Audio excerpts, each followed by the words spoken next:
ancestors migrated from Africa Ain't, or from East ain't, Africa?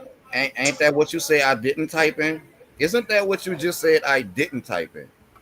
So Berber ancestors So migrated so from East so Africa. so let me So ask you this this. is So after let me that they a- was let out me let me there. let me let me ask you this. Was So my are they, question but they're about not origins from there. Silky, let's not have some decorum. Was my question about the Berbers ancestors or the Berbers? Well, I'm an ancient one. So which one? What year are you in? I'm before prehistoric Again, times. again, So what time are you Silky, at? Silky, Silky.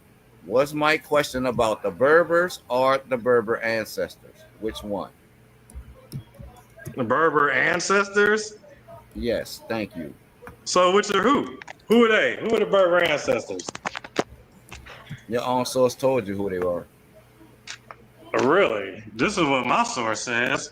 My source says no ancient Berbers are not from East Africa. So the ancestors would be the ancient Berbers, yes? Would No, they? no, No. No? no, Okay. All right. no. But they are indigenous people to North Africa, not East. Yes? Well, then again, I mean, my coast is Egypt, anyways. So that's all mine, regardless. Like, you really ain't even saying nothing with that. Saying like I ain't got Berbers indigenous. And you know what? Yeah, let me hit you with one more. I guess since you want to talk about Egypt, right? Let me hit you with a tribe. Let me educate you some more.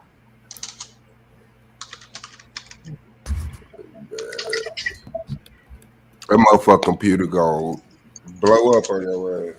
Don't be mad because I know how to use it.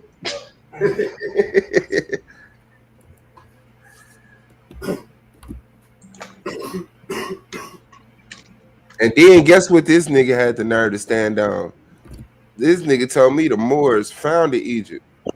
I said, did the Moors found Egypt? He said, yeah. I believe the Berbers started everything on planet Earth. So that's an ass whooping coming later on down the line.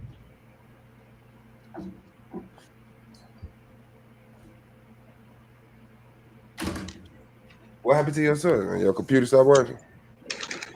Your computer said, I'm tired of this shit. Oh, is that right? Y'all I'm wish. tired of lying for you. Oh man, here go another nuke for you niggas. Here go another nuke for you niggas. That's why y'all can't mess with me. So see what that says. That's it right there, right? Tell us what The you tell us the CY question. Tell us Oasis the Berbers, tell us the oldest wait, evidence, right? wait. Tell us the The question oldest. you asked. You say Tell what? us the question you typed in the I just Google. showed you the question. You looking at it right? Put me on the screen. Not read it. Uh, Read it. put me on the Read screen, it. Emmanuel. Put me on the big screen so Ruben can see this. You see what that say, Ruben? CY Oasis, oldest evidence, yes? Let's see what it says. The oldest evidence for Berbers in CY Oasis comes from the establishment of a 26th dynasty necropolis around 664 525 BCE, while the oasis was settled much earlier, around 10,000 BC. The necropolis marks the first clear connection with the ancient Egyptian state, which itself had ongoing contact and treaties with the local Berber tribes long before this official inclusion. The oasis was the first settled around 10,000 BC. Yeah, it didn't say settled by Berbers around 10,000 Right, BC. yeah, don't The, say the nothing about earliest Berbers, dude. the earliest No Berbers at evidence all. pull your soles back up, pull it back up. Share my screen real quick. This is subject, man. Like that, we're not gonna go down that rabbit All hole. this evidence for Berbers We and taking CY subject, Oasis. man. So that don't say nothing about Berbers now, right? So All I'm right, not so talking I about want to Berbers. bring y'all attention to this right here, right? So, So I'll show you basically, the text and you can't take it. hold on, so can we change the subject real quick? So, I bet. I typed in the scenario. I typed in the scenario, and it says in the specific scenario where the affirmative side defines its term explicitly at the beginning of the debate, the affirmative side has committed no fallacy in its definition of terms. It is generally accepted debate practice for opening team to define key terms provided those definitions are reasonable and relevant to the resolution being debated. It says the fallacy lies entirely in the rebuttal. If the affirmative side established clearly from the offset that world equals area of influence activity, Spain, 7/11/1492, civilizing equals the progression of technology and knowledge, then the rebuttal, Moors didn't civilize Egypt or Ethiopia, is a clear example of red herring fallacy, also known as irrelevant conclusion. Here's why. The rebuttal completely ignores the specific context, time frame, and definition provided by the affirmative. It introduces information about two other distinct geographical locations, Egypt and Ethiopia, which are outside the defined world area of influence that the affirmative is arguing about. The rebuttal fails to address the actual premise presented. Did the Moors progress technology and knowledge within medieval Spain between 711 and 1492? By discussing Egypt and Ethiopia instead, the opponent is attempting to divert the attention away from the core argument and confuse the issue with the relevant facts. The rebuttal fails to engage with the actual argument as defined by the affirmative. Okay, bet. Now I'm guessing this is about the debate last night. So let me look. I just threw it out there. Hold on. I know it don't got to disintegrate that fast. Just let me get one question out before it deteriorates. In your premise, did you not say the known world, right? At the time, right. Okay. Did they know about Egypt? Who? Spain? The Moors. Possibly, yeah, I guess so. Yeah. Possibly, yeah. See what happened when you rely on AI to think for you. Your real brain start failing you. Again, bro. Yes. The Moors knew about Egypt. The Moors knew about Ethiopia. You said brother, calm down. Why would I when you just tried to bullshit the people? Do I gotta read the assessment again? No, but what the assessment hasn't, what you didn't include in that assessment is that you didn't just say in Spain. You said the world that they knew of. I defined in the beginning of the debate what I was talking about. The world that they knew of. Bro, in my debate, I defined clearly what I was talking about. You can even see it in the front page, 7/11/1492. Yes. It's clearly defined. Okay, so I'm the affirmative, right? Yes. So because I'm the affirmative, I set the tone and the definitions of the subject we're talking about. Yes. It's your job to rebuttal the points that I'm making. Which you didn't do. What you did was create a red herring. Hold on, you running. That sentence right there, you're running. Bro, that's when we say more civilized, this is my screenshot of what you said. When we say more civilized the world, that don't necessarily mean all the earth, but the world perspective from the eyes of the European and Muslim era of 7-11. Hold on. See, this is how you know you full of shit. I can sit up here and let you read all that shit because I'm standing firm in the truth. Let the truth get out, or at least let the lie get out and then dismantle it. Okay, bet. But the world perspective from the eyes of the European and Muslims era of people of 7/11/1492, the world was a lot smaller. So not only did I destroy the first premise you ran from, but yes, the smaller world that included Ethiopia, which wasn't in that AI assessment, which included Egypt, which wasn't in that AI assessment. The Moors knew about more than just Spain. From 7/11/1492. So the known world that they knew, they did not civilize. They knew about Asia. They knew about the rest of Europe. They knew about India. They knew about the rest of Africa. They knew about civilizations that. So you did on that, but that was crazy that you did that, bro. Okay, again. So again, you obviously didn't understand what I read. The affirmative side committed no fallacy in its definition of terms. Listen to what it's saying. I didn't make no error in the definition of my terms. None whatsoever. Okay, now. Brother, screen share it again. Screen share it and read it. It's crazy, man. Here you go, guys. It's crazy. It's crazy. So right here, man. It says in this specific scenario where the affirmative side defines the terms explicitly at the beginning of the debate. That's what I did. The affirmative side commits no fallacy in defining of terms. He's not sharing it. Hey, Emmanuel, you around or whoever in control? Can you share his screen for him? Thank you. And now you can you go all the way down to the bottom to show what you're assessing? What you mean? It's right here. This is no. Scroll down. Scroll down to the bottom of that passage. Okay. And it said, hold on. Scroll down some more. That's it. As far as it goes. That's as far as it goes. Okay. Scroll up a little bit. Scroll up a little bit. I said a little bit. This nigga here, bro. Bro, this is it. Okay, hold on.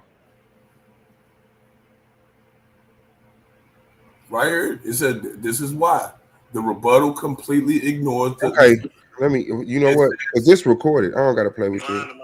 I know what I saw. The rebuttal completely ignores the specific context, time frame, and definitions provided by the affirmative, which is what you did. You didn't give a fuck about my definition of world. You went on your own definition of world. You didn't give a fuck about my definition of civil. Okay, bet. Not bad. Not bad. Not bad. Now look, cause look, you see the words. Hold on. Scroll down. Scroll all the way down to the bottom. Scroll all the way down to the bottom. Bro, here we go again. Okay, now peep game. Y'all can rewind the video and see the clear difference.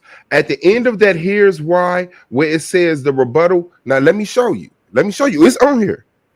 If you go back to about 5 minutes ago, it says the rebuttal fails to address the actual premise presented. Did the Moors progress technology and knowledge within medieval Spain?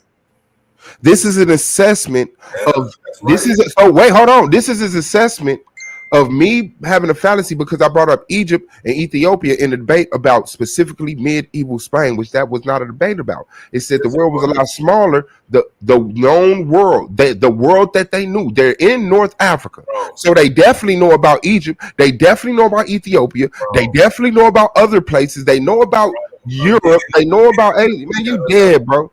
That's crazy. And if y'all think I'm bullshitting, hold on. You're making another fallacy. Just in case y'all love that nigga that much, let me share this and put it up there. You're making another fallacy, okay? So I know everything a fallacy. Nothing's an argument. I'm just pointing this shit out. Like you can either learn from it or keep doing it. Man, damn, Trey, stop. You can either learn from it or you can keep doing it. Okay, so again, here go another fallacy you make, right? For the last time, nigga, 7/11/1492 is clearly pointed out. So you can't bring up Egypt. You can't bring it up because 7/11/1492 and the loose is the time, place, context, and it's the specific. Look what it says. You're ignoring the specific context. This is what it's saying. You are ignoring the specific context, which is what you're doing. You're ignoring the specific time frame, which is 7/11/1492, which has absolutely nothing to do with Egypt. This ain't got nothing to do with if they knew about Egypt.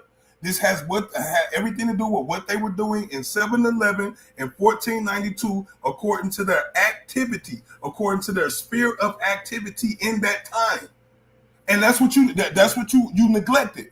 It says the definitions provided by the affirmative. It said it introduces information about two other distinct geographical locations, Ethiopia and Egypt, which are outside of the defined world area of influence that the affirmative was arguing about. If I go back to the debate, I can show you right there in the beginning where I went and showed you, like, here, this is the definition of world. Look how many definitions it is. I'm going to use definition 7. Remember that?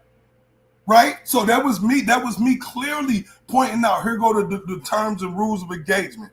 You went outside of those rules of engagement, bro. And this what I mean by, like, maybe y'all just used to debating other niggas who don't understand debating or don't understand how arguments and discussions go or debates goes. But the way I'm telling you is the proper way. And anybody telling anything else outside that shit is on some bullshit with you, bro. I'm just keeping it a bug. Man, no, you bullshitting me. And I know when I'm being bullshitted. I appreciate it, though. That's just it. When you put an assessment in AI talking about some 711, 1492, medieval Spain. If you think that's what we debated last night, you're redundant. Okay, so this is what I'm saying. Were you the affirmative last night? No, man, bro. Show me where you kept it to Spain.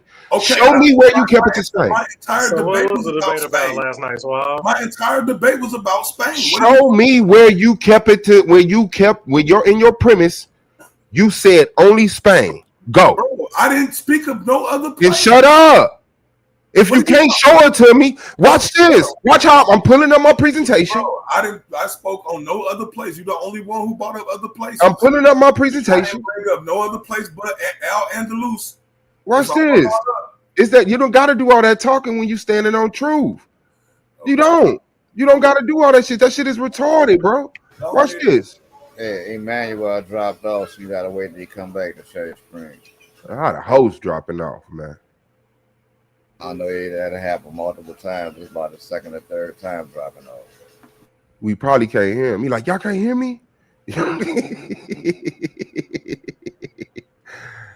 Yeah, nah, Dad. That is crazy, bro. You got your ways, and I don't got time to be trying to catch niggas up in 1,000 ways of gallon motherfuckers, bro. I don't.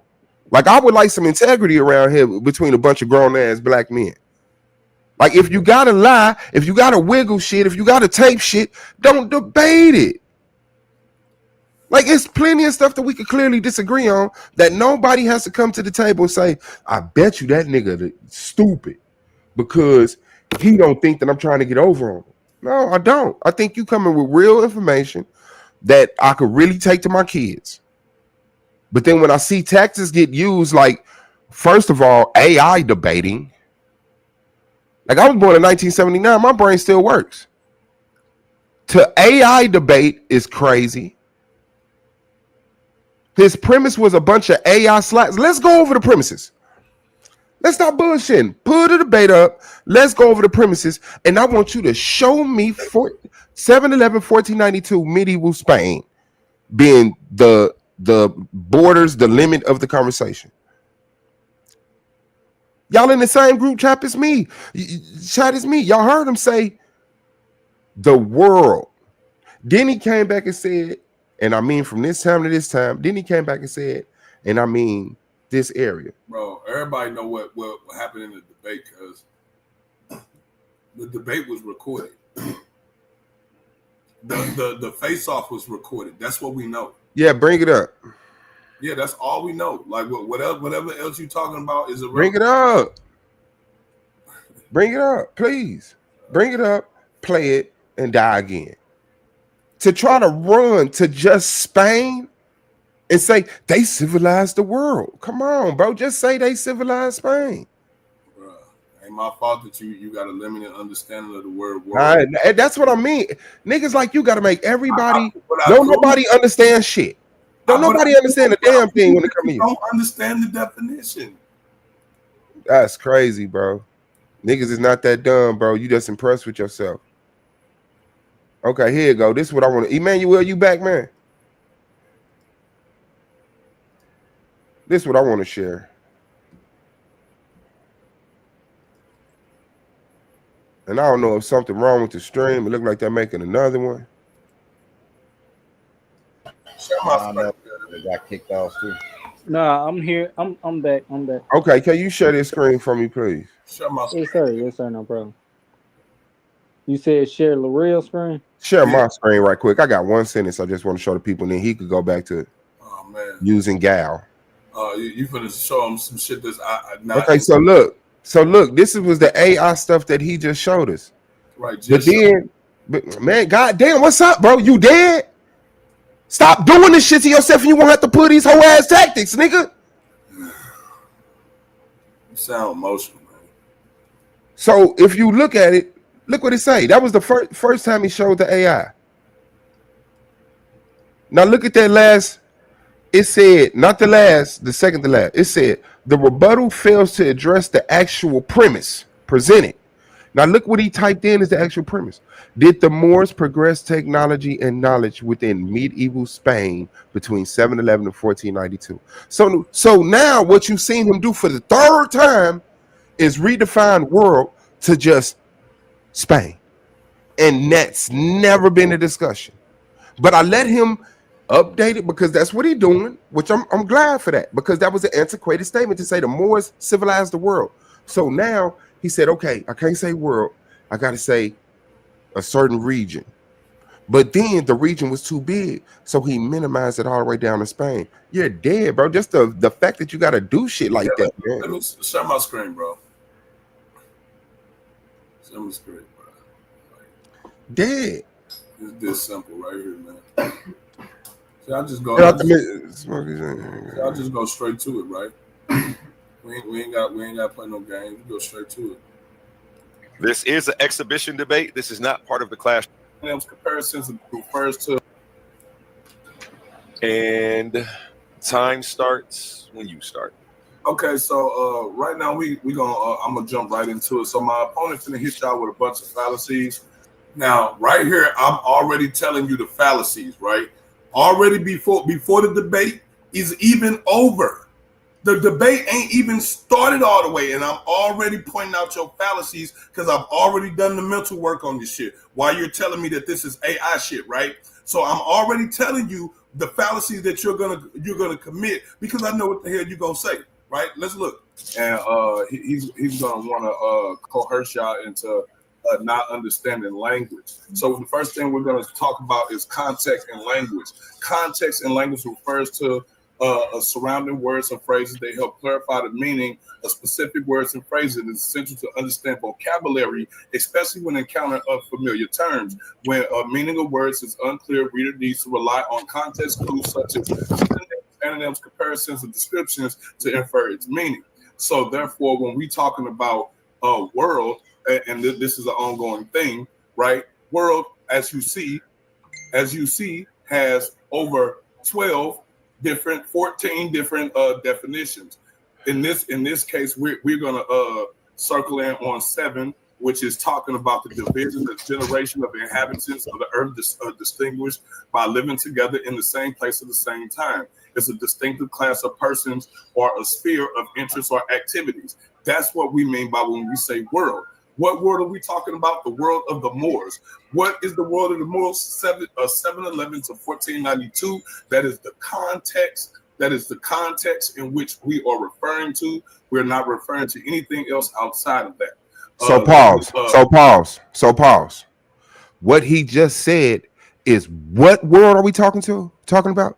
711, 1492. Whatever world the Moors knew about from 7, if they didn't know about Northern America, fine, we ain't talking about Northern America. But if they knew about Egypt, we're talking about Egypt. If they didn't know about South America, cool, we're not talking about. But if they knew about Ethiopia, we're talking about Ethiopia. And this man just tried to sit up here and show you a fallacy based off of just being in Spain. Man, I'm cool with you, bro. You just made another. You ain't got it for me, my nigga. Another fallacy again. I made a clear distinction about what time and what space, what area we're actually. Show me your distinction in space.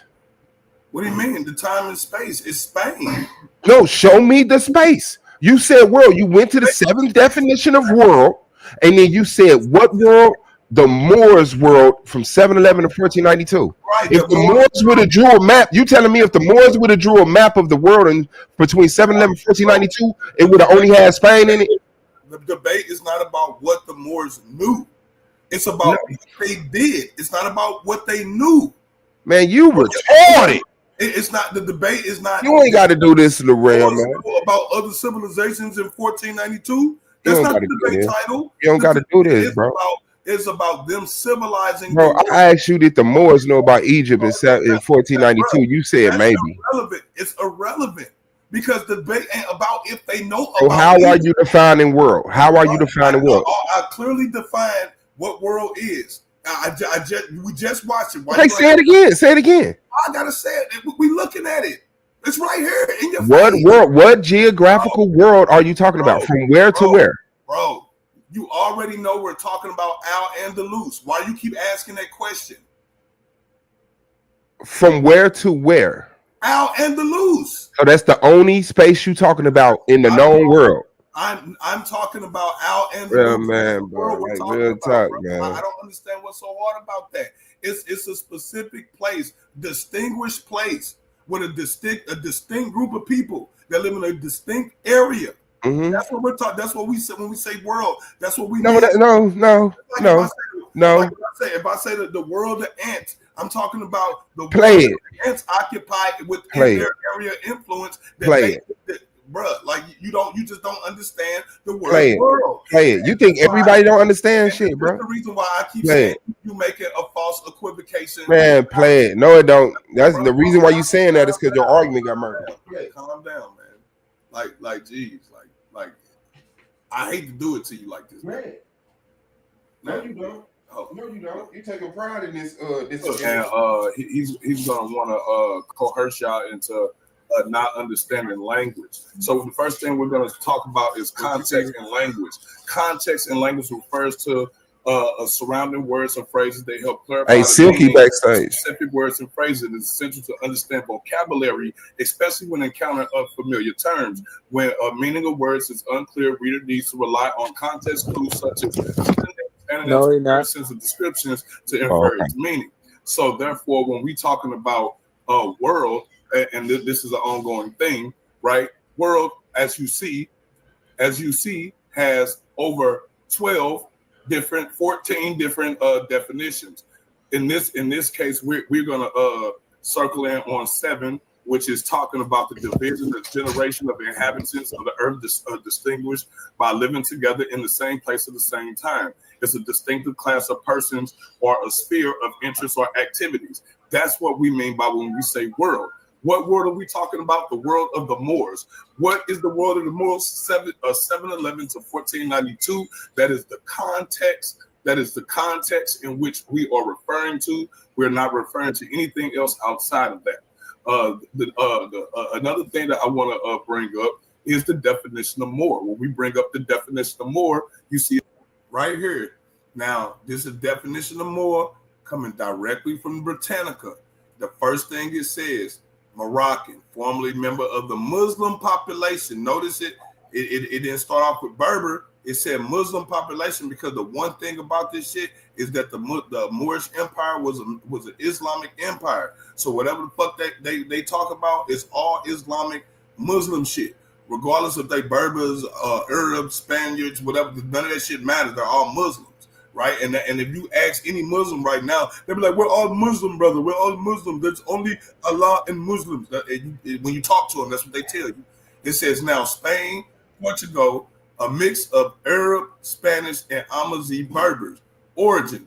Right. So again, you see Spanish right here, Spain, Portugal, Spain. Right. We ain't talking about no. Notice Egypt ain't popped up not one time in reference to Moor. Egypt or North Ethiopia has popped up. It says Berber origins. The Moors created, look, the Islamic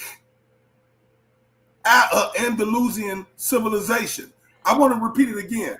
The Moors created the Islamic Andalusian civilization. Now, are you going to have cognitive dissonance and say Britannica is not saying that the Moors created the Islamic Andalusian civilization? You don't see the word civilization right there?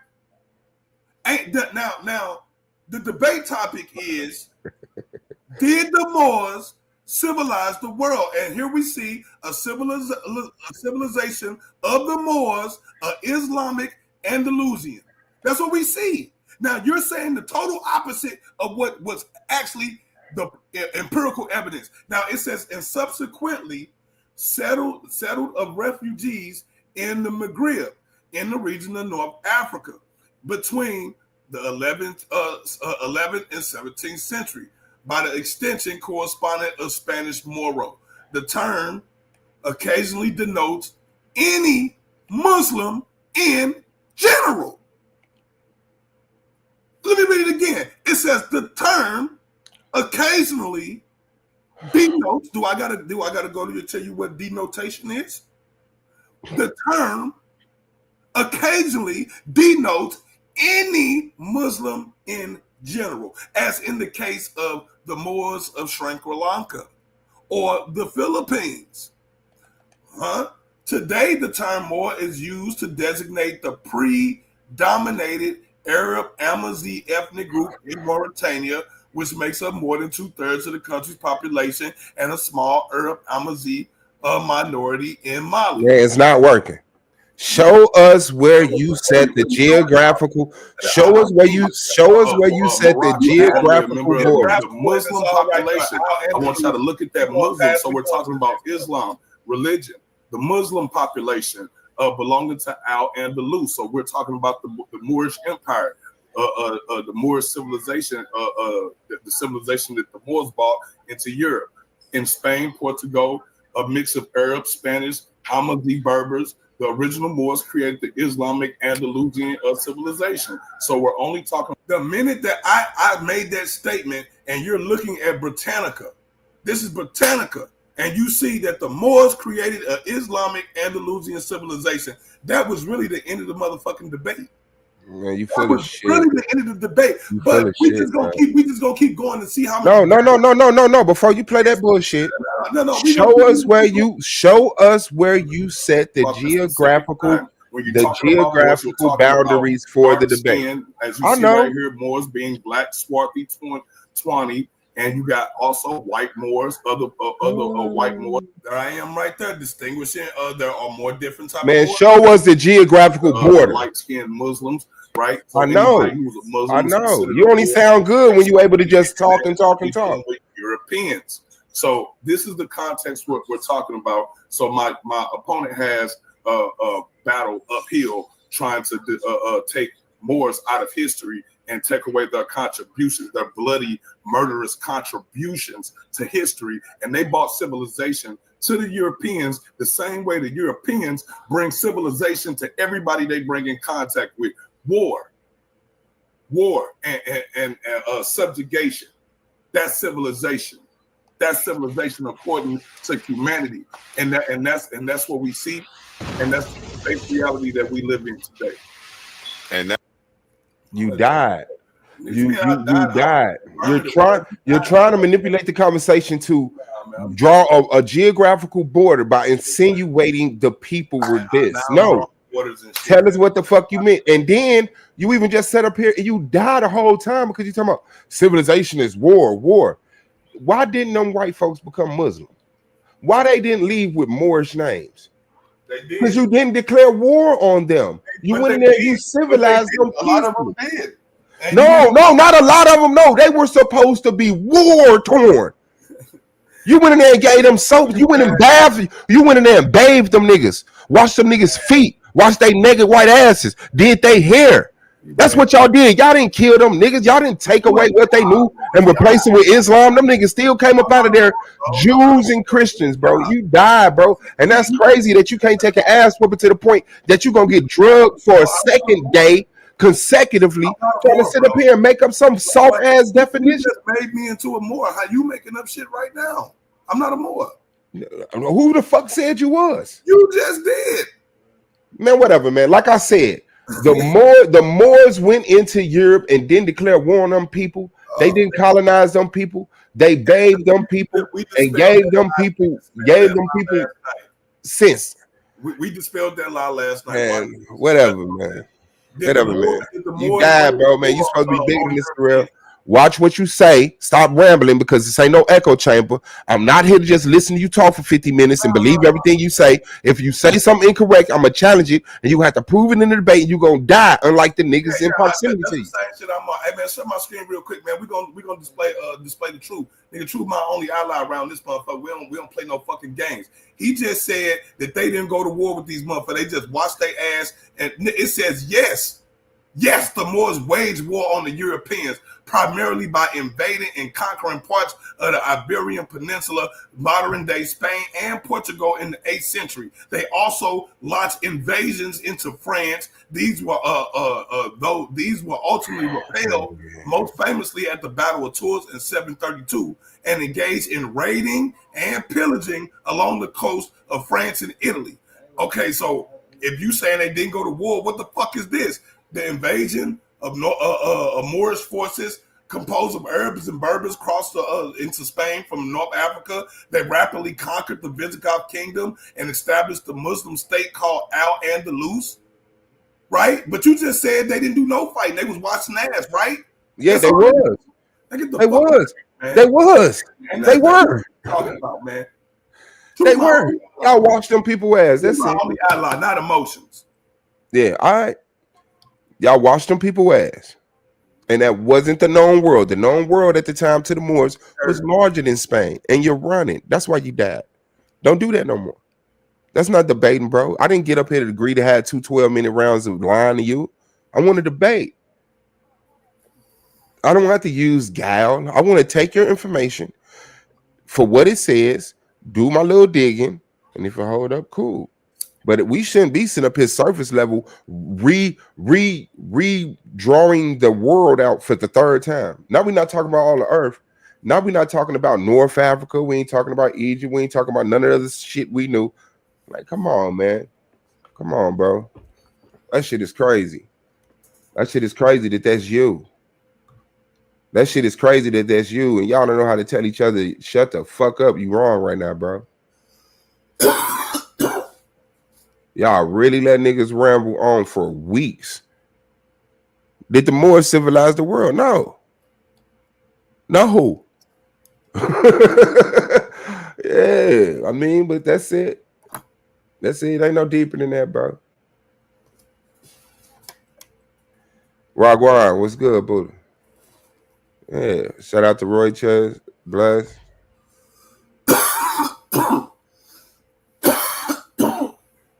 Mrs. Smokey Saint. I'm Black Power. She said, can I ask what faith position? I'm Black Power. That's my faith. Hey, I'll be right back. I believe I'll be right back, brother. fellas. My faith. All right. I got faith in humanity.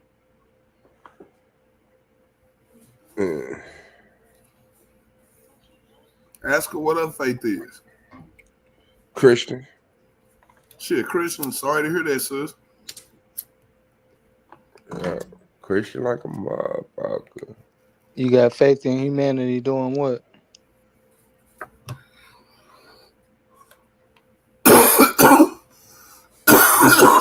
Whatever they set their mind to. Don't you agree? Yeah, where that's gonna get them? Wherever they want to go. Has they been doing it? Yeah. Oh, okay. They ain't got there. They'll get there. They'll get there eventually. Why you think humanity hasn't been doing what humanity set out to do? Emmanuel? Yeah, but I don't believe that's them being where they want to go. All right, what do you think that look like? What, everybody being where they want to go? Everybody being where they want to go. You talking about a bunch of individuals doing individualistic shit? I mean, for the sake of us talking, we can talk our people. Well, what humanity is doing is what the majority of humanity is doing. Wouldn't you agree? You said what humanity is doing is what majority of humanity is doing? Yeah. For the most part, humanity is doing what humanity wants to do. Yeah. Yeah, I'm not denying that part. I'm saying humanity doing what humanity wants to do. Do you think that's in the benefit of majority of humanity or the minority of humanity? I think that's irrelevant, but most definitely for the minority. Why would that be irrelevant? You say, why would it be irrelevant? Yeah. Because what humans are doing, the humans is doing. Whether they doing it for selfish intent, they doing it for the collective. That's what humans do. Yeah, so have humans ever felt like they weren't in a position of benefit for themselves Humans and feel made like a all change? type of shit, man. You ask a more objective question. You saying ask something that's not a clear yes? No. Ask something more objective. You asking me what humanity feels when everybody feels different things at Yeah, different times. so has there ever been a time where because of humanity feeling like they're in a position that's not of benefit for them, and once again, like I said, I'm speaking about my people, but we could still say humanity, uh, and made any what's the word I want to use? A significant force. It don't even have to be powerful. They make their own significant forces to get in a better position to where they feel like they're in a benefit for themselves. Has that happened? Brother, that question was so complex, man. I don't even know how to answer that. Has there ever been a time where us as a people have made a significant force, a significant reach for a change in any direction for the embetterment of our people? Have that ever been done? Oh yeah, sure. Many moons ago, we had high technology before we came to this planet. And when we did come to this planet, we vowed not to allow technology to take us completely over the edge. And for the most part, we kept up with that all the way up until now. You know what I'm saying? And at this point, it's just like we didn't completely gave it up all together. And we just trying to get you brothers back on that page where your technology and your spirituality is going hand in hand, and you're not lopsided. Right now, you niggas is lopsided. All y'all can think about is esoteric shit and fucking magic and fucking Bronze Age bullshit. Like that's the only thing y'all could think about. And it's like, damn, you don't see that the white man is taking the same things that y'all call crystals and charms and shit. They making computers and lasers and shit out of this stuff, and those things are helping them progress in life. And you're wearing the shit to protect your energy. Go figure. You know what I'm saying? So it's just like at some point your technology and your spirituality got to go hand in hand. And we get real high and mighty when it comes to the spiritual shit. But when it comes to the technological and the science and the engineering and the mathematical part of life, it's like we kind of just ignore that shit. So it's just like I'm all about encouraging Silky motherfuckers. backstage.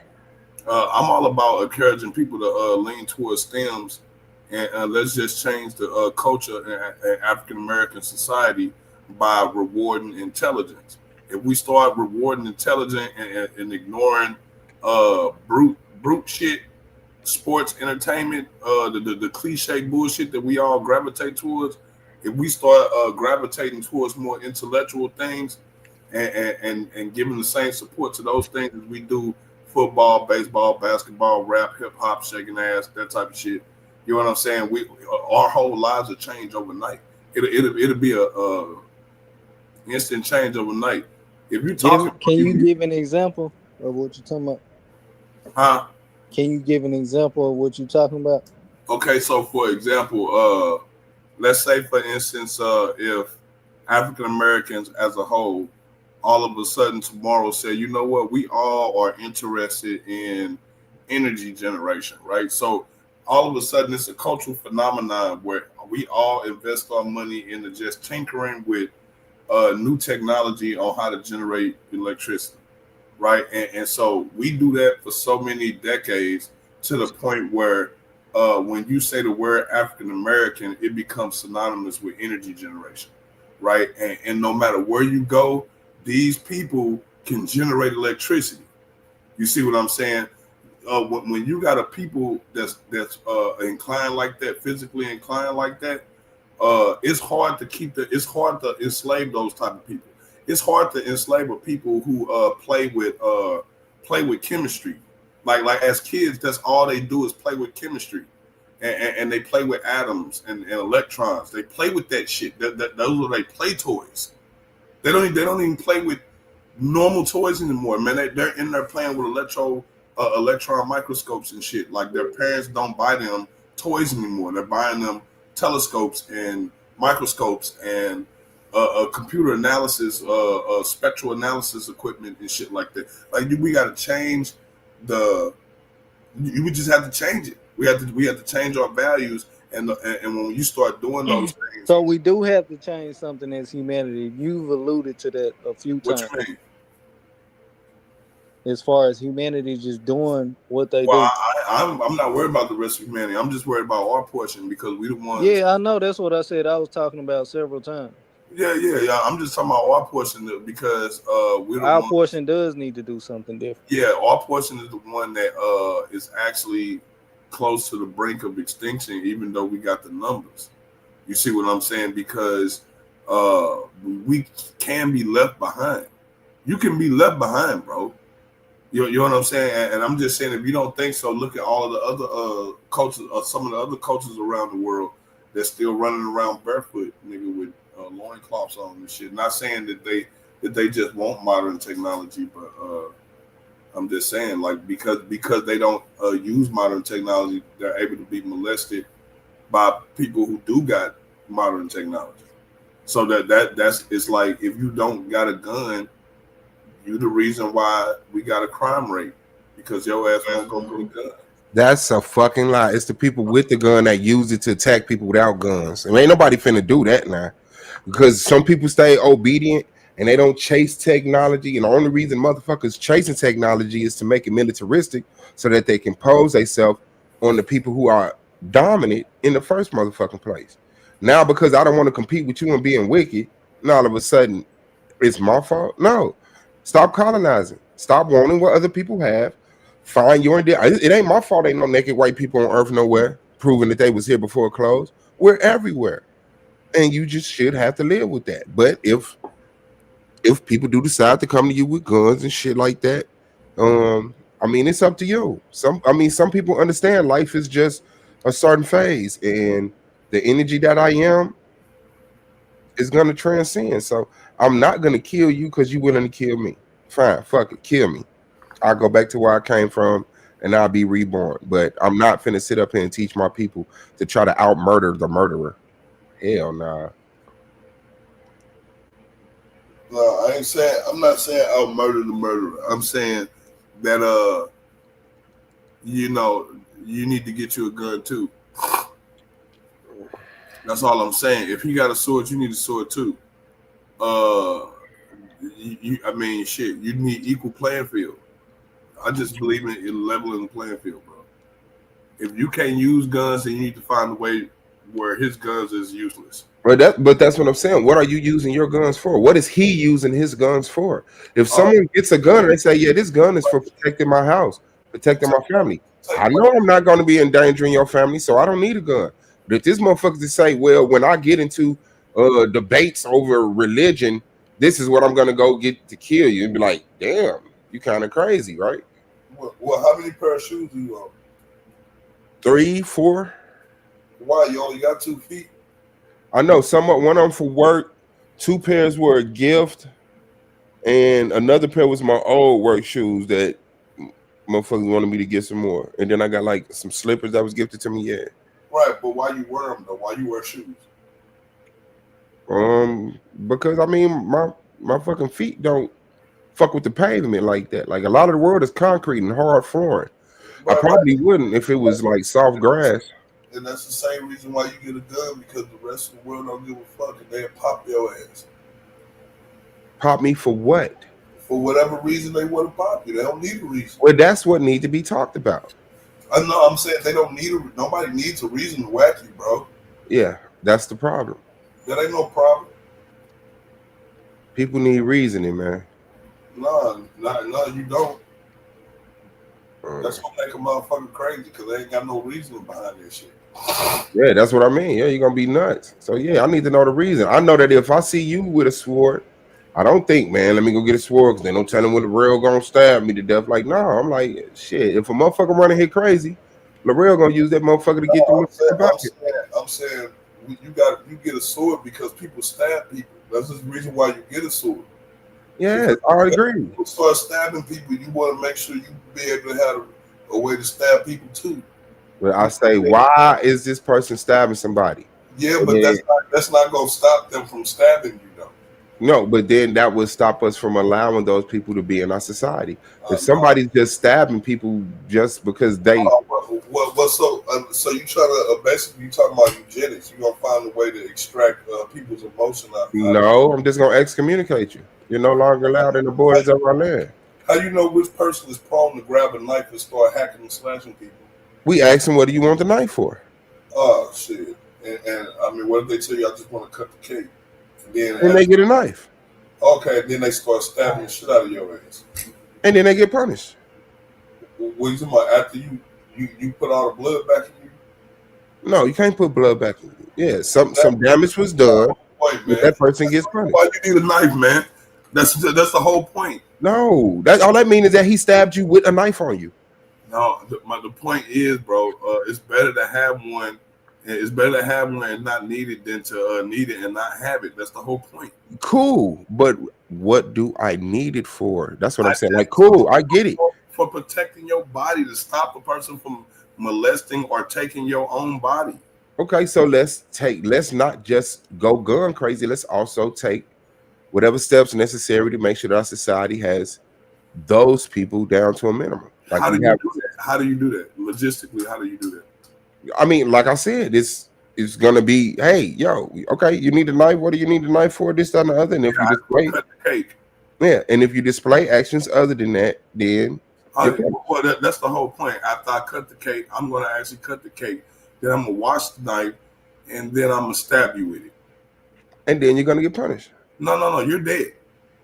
No, you get punished by society. The agreed society. Society don't know it was a knife. Like there ain't no ballistics or nothing. No, society knows. We're talking about guns. When you get a gun, you got to register your gun. Society knows. That's the reason. Now we back to the guns, which is guns is a much humane thing than walking around stabbing people with swords and knives and shit. Because at least with guns, you could track where a motherfucker got that shit from, and you could possibly track down where it came from. Well, with a knife, I can stab you with that knife, wash that knife off, go to your neighbor's house and put that knife in his drawer, and they'll never find that fucking weapon. They'll never know who the fuck or when the fuck, because you can't really trace that. You see what I'm saying? What if I take that knife, break it in half, throw that shit in a dumpster 3 miles away? They'll never find that knife. That knife came off of the assembly line, and there's a billion other ones just like it. You see what I'm saying? Yeah, I thought you were just using that as a metaphor. We were talking about guns, but yeah. No. I mean, it's levels to this shit, yeah. But I mean, that's why like the gun makes shit fast, quick, and efficient. That way, a person ain't bleeding out for 15, 20 minutes. No, I'd rather we stay at knives, because if everybody's gonna be armed, I would rather you have a knife. I've been stabbed before. You rather be shot than stabbed, bro? It depends. I've been shot and stabbed. Trust me. You want to be? I've said the same thing before, because the bullet heats up, it kills the nerves. The stabbing actually hurt, and it can cause more damage internally. You don't even feel that shit. You don't feel getting shot, bro. Bro, I know. That's what I just explained. That's what I just explained. Well, I'm saying you don't. That's the reason why I'm saying you would rather be shot than stabbed. No, but I would rather us deal with knives, because if somebody just want to kill you, just walk up, bam. Like with a knife, if you know I got a knife on me, you know this finna be a job. You not finna just run up and one time hit me in my neurological system. Like, nah, fam. I'm gonna feel you stab me. Like, what the? I'm gonna go for my knife and we're gonna tussle. And I'd rather that be the outcome. I'd rather still have a chance after the first stab to fight than the first gunshot get me out the way. You talking crazy, man. Like I don't know. Maybe you ain't never seen a real knife fight. Man, damn, why do you always think people don't know shit? Why is that always your run to? All I'm saying is that if two people have a knife versus if two people have a gun, if someone betrays the community and starts stabbing people, there's more likely of a chance that the first person he stabbed won't die, because stabbing takes more work than just one bullet. Now, if you have two people with guns and they say, hey, I got this for protection, but one of them goes against society and decides to kill somebody, boom, you never see the bullet coming. I would rather have the chance to fight back my attacker with a knife than to just wake up in heaven. I'm just saying, like, a lot of times with the gun, with bullet go hit you, but it might go through you, or it might bounce off some shit and you be perfectly fine. with a knife. All it takes is a person to stab you almost anywhere and twist the handle. That's all it takes. Oh, you're into movies. That twisting the handle shit don't do I'm not shit. talking about no movies, man. I'm talking about real life. That's anywhere in the gut. If you stab a person in the gut and you pull it in any direction, that hole that opens up from a knife wound is gonna be 1,000 times worse than a fucking bullet wound. 1,000 times worse. Like, are you patching up a fucking knife wound versus patching up a bullet hole? Oh my God! Yeah, some good hoes you don't patch up. You just let them heal. They tell you don't patch up. That's what I'm saying. But them knife wounds is fucked up. I mean, at least with the bullet, that shit is sizzling red hot when it come out. So it's basically sterile for the most part. If the nigga wasn't had his bullet sitting in like piss or, did some extra shit. Yeah. I mean, well, I'm just saying that to give y'all some extra hints. You know what I'm saying? To soak y'all bullets in piss. You know Piss is sterile too. Not when it's remember you just said that the other day. You could drink piss. Piss is sterile.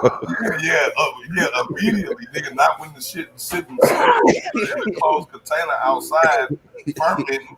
You know what I'm saying? Yeah, nah. But you let your bullets sit there and get a nice, good, juicy coat on it, and then you pop them back in the clip. That way, man. Maximum. See, that's what's wrong, man. You go to you. I just want to live, man. He trying to kill a motherfucker efficiently. See, you thinking about it as killing. I'm thinking about it as an art. It's an art too. Yes, Americans, we Americans. This nigga said garlic. Soak your bullets in garlic for vampires. This nigga is silky, ain't shit. Soak them in piss. Look, I just want to point this shit out to y'all niggas, man. All you niggas out here that ain't walking around with backers, burners, and motherfucking blickies on you, you niggas is un-American. And I hope Trump lock you niggas the fuck up for not standing on y'all goddamn rights. Everybody's supposed to have pistolas. This is our culture as Americans. This is what make you American. If you ain't got no gun, you pretty much a buster. You basically like a terrorist. You a potential terrorist. Damn, that is crazy, dog. Okay, look, you a potential terrorist if you walking around and your ass ain't got no damn gun. You the terrorist. You the terrorist, right? You terrorizing everybody because of you. Crazy. Niggas got enough nuts to run around here and rob people. You see what I'm saying? If everybody had guns, those are the terrorists. No, it's not, bro. Them niggas are citizens. And they're terrorists. They're domestic terrorists who go around and terrorize people who don't have guns. Terrorists are people who don't got guns and people who got guns and use them for illicit purposes. Hey, one line that debate up, man. Tomorrow night, man. I'll believe you alone because you got a whole another debate. I mean, a real debate. Who, me? Yeah, don't you got a debate to get ready for? Pan with Pan? Oh shit, I do got a debate with Pan. Fuck.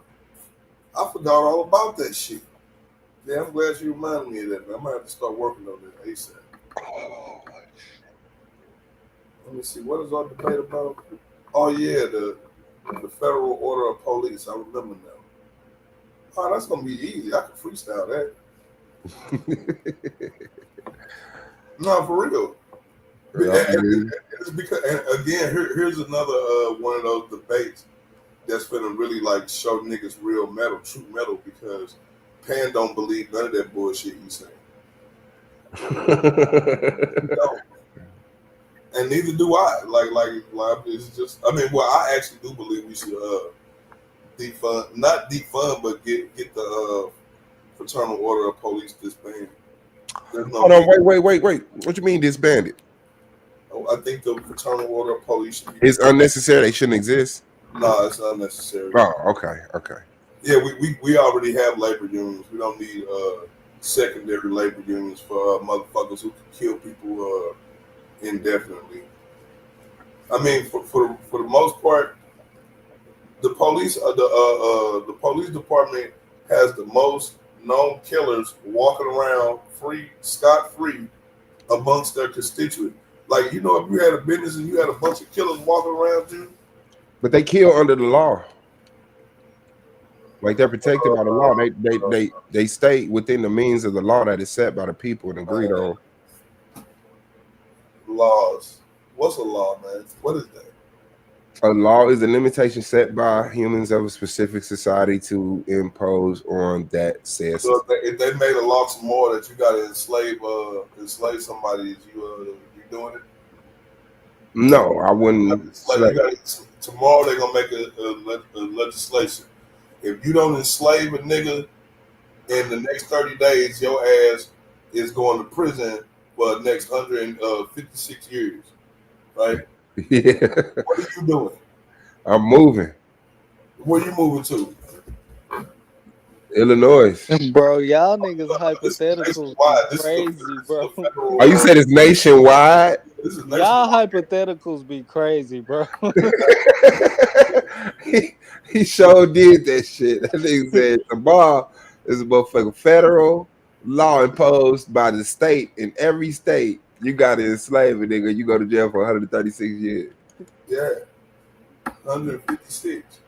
Hey, when niggas want you to say yes for something, they be like, hey, they be like, if you got a loaded Glock with a hairpin trigger and you got Parkinson's, and you stick a barrel in your mouth, you in the middle of a kill yourself, nigga, yes, duh.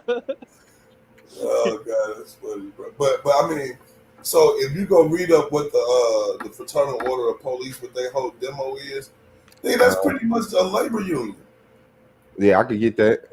It's a fucking labor union, and I'm like, nigga, y'all don't need your own labor union. You get on the same labor union with the fire department. What's wrong with their labor union, nigga? Why y'all can't have the same labor union? You know. So, but all I look at it is, nigga, y'all created a fraternal organization. It's basically a Masonic organization. Mm-hmm. They'll tell you that it's not a Masonic organization, even though the motherfucker got the province on the motherfucker. It's the Masonic Nation. Look, and it has the Master Mason handshake on the motherfucking symbol, which is also a star, a 5-pointed star with a circle. Mm-hmm. Oh, they about their life. They like Jedi mind trick. It's not Masonic. You know what I'm saying? Like, you go straight Jedi mind trick. Like, it's not Masonic. We're just a club of police officers advocating for the safety of officers. And I'm like, yeah, don't y'all already do that? Y'all got vests and shit, right? Yeah, and shotguns and automatic rifles and shit. Yeah, nigga, y'all, that shit's covered. Fuck y'all need extra coverage for? Why they, and it's like, they're like, internal affairs. I don't know if I necessarily trust internal affairs. Ain't the internal affair people the police? Yeah, they're part of the police. That's supposed to police. Right, so I'm saying it's the police inside of the police, and I'm supposed to believe that. I was say, anytime I look at a government authority figure, I know them the ones that's just controlling that crime. They're not preventing it; they're just protecting their monopoly on it. The Child Protection Service is the ones who traffic children. They're the ones that take children and put them in this all the time. It's called the Division of Family Services. Nigga, if they was really about putting families together, it'd be called the Union of the Unification of Family Services. Yeah, right, you know what I'm saying? Instead, they call it the Division. Hey, now that's crazy. That's one they put right in your face if you really read it like that. Right in your face. Yeah. And like all that shit is like illegal. The child enforcement, child support. And that's why I what I believe, because the natural order of hierarchy is family. The mother and father, the grandparents, the great grandparents, and nationality destroyed family because I actually did that shit wrong. It go grandparents first. Now. In hierarchy and rank, it go grandparents, then parents. That's what I'm saying. It's your parents, and over your parents is your grandparents. Yeah, and we supposed to all be adherent to our grandparents. The elders. Or the grandchild, we all supposed to be adherent to the grandparents and the great-grandparents. Yeah, and so nationality was created to disrupt the family and say, because you ideologically agree with me, you should be over here. Fuck what your parents say. And motherfuckers say, yeah, I'm gonna go over here because I'm a Democrat. Nah, nigga, I don't give a fuck what you is, nigga. You are Johnson. You are here with us, making sure that this nation is an attack. You know, protecting this nation's resources. Just want to create the nigga political party, man. Why don't y'all join us in the nigga political party, bro? I mean, I don't have no faith in this political system. Like, what we gonna do? Like, y'all can help us be the first nigga political party. NIGGAS. Never ignorant getting goals accomplished society. We got to put the society on the end, nigga, to make it a club, right? So, and look, the president, his title is the HNIC or the Nico. You can call him the Nico if you want, but he's the HNIC, which means head nigga in charge, right? Mm-hmm. And then he got a vice. You know what I'm saying? Which is his man's in them, right? So you got the head nigga in charge and his man's in them.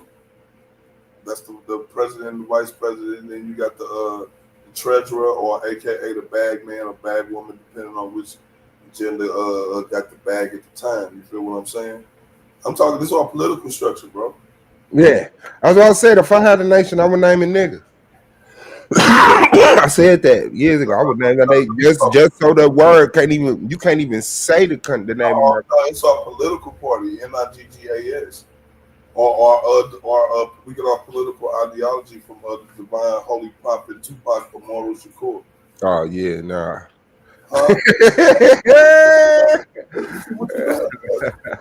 Now you ain't with me, cause now man, you start throwing shit in there.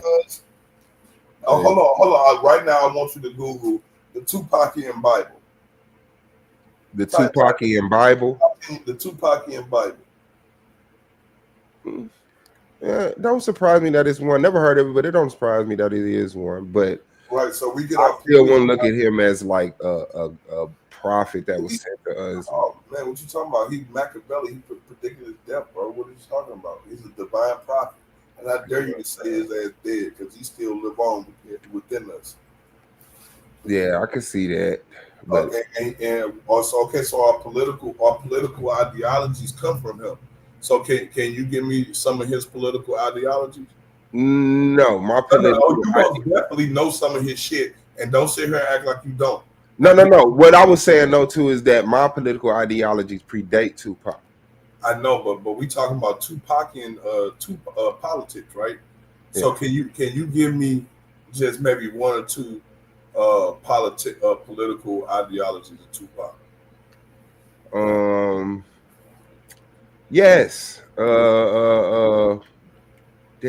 Damn. What was my? It's so many of them. Cause I know the one he said, man. If we could put down the guns, we'll go against your ideology.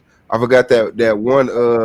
Hold on, say the whole line, cause so I know that's what I'm trying to get, man. Hey, look, I love doing this shit, right? Cause if you start really sitting down, deciphering Pac lyrics and going through the shit he say, and then realize like, damn, this is really a political ideology for real. You know what I'm saying?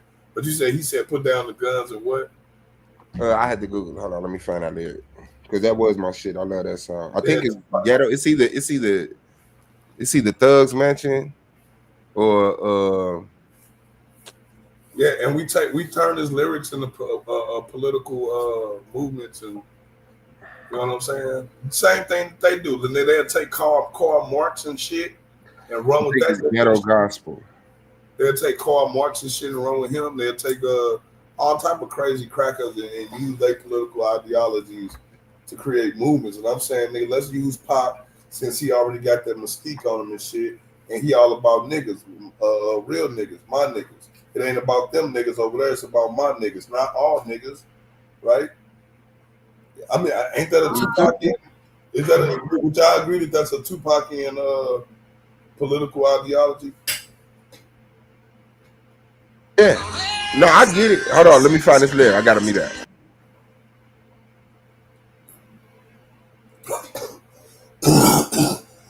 You man, where you at?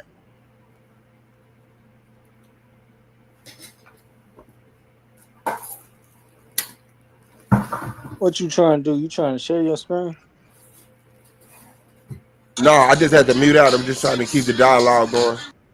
Oh no, you good? I'm Hey brother, can you remember some Tupacian lines, cuz? Some Tupac in line. Yeah, some of his political views. Man, Tupac was an industry plant. I ain't the nigga you want to Oh have. man, come on, man! I just told you that that's our holy divine prophet. And here your ass out here talking about he an industry plant and shit.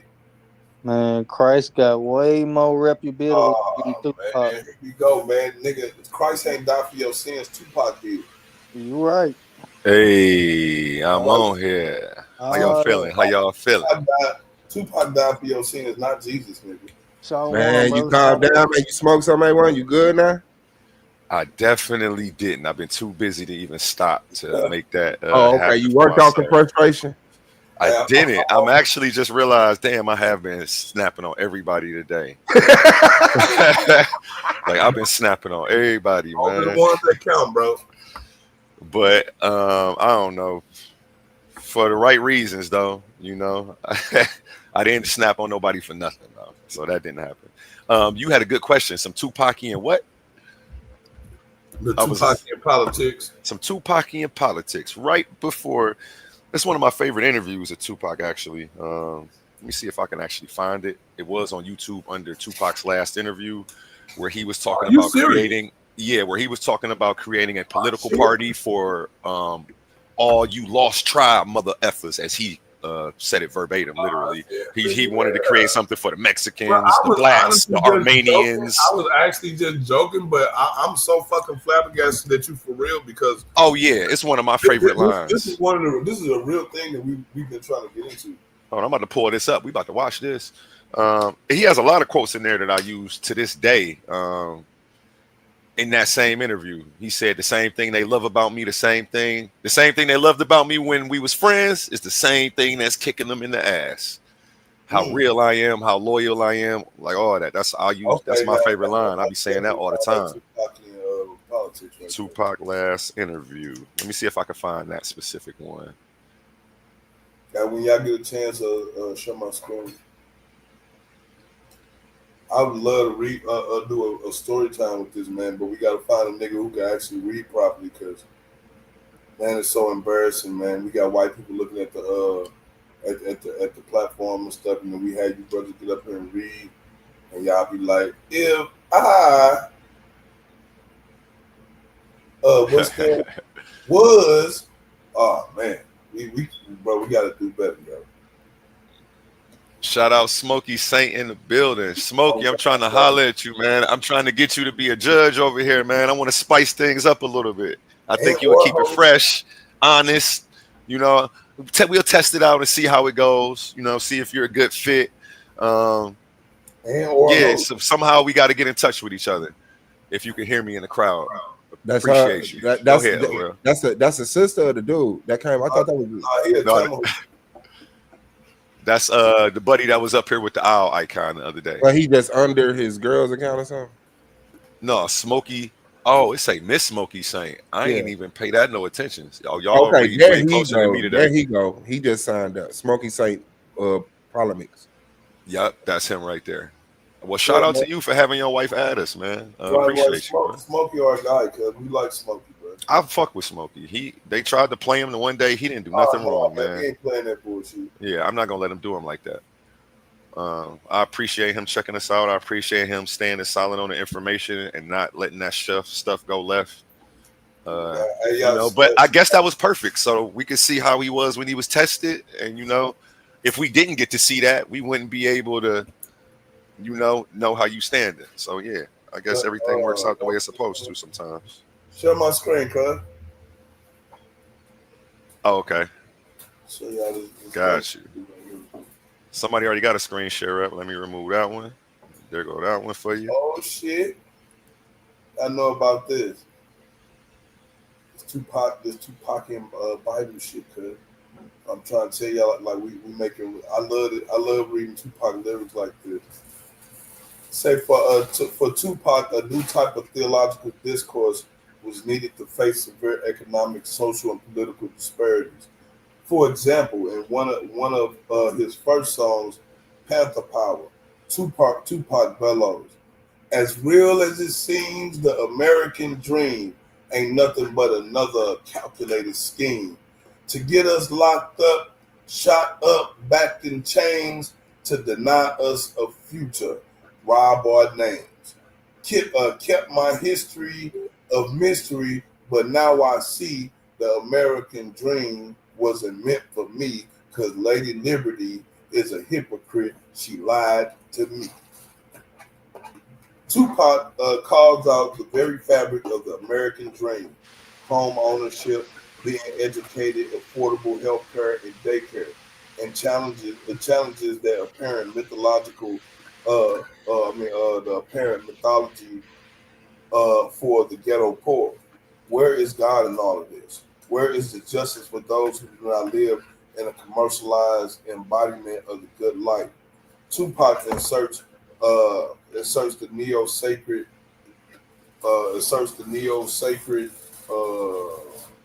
within this pain and disillusionment of the song titled "Lord Knows." I smoke a blunt to take the pain out. See, this is the reason why we able to smoke weed Oh shit, my bad. Because our divine holy prophet Tupac smoked weed too, you know what I'm saying? And y'all see right here, you say he smoked blunts to take the pain out. So we use it for medication. Smoke to take the pain out mentally, physically, and spiritually. Is this a presentation you have put together? Hey, nah, man, nigga, I'm just freestyling right now. Reading Tupac and Bible, man. This is literally a book called "Baptized in Dirty Water." Curious. What is this really? This is really a baptized in Tupac and theological. Oh wow! Send me that. Send me that. Right, I didn't know that was a thing. I'll put it in the chat. Let me know when you're ready for me to play this clip of his last interview. Yeah, go ahead. Okay. Yeah, I didn't know that was a thing. I need that. If you can make sure that hits my email, I'd appreciate it. Tupac was an industry plant. Oh man, let's get into it then. Let's talk about it. He dissing the holy prophet. They should be loving this because they the ones that gave me the game to do this. In addition to this, because it's West Coast rappers too that don't do that. What made me raw is that I'm West. I got both. I'm the future of black. And this is actually part 4. This video is in like 4 7-minute clips. This is part 4 of it. And I just wanted to get to the part where he talks about the political party and what he's trying to do for black people. America. When we manifest the best of the West Side and the best of the East Side, and we bring that together, you know what I mean? When East Coast G's have sex with West Coast G's, these G's being women, and they have kids, that's gonna be the new breed. You know what I mean? When you start reading this culture with this gangbang shit, right? That's the new breed. That united together, right? No, I don't support that. But get out. But right now we stuck, and the only thing we can do is get the niggas that run it out of here. Right. So that's what we doing. They gone now. Now we got One Nation with Greg Knights, Buckshot, Smith and Wesson, Melly Mel, Scorpio, the Loonies, Snoop, Corrupt, Daz, me, Scarface, Cocaine, Bone Thugs, Spice One, all of them on mine. And I think this last interview was why they killed him. I think COINTELPRO took him out. Yeah, because he was talking about putting together a political party. Yeah, I didn't hear the military. Come on, nigga, bone to all them niggas. He talking about a militant niggas.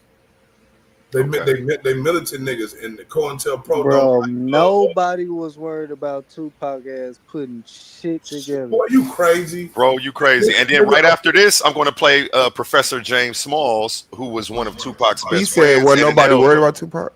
We gonna let it play because he young. He don't know. And I got it. Sorry, go ahead, Swire. No, I just wanted to say they know what to look for better than us. By the time we catch up, like they got institutions aimed at preventing shit like this. Mm-hmm. Oh, you see, he doesn't. Are you aware of who Tupac's family was? His lineage, Mutulu Shakur. Are you aware of any of them? Them being political prisoners and all of that. Yeah, which is why I know they infiltrated that nigga's family and planted his ass in the industry. All right, let's get to it. After this, we're going to let you explain all of that because I want to hear what you got. It's about the hip hop nation, all the real niggas that I recognize. And this one's got I'm in this shit for the honor and the respect. That's why this shit feels so good. Yeah, it's for the balance, but to be a family, to be known as something, to get this dark cloud off of us as a race. I want to just some kind of sunshine, some kind of exceptional deed, so we can all stop sucking Malcolm X and Michael Jordan dick. You know what I mean? Like we don't never have to be shit because we got Jordan and Malcolm X. Right. I'm not with that. I know you talking about the Teray article where he said that this was not just you want a recording or. I gotta pause that. That was powerful, man. That was powerful. He said he's trying to do some exceptional deed so we can stop kissing Malcolm X and Martin Luther King ass. Like, come on, it's a whole new generation. Like, what have we done? Where are the new leaders at? And that's facts. Like, it definitely ain't Al Sharpton, you know?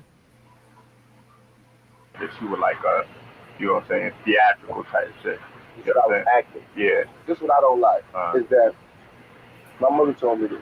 When Malcolm was alive, writers used to do shit like that. Right. And then when he died, that same nigga will be talking about he interviewed me and he'll be writing a book about my life. Right. It'll be the whole thing. And I just don't like that. Right. Support me. If you don't understand me, don't write about me. I don't ask black niggas to jock me. I'm just saying, be honest. You know, you doing something I can't do, and I'm doing something you can't do. I respect you. Respect me. You know there's no nigga out here like this. I don't have no insecurity about that and no delusions. Ain't no nigga like Tupac putting it down. My weaknesses and my strengths. But everybody know my strengths definitely outweigh my weaknesses. As long as that, I'm a human being. Like everybody else. And if I meet somebody perfect, then they can train me. And they can help me be perfect. But ain't nobody out there perfect. So we'll all just get along with each other. That's how I feel. You know what I mean? I felt like that was wrong for him to do that because that's something, like I always was raised like there's certain times when you don't fuck with a nigga. When he's down, you don't kick a nigga. Right. That's what I thought. You know what I mean? And all this really taught me about like this black people thing. I'm black, I believe in my people, but I believe in my people as it relates to my tribe. I don't believe in us overall, just imaginary niggas. Black people attack me.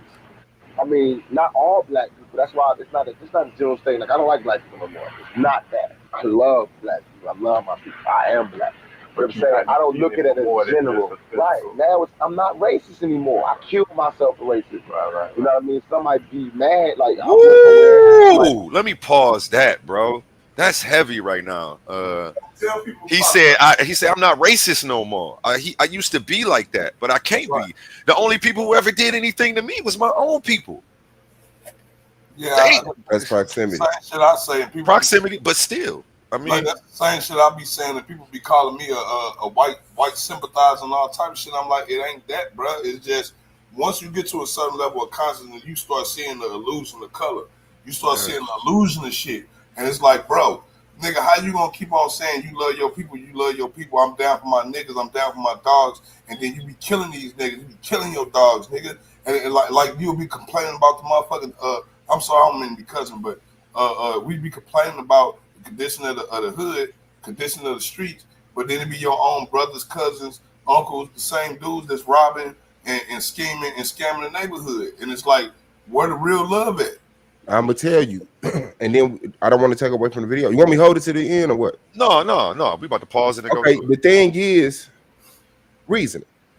Why did white people do to black people what they did? We weren't in proximity to them. They weren't poor. They didn't have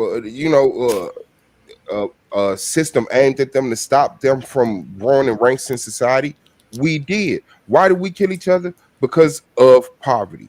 We kill each other because of mental insanity. We kill each other in ways, and then we go home and cry about it. We don't go home and make holidays. We don't go home and draw up postcards and send them to our family. Look what I did to this nigga. No.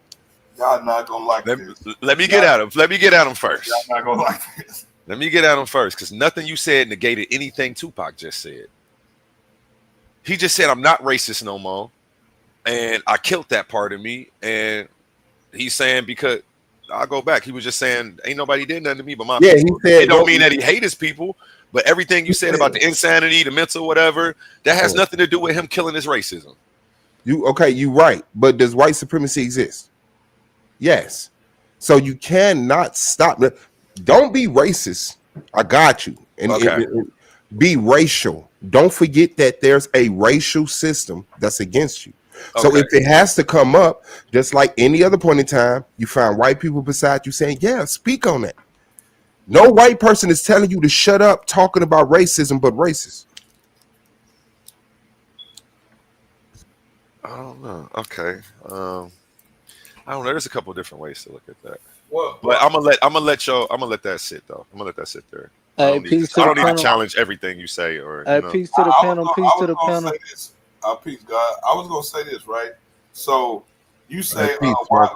why they treating us like this? Nah, I was trying to They trying to kind of introduce Smokey. inherited That some wasn't Smokey. they kind of inherited, right? Because at first it was a really good idea, right? You know, we got us a new little land over here. We trying to work and cultivate the shit. And at first it sounded like a good idea. We're gonna bring us some slaves over here, and then they actually bought the slaves over here and found out like, well, damn, them niggas don't like being slaves, right? So, and then that became it transiently became a problem. But then it became a logistical problem because you can't just put all them niggas back on boats and send them back over there because these ain't the same niggas that we bought from over there. These are generational. These niggas actually come from America now because we stripped them of everything. They don't know nothing about that African Mumbata shit. They don't know nothing about. They don't know nothing about that. So they homegrown. We can't take them nowhere. So they kind of like just stuck with this issue that they created. you cutting up. They could just play the video. Genocide you. Just play the video. Okay. You said I was and to remind you about proximity. Yeah, you was cutting in and out a little bit, but I'm gonna go ahead and let it play. What did he say? He said proximity though. I don't know. It just made me. No, I'm just saying people do crimes. Once you realize this whole. No, people have good and bad times to the people that talk to them. Yeah. You're absolutely right. Laurel said, what did he say? I'm gonna just let it play. Oh, he said this whole race thing is an illusion. And once you understand that race is an artificial construct and that there's only one family, the human family, broken up into nationalities, like you stop playing all these games. Right. We were having a discussion the other day. It was about interracial dating. I was joking, like, don't they say all the DNA go back to Africa anyway? So we all black. Like, it don't matter who you hit. You still, you know what I'm saying? Like, they all black. Even the white people is still black. If they trace their stuff back far enough, that's where it go to. So, like, where does the division come in? The division comes with culture. Yes, absolutely. But like you say, it's an illusion, and there's only one race. There's only one race, the human race, broken up into different nationalities, and tribes, exactly. And I'll let this play. With a white girl, can't believe it, but it's not. To me, it's like I'm a totally new human being. Before I was like that, and I was bitter, and that's why I was so evil towards black sisters when I went to jail, because I felt like I didn't sleep, I didn't fuck with them bitches to be there for y'all, and y'all put me in jail. All right, well, cool, but now I was wrong to have that kind of thought, because all black women don't owe me shit, and I don't owe them shit. You know what I mean? But to represent, you know what I mean? But to be me, you know what I mean? Procreate, have better seeds, make a better nation. I never trusted TV to get my point across. And I feel like we need our confidence, self-esteem. And that's what I got now. My confidence and my self-esteem. People might be like, this nigga conceited or whatever, but fuck it. I feel like I shine. And I don't give a fuck how much white people, the media, niggas, black people, player haters, police, whoever, try to darken my shine, I'm gonna always shine through. They can lie by my words, they always gonna ring true. You know what I mean? Because it's my essence. It's in my essence. And that's what's gonna always come through. And I feel like that's true about me. Like now people be like, he's blasphemy. He's saying black Jesus, that's blasphemy. Or he's acting like he's elitist. He's like the Muslims. Or he's like a 5%er. It's nothing like that. It's only to get out. I feel like our future is our confidence and self-esteem. All this rape and gangbanging and killing and 30 niggas fucking one girl, they all come from a low self-esteem and no confidence. As soon as we get our confidence, because I don't think like that. I don't think, let me fuck 30 bitches.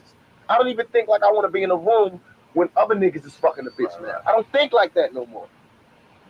And not because of jail, but because of my confidence is there, my self-esteem, my self-respect. You know, I don't need that. But in the ghetto, that's the type of shit that we're taught. It's like in the army, you taught to kill, so you kill. You know what I mean? We taught that. My older niggas, we taught that. That's the only thing we good for is our sexuality. Now I use that to make money, but I enforce my strength, my mind strength. That's what's more important to me now. The niggas see that there's not no accident. I plotted every single step from this to this. You know what I mean? Everything. This is a powerful quote coming up.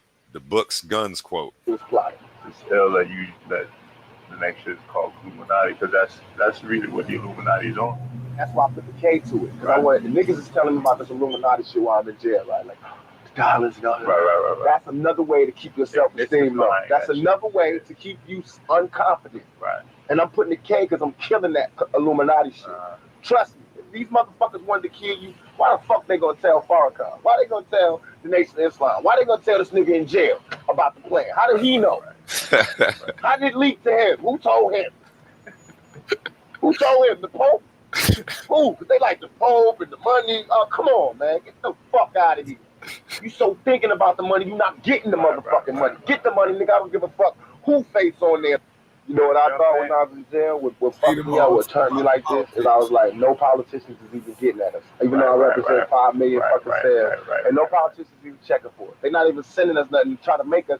They're not even thinking of it. And in business, you know, if you want to fuck with somebody, you know, you try to, they're not even looking at us like that. That means we ain't a threat. Right. But by the next election, I promise, I'm going to be sitting across from all the candidates. I bet you.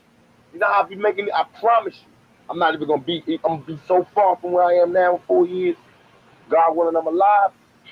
It's on. I guarantee you, we will have our own political party. And it won't be just for black people. It's going to be for Mexicans. It's going to be for Mexicans. It's going to be for black people. It's going to be for Armenians. I don't give a fuck. All you lost tribe motherfuckers right now, we need to have our own political party because we all have the same motherfucking problem. We built this nation and we get none of the benefits. Well, you heard it right there. And then, you know, then they took him out right after that last interview. He said, we need our own political party. We all got the same problem. We done built this nation and we get none of the benefits. I don't know if that sounds like an industry plant to you, Emmanuel, but he was guaranteeing and by the next election cycle, he was going to have that done and he was going to be across from the candidates. I don't know. I don't see a change. I don't see a change in that system. They've been killing their industry plants. And they still doing it today. So I don't feel like that part eliminates him from being an industry plant. No, not him getting killed. I'm talking about the promises he made and the statements he was making. I mean, I don't think industry plants are meant to rile the people up into revolution. That wasn't anything that people weren't already talking about at that time. With a larger scale already doing what he was talking about doing. So let me respond to that because he actually said, quote unquote, I'm doing 5 million sales. The youth, I got control of the youth. They not even hollering at us or checking for us. So think about what you're saying though. Majority of what you're saying, if he's saying he had the youth, that's eliminating how many people was already preaching and doing what he was preaching. With adults. At that time, it was not no bunch of people running around talking that shit, man. Bro, that shit sound good. Y'all niggas keep talking that. And then just for clarity, I've been around young niggas and ain't been studying all my life. Talking that shit. Let's go to another one. But let me get this clarity about them right quick. 1 second. Could you name me somewhere else that the another plant that was murdered by the people that planted them? Martin Luther King. Emmanuel. Yeah, I was just about to say Martin Luther King, Malcolm X, etc. I mean, you think Malcolm X was a plant? Yes. All right, bro. All right. What? Okay. Hey, that sounds almost as crazy as the European civilized. Being American, he just made being American conflict with being black for me. All right, let's go. That's all. That's the last 3 debate titles right there. All right, let's liaison between the Black Panther Party. Hold on, this is Professor James Smalls. Mr. Kirk was a plant too. I'm done talking. I don't disagree with that one. This is Professor James Smalls. I'm sure a lot of you are familiar with him, elder in the conscious community, family friend of Tupac, and I was the liaison between the Black Panther Party and the OAAU. At the same time, I was Malcolm's sister's bodyguard. So I was in constant contact with Lumumba Shakur, who was the head of the Black Panther Party in Harlem. His brother Zaid Shakur, the husband of Assata Shakur, was the head of the Black Panther Party in the Bronx. With Zaid and I was much closer, because we were close in age. Matula Shakur, the youngest brother, the purported leader of the Black Liberation Army, who was at Lincoln Hospital running a detox program using acupuncture for brothers and sisters who was hooked on heroin. So that was the world I was in, and this is the time of the formation of the Black Panther Party, the Black Liberation Army. I was a part of the group that opened the first breakfast program for the Black Panther Party in New York City, and I opened the second breakfast program on 125th Street for the OAU. I've met so many kings and so many queens. Benny Shakur.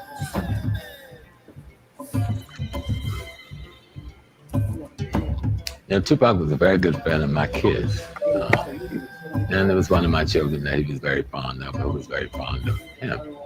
I didn't actually like Tupac very much in the beginning, even though I know his mom and know his dad, everything. But he was a good guy. And he did, like I said, very close to my kids. The day before he was killed, he called and wanted to set up a meeting with me when he got back to New York the next week. He called from Vegas. The meeting was about him. He was telling me that him and Biggie was really not fighting each other. That this was the magazines, this was the news people, this was their enemy that has created this whole thing. And the main reason that it was being pushed so hard is because Tupac, he said him and Biggie had got together and they'd come up with a way to take over distribution of rap music. And I told him then, I says, that can get you killed. You're dealing with this mafia and the mafia, both. Hold on, let me pause that. But he said you dealing with the JEWIS mafia.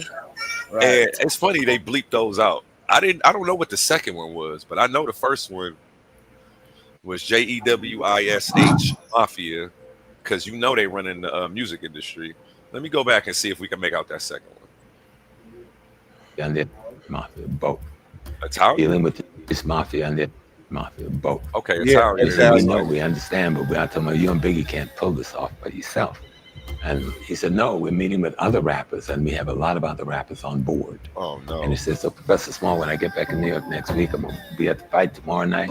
Get back in New York next week, I'm coming up to the house, we're going to talk. And I said, cool. And I handed the phone back to my daughter. And we would hear the next day that he was shot to death after that night. But he was very clear. And it didn't end with Tupac. Right after Tupac got shot, you remember there was 2 rappers that got killed in Jersey also. They were a part of the group with him and Biggie. And of course, Biggie would be killed later. But this all had to do with distribution. I mean, that's still hearsay, but it's still all hearsay. I don't think he was an industry plant, just on the connections that he had and held. Over the times, these people, he's a product of. Go ahead. No, I was gonna say, I think we got to give him an opportunity to present some evidence. I would say he's an industry plant, but he was planted by the Black Panthers. He wasn't planted by the feds. He was planted by the Black Panthers. Yes, that's what I agree with. Do y'all want to watch this one? Oh, wait, is that? I didn't know that what's the name introduced him, Dr. Khalid Muhammad. Brother. I switched from due dates. We're not even about to watch all of this, but I just want to show you the likes of who he's kicking it with. There's no way he was an industry plant doing shows. I mean, brother, nah. You got to have some evidence for that claim. That's just, it's outrageous. Extraordinary claims need extraordinary evidence, brother. But industry plant, I've never heard that one. That's the first time I've ever heard anybody say that. About the Benevolent and Holy Tupac, Maru Shakur is honorable, the most honorable holy divine prophet. Yeah, I ain't with all that shit. Yeah, I ain't calling him that. I ain't calling him no prophet. He's just a regular man like us with a vision. So Jesus could reach motherfucking Messiah status. Muhammad could reach prophet. Man, Tupac said, "I'm not telling niggas to follow me." He said, can get status, but my nigga Pac can't get that shit. You think Tupac sat up here on that thing and said niggas need to stop S-ing the D of Malcolm X and other motherfuckers for us to S his D? No. He didn't say put me in a position of a prophet. He never said I was a prophet. He actually spoke against that personality worship. And I'm not going to let your love for him saying that take that sentence. Yeah, he didn't like that black messiah complex. But he was saying that under the auspice of not being dead. He was saying that under the auspice of no. He said, "God willing, I'm here next year." He knew, he knew the consequences and repercussions of this. Right. So that's on the auspice of being alive. No, because Malcolm X was dead at the time, so he would have understood. Right, but at the time they were dead. No, he spoke against that shit, even in death. Right, well, they was dead to find logical. You always playing devil's advocate, man. You played devil's advocate a whole debate and debated something you don't even believe in, and then tried to convince us of your premise all day today. Even though I'm like, but you don't even believe this stuff. Why are you trying to? I'm like, I was so confused. Hey, look, it's a good debate. Hey, Pam finna do it. When we have a debate, Pam finna do the same thing. Okay. Mm-hmm. Like that's what I said. We finna put on shows, man. Like we finna put on real shows. Win or lose, the shit don't matter if you win or lose, bro. We finna put on good shows for y'all, motherfuckers, bro. I want to play this Khalid Muhammad Tupac speech, but I don't know what the audio gonna sound like. Yeah, we gonna put on. How do we get on Tupac? That was you that brought out that Tupac Bible. Yeah, that Tupac. Yeah, he was talking about a black political party, and then he got into the niggas political party, NIGGAS, never ignorant game goes to accomplish society. Or we get our political ideologies from Tupac. Most of them. So can white people be niggas too? Yeah, Tupac wasn't racist. You funny. I ain't gonna lie, I cried when Tupac died. I forgot how old I was a kid. I was like 5 or 8. My brother looked exactly like him. Like everywhere, still today, people mistake him for Tupac. Every nigga with thick eyebrows and a bald head, they try to say look like Tupac. Y'all just heard I showed you my brother. My brother always get confused for Tupac or Kobe. Y'all just heard out of Tupac on mouth that he wasn't racist. I know. I was just asking you. Yeah, and so like that was one of the problems that we ran into with the whole nigga party, because we ran into conflict on that particular point. And so the way I tried to fix it was saying that maybe you just couldn't be a real nigga. Maybe you could be a nigga, but you just couldn't be a real nigga. You funny. Well, a real nigga means that you part of the government. You part of the nigga government.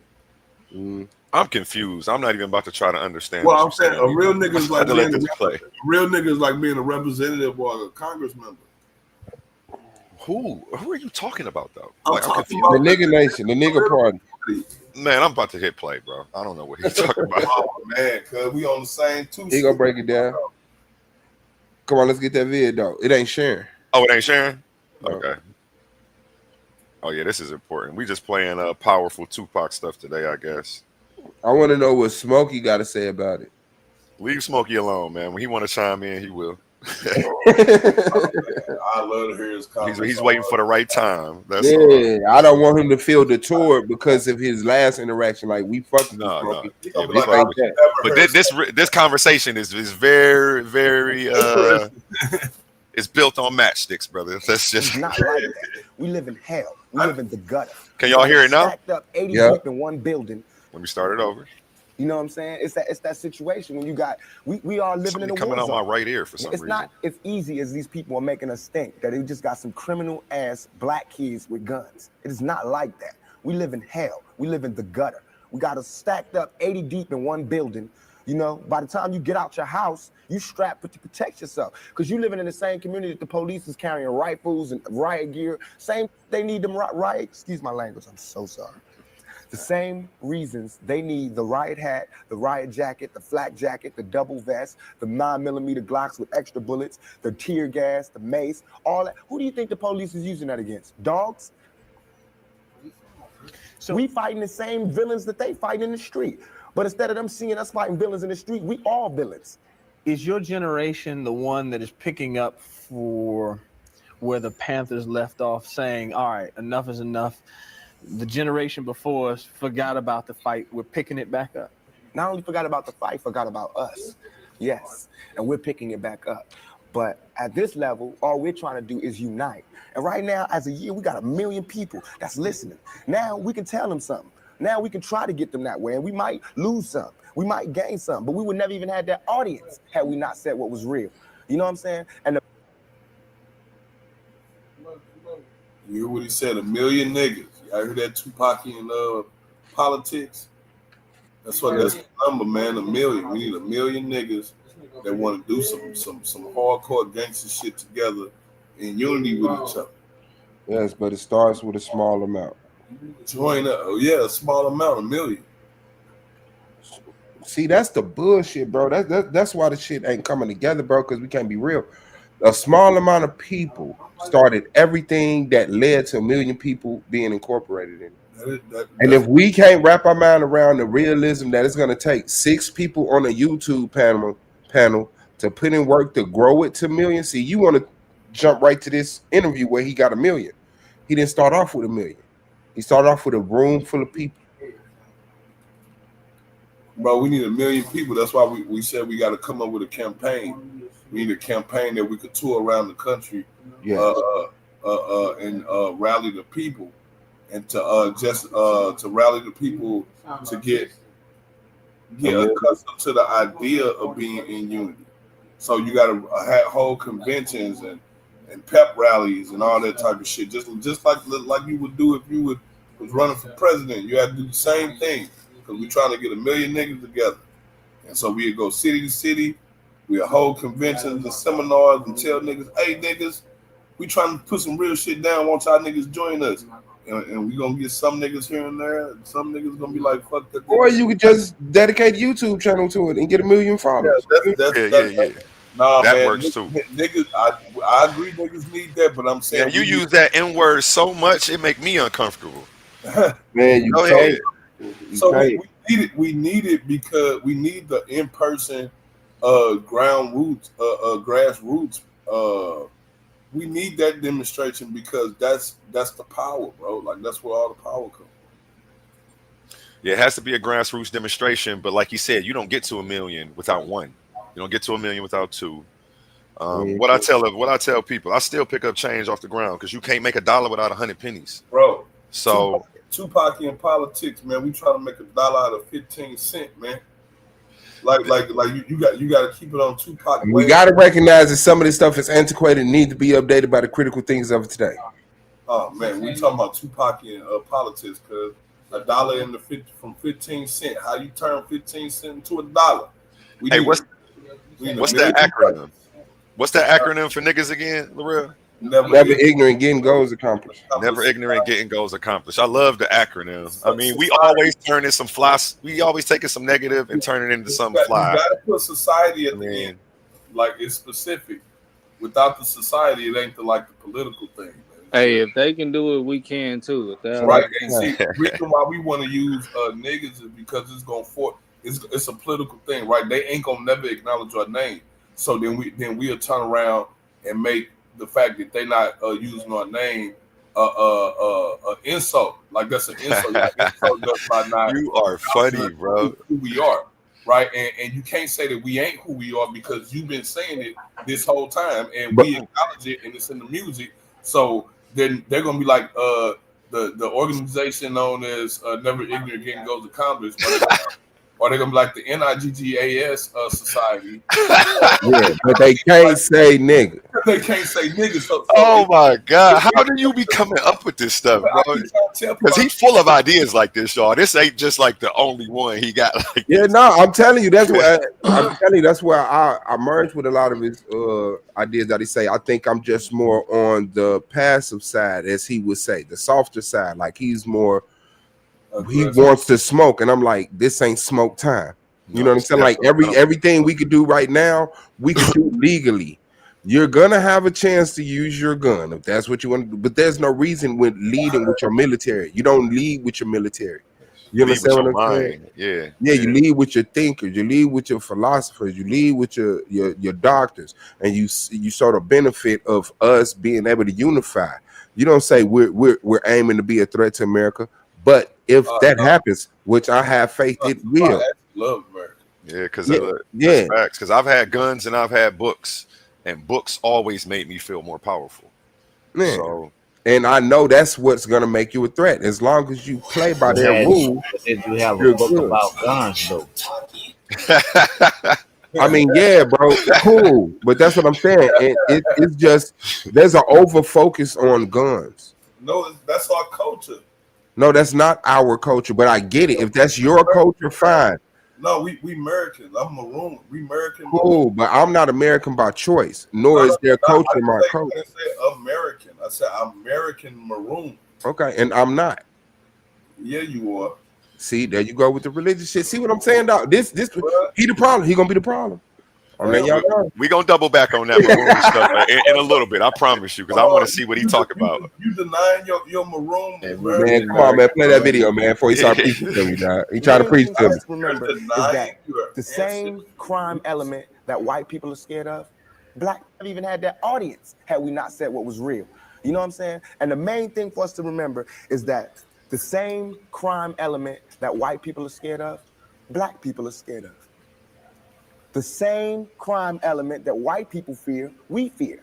So we defend ourselves from the same crime element that they scared of. You know what I'm saying? While they waiting for legislation to pass and everything, we next door to the killer. We next door to him, you know, because we up in the projects where it's 80 in the building. All them killers that they letting out, they right there in that building. But it's better just because we black, we get along with the killers or something. We get along with the rapists because we black and we from the same hood. What is that? We need protection too. Finally, I want to ask you about something that. Hey man, pause, dog. Hey, pause, dog. I need to, Emmanuel, look in that man's eyes, bro. When he not when he talking, but when he finished that sentence, look at the human that he's being, bro. Rewind that, man, and let people see what it's like to be a genuine motherfucker that just spoke your motherfucking mind. The very end. I mean, if you want to play the whole thought, you can, but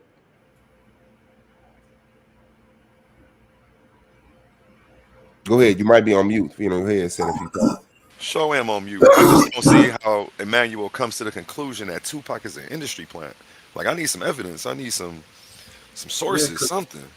That's a hell of a statement. He disrespecting the holy divine honorable prophet. It's plenty of videos. It's plenty You of know females. that shit head, and if you disrespecting Lorel's prophet, okay. Let's let him respond. Nah, I was just finna say plenty of females 25 and under who don't understand Sexy Red is an industry plant. Same as I'm from St. Louis. You dissing Sexy Red? same as listen, bro, calling somebody an industry plant isn't disrespect. It's, Calling Sexy Red an industry plant is. no, I think she is an industry plant. calling me The whole industry calling is somebody a plant right now. Me Like, calling somebody an industry plant is saying that they were strategically planted into the industry. By who? For what? That's up for grabs. That's up for debate. But being strategically planted is what's factual and evident by most people that were planted, like the people that I'm naming. He said, "Ooh, baby." y'all funny. I'm about to hit play. So we can hear this thought again. You know what I'm saying? While they waiting for legislation to pass, we next door to the same crime element that white people fear, we fear. So we defend ourselves from the same crime element that they scared of. While they waiting for legislation to pass and everything, we next door to the killer. We next door to him, you know, because we up in the projects where it's 80 in the building. All them killers that they letting out, they right there in that building. But it's better just because we black, we get along with the killers or something. We get along with the rapists because we black and we from the same hood. What is that? We need protection too. Finally, I want to ask you about Look something at that face, dog. Somebody else asked you in the interview, and I thought the answer was interesting because I think it speaks to you and your generation a lot. Someone said, where do you see Tupac 10 years from now? You said, hey, I just want to be alive. That's real for you. That's so real. Somebody ought to tell that nigga. That's crazy that it's so bad out here that, like, that's, you know, a person can't even hope for more than that, man. I just want to be alive, bro.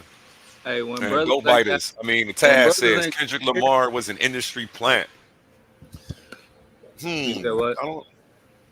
I want to hear him break that down one day, if he hasn't already. Let me let this. Kendrick Lamar, I would say he was definitely strategically enhanced. As far as Oh, this nigga part of the Drake UMG lawsuit, man. Play the video, it, man. it's almost like Nip. Do y'all familiar with Nip upbringing and his You talking upcoming? about Holly Selassie nephew? I mean, yeah, that whatever you want to call it. All these niggas your messiah. They ain't got nothing to do with me. Brad, now you finna deny this nigga's divine. So now let me Was guess. Nipsey Hussle Holly Selassie's nephew? Is that what y'all just said? Now you gonna tell me Nipsey Hussle wasn't an angel? He said Nipsey Hussle was an industry plant too. He's saying he wasn't an angel, and I'm trying to figure out how the fuck he figured that. Nah, I'm saying the difference between God Nigga is trolling. being an industry plant and being strategic. God sent Nipsey Hussle. I believe niggas like Kendrick Lamar and Nipsey He was a Hussle rolling 60 Crip Messiah. The Bible said that God sent messengers from your own people, and God sent Nipsey Hussle to die for our fucking sins, and that's what the fuck happened. You funny, like, man. Y'all really got to stop this, man. If the white people can do it, we can do it too. Man, stop trying to be white people and stop trying to be women, bro. We black men, bro. Damn.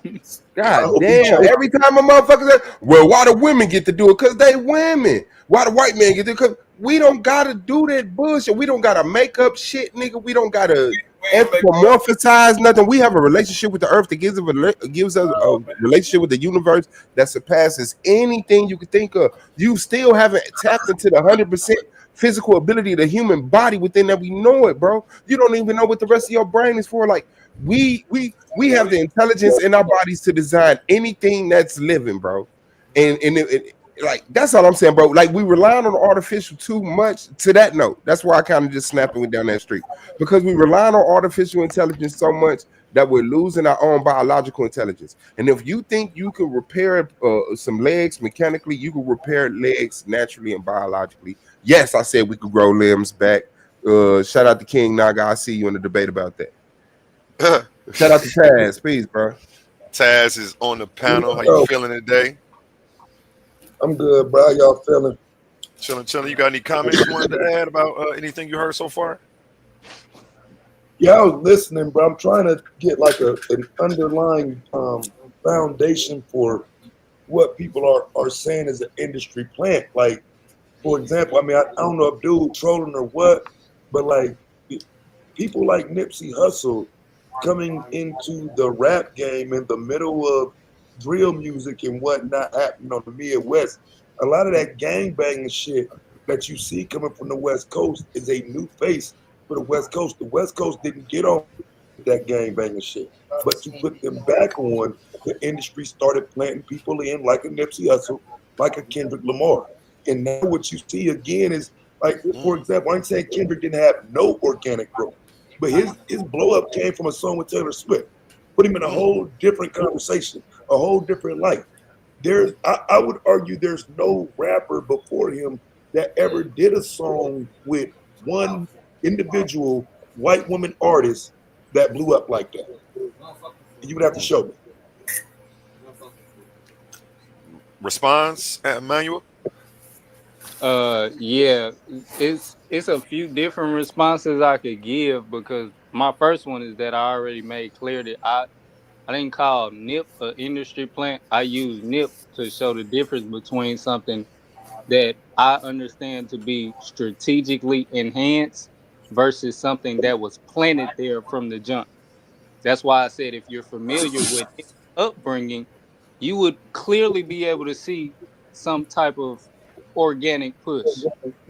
It's a lot of people who have an upbringing where you see no type of organic push. You literally see overnight and making old videos go viral that have already been out for years, etc.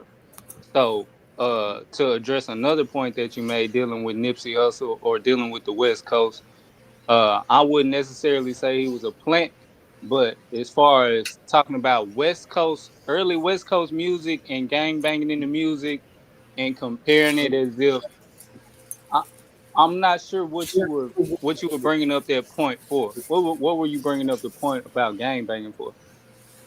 Okay, because like I'm in a like initially listening to music. I didn't listen to East Coast shit, so I listened to all West Coast shit. And West Coast niggas didn't need to lean with. They didn't need to lead with gang banging.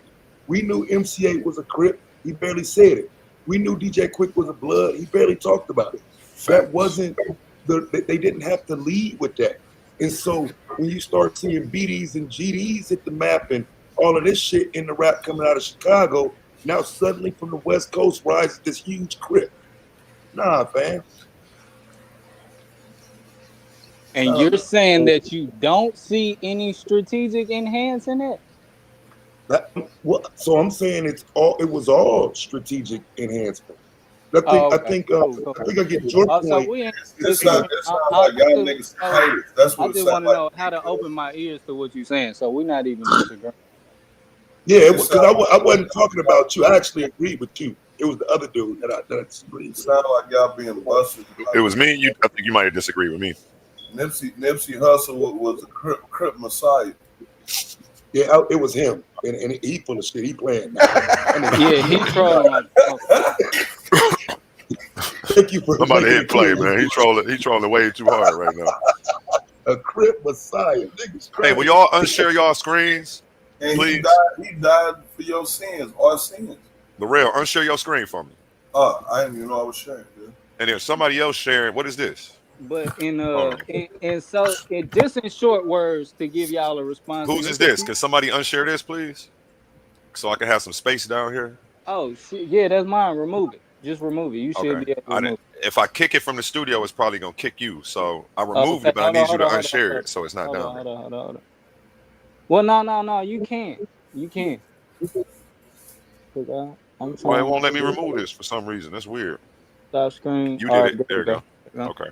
But yeah, just short and sweet, like I was saying, my understanding calling Tupac an industry plant is, of course, I wasn't alive watching Tupac's upbringing, but in the time frame that we've come to, you can look back and do a lot of research and time frames and put pieces together. And what I mean when I say Tupac being an industry plant,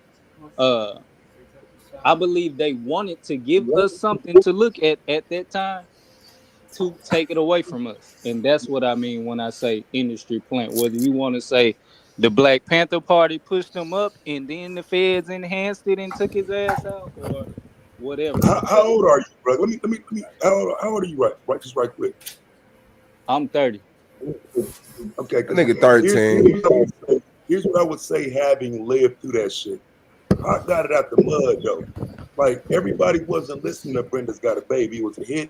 It had a yeah. See, I be talking about like going back to performing art school days. Like when you look at the kind of shit he was talking about, his tone, his demeanor, to him being a gangster rapper just a few years later.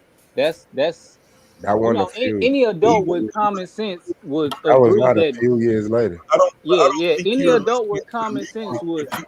No, I don't think you listen to music if you think he's your typical gangster rapper. Like the gangster shit he was talking about was just regular. Just right quick, he rapped about regular shit in the hood that we would call gangster shit. But in no way, shape, or form did he ever promote gang banging or going out and being a criminal thug. That was an acronym. Thug Life was an acronym. So everything in his music early on was about the experiences of Black people. Them first 3 albums were not gangster rap. And so by the time you get to All Eyes on Me, the nigga just got Elmo conscious than gangster back then. He went gangster once he got attacked by his own people. And then he lost his mind, didn't know who to trust, and then that's when you start getting the other music about violence and stuff like that. He didn't even get picked up by Suge until Suge ended up getting him out of jail and signing him to a deal. That's how he got baptized into all of that shit. You know what I'm saying? Even them songs was about him getting back for what happened to him. Even them songs was him getting back at niggas for what they did to him. Them songs wasn't, hey fam, fuck, I'm just gonna go shoot niggas up for no reason. That was niggas trying me. It's up. That's facts. He never was on nothing like that. I mean, like I say, I could get that perspective, but like I say, right now, just like y'all grew up in that era, it's industry plants that are in every era, and people don't see them as industry plants when they're in that era, which is why they're strategically planted the way they are. According to my perception and opinion, I'm not spitting no facts. You can't factually say a nigga was an industry plant. Everybody that's been planted has some type of talent to where you could say they would have made it anyway. So But I'm not, you know what I'm saying? I don't make was them trying to kind of keep statements. No, well, I disagree because there is COINTELPRO information out on people, and we know of a few industry yeah, plants the that we can gig is say up. for sure. What But you you're talking right. about, The like ones CIA specifically informant today, type we shit? don't. Yeah, but the other Oh yeah, side, but well the other yeah. I side mean of that's on a whole different scale of what I'm talking about when I'm speaking of musicians that are planted for a specific reason to be at a material idolization turned into a mourning in the black but community. what I would be feel his like they give reason? us multiple idols Yeah, for them to do but that. your argument ain't solid because you weren't there. So again, just another quick example. Because if you're saying he was planted, it would be planted to Oh yeah, cause I made niggas that to claim. fight back. I agree with you I'm just 100% that let him it's get it not. out though. Let him get it out. Let him get it out. because all I'm saying is that if we look at his history, what he rapped about, what was going on. He rapped about the LA riots before the LA riots because he was saying police ain't gonna keep beating niggas ass. At some point, more than just me gonna clap one of you motherfuckers. Okay, a year later it goes up in LA. He comes back a year later and says, "See, I've been told y'all this shit was gonna happen." This is you talk. He would have been planted to cause a fucking revolution because that's what he was rapping about. That's what he was pushing. Those of us who grew up listening as teens was like, yeah, fam, fuck that. You don't let no police beat your ass. You ain't got to take them L's. So, if anything, you would be saying that they planted him to cause the revolution. Yeah. No, but see, no. My point is, they put idols in our face to start talking that shit to make niggas think that shit, and then take it away to where every time you got more and more niggas that think that shit, and then their hopes and dreams are killed when they see that taken away. And so if you say, because I get that understanding for sure, but Pac wasn't that. He grinded into that position. He wasn't placed in that position. I think that's where I would have to say he can't be a plant because he wasn't placed there. You know what I'm saying? There was no push behind Pac. In fact, they were trying to take from him because when he shot that police officer, they were trying to take his music off. They were blaming him for people shooting at the police. They were blaming Yeah. his lyrics. They were trying to make his lyrics the bad thing. Oh, do you remember? He Yeah, said that Manuel. Do you soldier remember story. when he shot them That soldier cops? story. That was harassing them black men. You don't remember that? Yes, Atlanta. Yeah, That was Atlanta.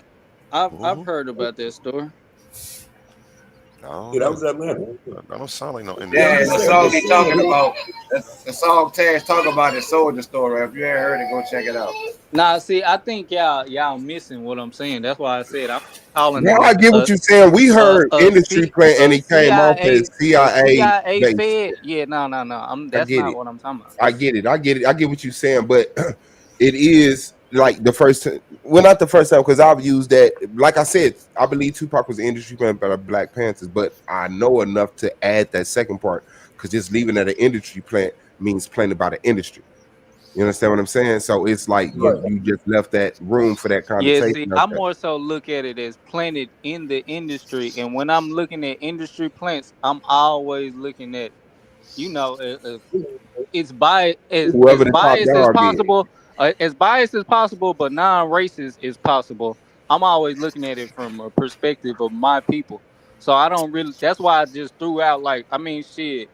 We ain't gonna just look and say Mr. Kirk wasn't an industry plant. There's plenty of people who look at the timeline, look at the research, look at how he came up, how he got put in the party, and then say, hold up, they probably had some shit up their sleeve the whole time.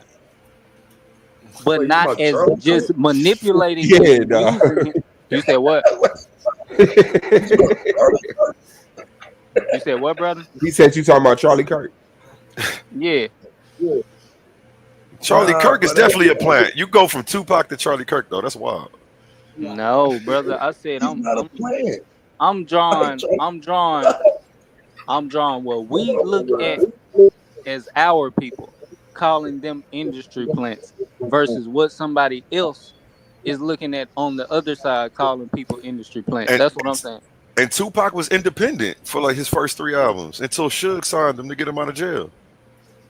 He wasn't no plant. He couldn't have been an industry plant. He was independent. He re-signed to make his stuff bigger, so that way he could get out.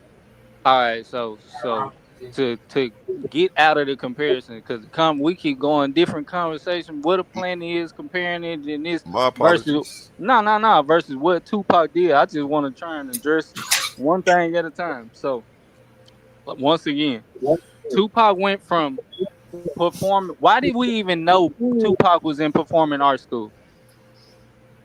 Because he said it.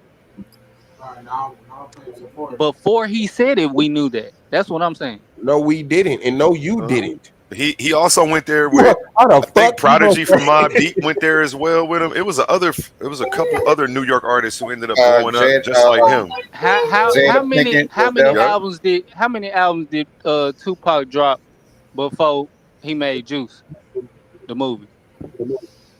2, 1. I'm glad you brought that up because I'm gonna play a clip. I want to play a clip from him from Gang when he did the movie Gang Related, and why he chose to play a dirty cop. But go ahead with that one right there. Yeah, I'm just drawing like early career Tupac to what he blew up into, and what I'm saying is I'm not gonna say what you don't do. Let's just talk about what we have seen. How many people have we seen more successful in the music industry, but starting off in the theater industry? How many people have we seen that happen with?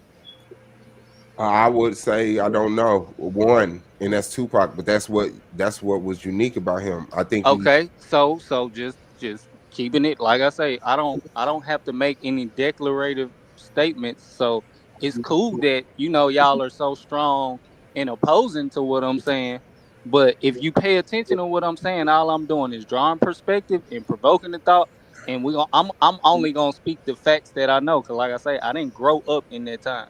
But what you can clearly see is things being done that had never been done before. And I'm not talking on some historic, legendary status. I'm talking about things that can easily be strategically pushed, like somebody going from the theater industry to the music industry that have just enough that had just as much talent as Tupac, but weren't as successful in the music industry. But you leaving out the factors that made him a point for us to want to see. You're gonna have to say, well, he really didn't get beat up by the police in Oakland. That really didn't happen. He really the lawsuit was fake that he filed against the Oakland police for beating him down. The shooting of the Atlanta police after that's all fake. Because if you're not saying that, then you're explaining what put him on that road to becoming what he became. Why we look at him like that? When you say a plant in any way, shape, or form with him, I'm just saying I was here. I know what blew him up. I know what started him down the path to being seen, what took him to the next level, how he was in jail. I say he was already being watched as a child because of who his family was. By who? And most people that know Tupac's upbringing, just by the way, BTW, my whole family is Tupac fans. My wife is a Tupac fan. I was born and raised in Southern California and for a good amount of years. So it's not like I'm just totally fucking ignorant. It's just that I have my own mind and I analyze things differently. And I'm not Who biased. is he being watched I'm by? not biased to everything just because I like it. Because I like Tupac's music at a certain point in time, and until I started to analyze certain things and realize certain beefs could have been fabricated and amped up, just like this shit happens right now. No, you say certain beefs. What? Say that again. Can be fabricated and amped up just like certain shit is right now. It happens all the time today in the industry. Which one was fabricated? You said what? Because I'm saying, I say, what are you saying was fabricated? Because I would say Pop the one who fabricated that shit with Biggie. Pop poured gas all over that shit. And that's what I was trying to say. I think Pox, he really did take life and make it art. The things that really happened to him, he included to make his rap career bigger. Instead of saying, "Hey, I just got shot by some punk in the elevator." No, I got shot by the biggest rapper on the East Coast coming up right now, and it's on. And that's the. I guess some people could look at it as a sacrifice, like he was willing to make. But yeah, I believe that he really implemented that stuff on purpose, just to make things more marketable, more attractive, so that we could really get that bag to get to the political things that he was trying to say. And yeah, I don't think he was watched or planted by anybody that was against us. I think the Black Panthers planted him, and I think even though he veered, and I could say when he did get negative, certain he was more marketable to some people, and they wanted to see more of that in the music industry. Oh, I But think I know a good way to put it. but he didn't let that consume him, right? So he stayed positive to the end. He had that, but he said, "You get the heart of the streets, you get them following you, and then you turn the corner and you start going down you know what I'm saying, more positive path. But you got to become a nigga to change niggas. You got to become a thug to change thugs. Get the hearts and the minds of the thugs, and then speak to them. Turn around and say, "Hey, we ain't doing this no more." You So know, every any type of media that gets pushed in the masses, it has to be submitted. Basically, what I'm saying is, I feel like if somebody is planted at the beginning of their submission, is something that the industry sees and the entertainment business sees to say, I want to make them famous. I'm saying I believe somebody seen that at Tupac from the jump and said they wanted to make that nigga famous, and they made his ass famous his because mother. they knew what it would do for the community. Whether he was talking black revolutionary shit or not, if you already got a plan to build it up and tear it down, you don't give a fuck if he's talking about that or not. Because once I tear it down, it's gonna do exactly Okay, what I so that's want it what to I'm do. asking. Who was watching him to tear him down? The same motherfuckers that was signing death row and pushing the fucking music. I can't say Who? what I want to say, but at some point I need y'all to do the math. No, why you can't say what you Who want runs to say? the entertainment business? The Jews, nigga. I mean, that's No. Don't ever put that on me. I'm definitely not I'm saying saying, that. who was you talking That's about? crazy. Like I said, at some point you'll do the math. But what I'm saying is, if the entertainment business, if the entertainment business has been ran by the same people strategically, the same people who run the jails, all this stuff strategically for the same amount of time, I'm saying they've been pressing buttons behind the scenes to say who they want to The put in front Illuminati, of my niggas, nigga. to say who they want to put in front of niggas and who they don't. The Illuminati. Bro, you can do the math. Don't I'm trying, but you could just give me the fucking answer. I'm saying it sounds like you got a couple answers. Put them in your head and store them. Man, all right, man. I think you the plant now. Yeah, of Nah, course I'm a plant. I think Is you a it all YouTube right? plant. You use I any think word? Emmanuel Halawaya is definitely a fucking plant in the black community. Of course. So what do you want me to explicitly say when I say there are clearly Who was watching Tupac in his early stages that helped him get on and that took him down? whoever was running the music industry? You want me to tell you them by name, by race? Like what? How do you want me to tell you? The Hey, people that was running the music industry. That's how Steve Coakley did it. I don't know nothing I'm else. not Steve Coakley. Hey, I'm I don't hear Emmanuel nobody talking Halawaya, about him according but to you. me. You ain't think nobody listen to Steve Coakley? I got a No, whole I I said listen to breakdown him on I'm the not regular. him. That's funny. Oh, you talking to talking about the assassination of Malcolm X and assassination of Dr. King. Yeah, so just for my understanding and perspective of what an industry plant is, to be clear, is that it's somebody from the jump of your career, from the jump of your wanting to submit into any type of industry, whether it be any type of industry in the entertainment business. No ground up, people seeing you from overnight plant. Tupac, man, no, brother. I don't get that. Okay, first of all, Tupac went to the school of Juilliard, right? Bro, Tupac's family was known before you knew Hold on, Tupac. brother. That's my whole point. So anytime you Okay, try to that's your blame whole point. Your Tupac, whole point is that's what because I'm saying. Tupac finally. Okay, bet.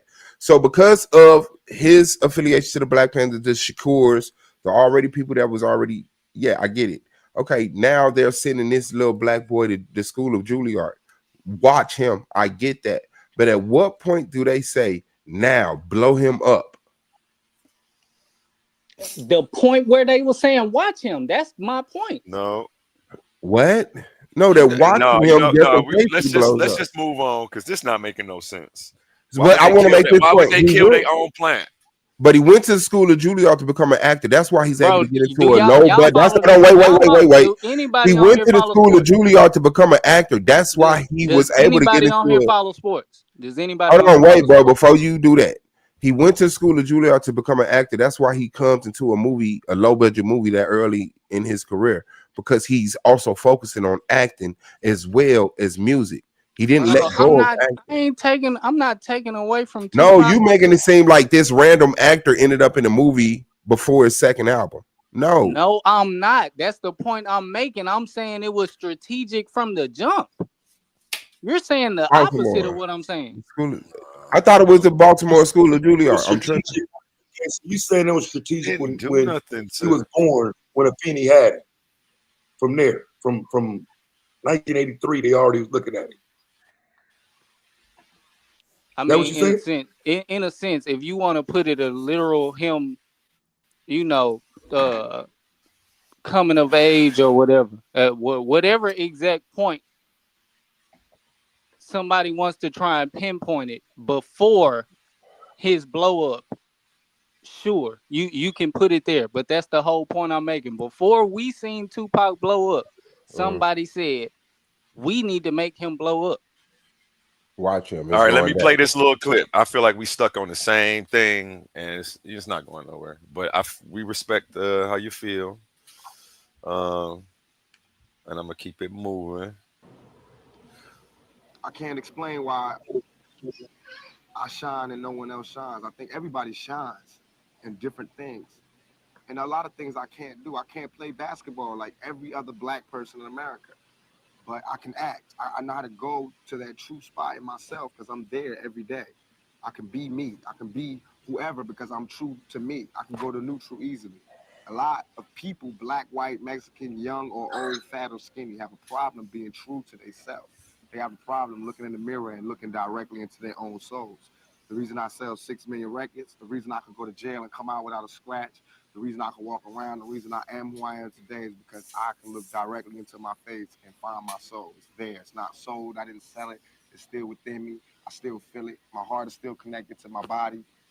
So I could, any character, I'm going to bring that intensity, that truth, that honesty to it because I have to repay for that blessing from Black Jesus, from God. I have to pay for that by shining. If he give you the voltage and you waste it, that's the curse. He gave me the voltage, I'm a shine. It's not mine, it's from God. It's God. Not that it's so special that nobody got it, but all of our gifts and blessings and our strengths and our weaknesses come from God. Come from Black Jesus or whoever comes from within you. You know what I mean?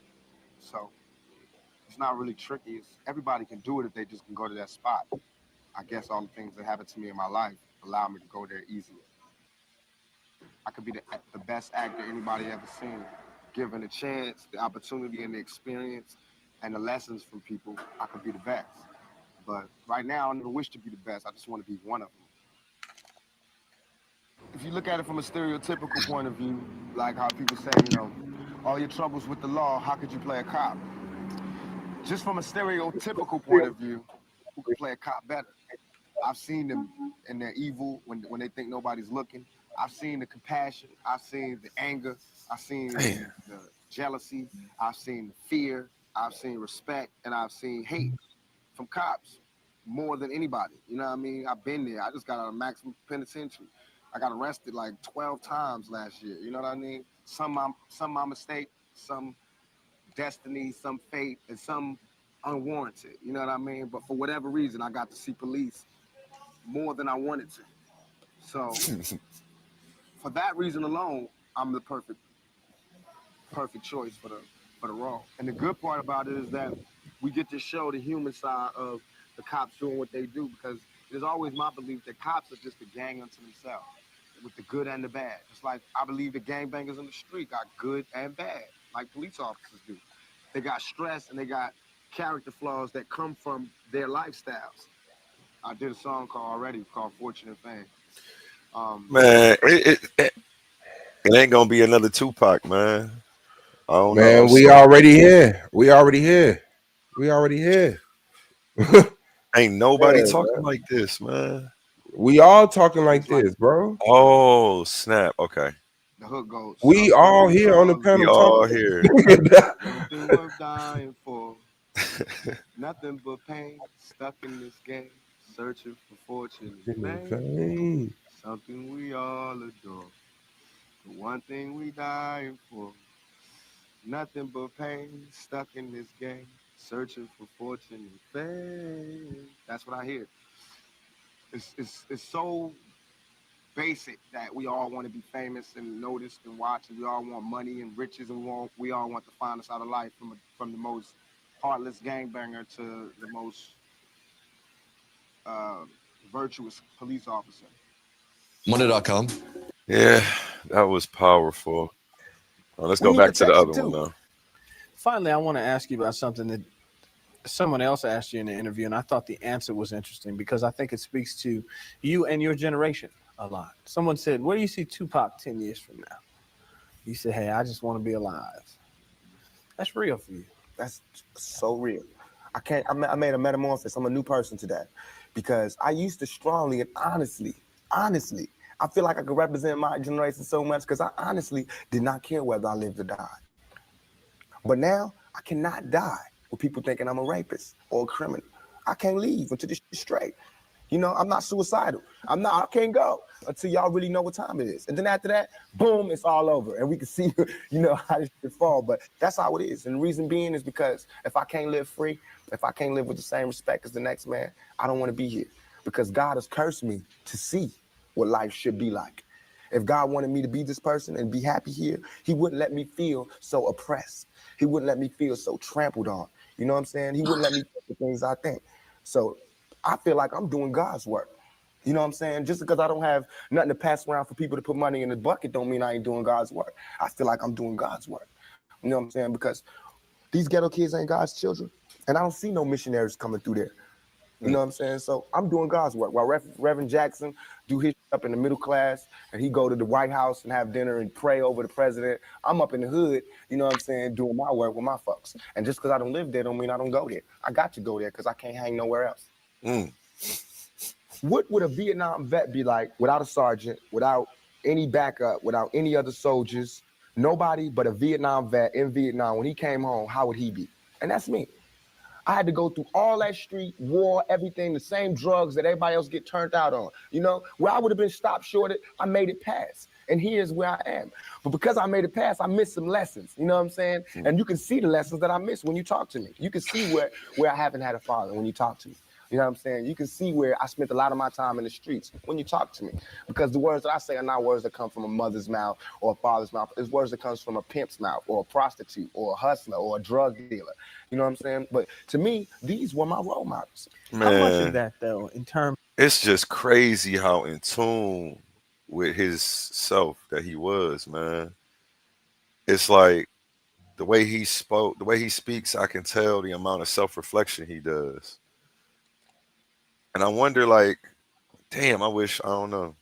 He must have had some powerful elders or somebody teaching him something at a young age, because like even back then he was so far ahead. Like if the old Tupac back then, even if we plopped him here right now, he's still ahead of his time. His mother is a fiend, bro. Yeah, like, that's some shit, bro. Like that's really some shit, bro. Like that, like when he came up, when you watch his remember the little performance he did, the Black Panther or Black Power performance? You saw that? The one with Khalid Muhammad where he was giving that? No, it was a song he did early in his career. No, you never seen that? They got it. Look it up. He performing on stage. I think this might be the one we had the box with the blonde tag in it. But yeah, he got a whole Black Power song that he was rapping when he was young as hell. Hold on 1 second. 1 second. It's one of the judges. How you feeling? How you feeling? What's up with them results, baby?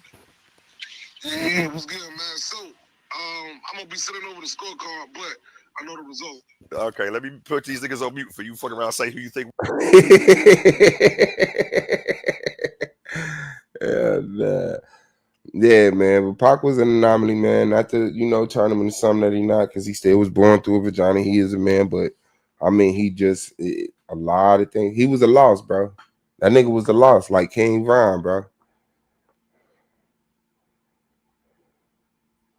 That nigga was definitely a loss, bro.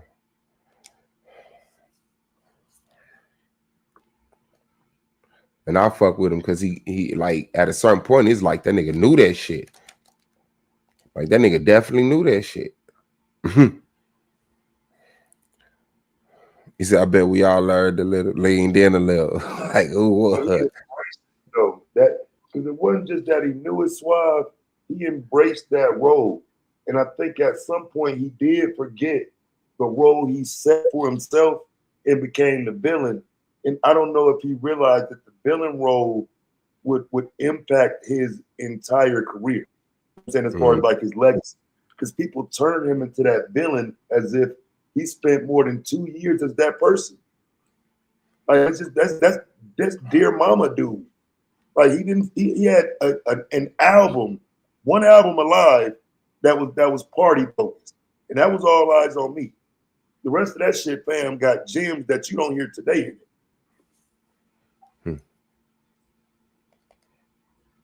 Understood. Yeah, I mess with. Yeah, bro. I don't know how Emmanuel came there, bro. That was kind of bogus, man. I mean, I guess he cleared it up, but the fact that he's still standing on, like, yeah, no, the people who control the music industry blew him up. No, they didn't. He was undeniable. Like the nigga came from the Black Panther, the Black Power movement, motherfucking School of Juilliard. I called it, but it was the Baltimore School of Arts and the streets. Like shit, nigga, you gonna blow up in one of them motherfucking lanes. Shit. Yeah, I don't think he ever got any positive support from the people that want to keep black people down, if that's the thing that you recognize exists.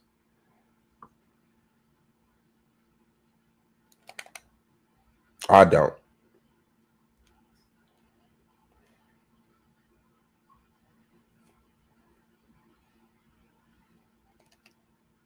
Yeah, I think it's wild though that he still kind of garners that same thought process though after all these years. Because even back then, I remember people saying he was a plant just based on his success. You know what I'm saying? How kind of like it, because it seemed like his success came out of nowhere. But people forget he had the #1 song when he was locked up. Dear Mama came out while he was locked up. You know what I'm saying? People forget I Get Around. They forget Brenda's Got a Baby. Like, he got a whole career of hits. But, you know what I'm saying, by the time we get to that party shit, that California love type shit, you know what I'm saying, I just think people focus his career on that, and that is not the majority of his career. Yeah, and I didn't even recognize that happened because I just wasn't aware enough, I guess, to see people are getting introduced to him in this era. They're not going back listening to that other stuff. Like they think this is him. That's why I say, yeah, I could see it getting popularized around that time. Like the industry, like, okay, yeah, hype the bullshit. But like, yeah, the songs that I fuck with Tupac for were very positive, and they were still street. They were still right. I don't know if anybody was able to create that mixture like he was doing, bro. It was a very 50-50 mixture of that shit that could be understood as not go out and commit crime, or don't go thinking you can commit crime and it's cool because there's repercussions for that. Like I just think it was a message that a young black man, if he take it and use it, there's no way he can't benefit from it. That's a fact. Yeah, so I guess I mean, like I say, it ain't too much that's being said that's combating what I'm saying. It's just more so coming from an opposing perspective. And I'm cool with that, but ain't nothing anybody saying knocking the fact that it was somebody controlling everything that went into the media. And what I'm I'm saying not is the talking people about that. control. Hold on, brother. The people controlling what went into the media Just to be clear, though, clearly if we talk wanted about, Tupac to be in niggas' faces. That's all I'm but if saying. you're talking about, but 1 second, bro, if we're talking about the industry, don't that apply to every person that comes out with a song, with a video? Aren't they trying to push everybody? No, or we would have been seeing everybody as much as we were seeing Tupac. That's my point. We did. We saw people. Damn, that's what I'm saying. That's what I'm trying to tell you. We saw everybody more than we saw Tupac. We didn't see Tupac like that till 95. Even Tupac being in movies wasn't enough for him to be the #1 rapper in 93.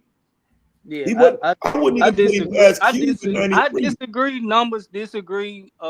Late night talk shows. The first time we seen Tupac, he was doing the Humpty dance. Yeah, there you go. Now you going a little far back. For a nigga to say 95 and he died in 95 is crazy. He didn't die in 95. Died in 97. He didn't die in 95. Oh, when did he die? 97? Well, just to be clear, bro, you saying him going on a talk show to talk about a movie he in is a plant? That's crazy. Hold on. Because I just said he died in 95 out the dome, and I'm the young nigga that y'all say, right? All right. So if I said he died in 95 and he died in you're saying 96, but if he died in 97. Because somebody said 97. No, he died in 96, September 13th. That's I thought that was 97. That's still as much as a stretch as I was saying from the jump. You see what I'm saying? I put out my dedication song to Tupac in 97. My bad. Yeah, he died September 13th, 1996, out here in Las Vegas. Right there on the corner. Yeah, okay, so forgive me for my ignorance, but that still doesn't disprove the stretch that I'm saying is made by somebody saying we didn't get on Tupac till 95. Okay, so in terms of the party shit, because I'm telling you, those of us who were on Tupac were on, they finally pulled me over and I laughed. Remember Rodney King and I blast on his podcast. We were on Pac. What I'm saying is California Love ain't nothing but a gangster party. Them niggas wasn't on Pac. You're not going to get that argument. Yeah. That wasn't Pac music before that. If you was on Pac, you was banging that strictly for my niggas team. But I'm confused by the point that we're trying to make about more people being on his music at a certain point in time. That he wasn't an industry about an industry. Because he in jail and motherfuckers so you saying wait, it don't matter who planted the plant. The plant gotta grow. The industry didn't help him grow in any fashion outside of how they helped everybody else grow. Exactly, nigga. I didn't say he was the only industry plant. I said there's always. So by your logic, everyone is an industry plant. No, not everyone, not everyone, but I would definitely say there's generation after generation for sure. Well, you don't know what an industry plant is. Okay, you can tell me I don't know what an industry plant is, and I said the definition for the premise that I was making when I said something planted in the industry or strategically enhanced. Strategically planted or strategically enhanced. So there are people that that's literally everybody. Everybody in the industry has somebody strategically enhancing. Hold on, brother. It's literally people that didn't rap. It's literally people that didn't rap in the past that have came out in the past 15 years. And said I wasn't even a rapper, and have been some of the biggest artists that niggas have seen that whole year. I used to say that too. It was a cool thing to say. I had a Trapaholics mixtape called F This Rap Shit. And I never respected niggas like that. Rappers are rappers. If you a dope dealer and your ass come from the game and start rapping, guess what you're doing? You're rapping. For some reason, they try to make rappers I guess fucking background dancers like Tupac was. So what are you? Like, so what are you saying? Just because you don't respect the nigga, it don't give him the qualification. I ain't a rapper. I'm a gang spitter. Yeah. So because you don't respect the nigga, it disqualify him from being what? I'm confused because it was niggas that didn't respect. No, I admit the conversation just diverted.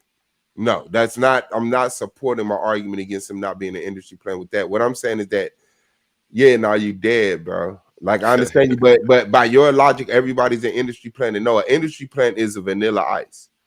An industry plant are specific artists that we know. The Yeah, industry, I'm saying according to what? According to what? according to black people. According to what you say an industry plan is? I don't know what you want to do when we I'm talking saying about according hip to hop. what you say an industry plan is? Yes.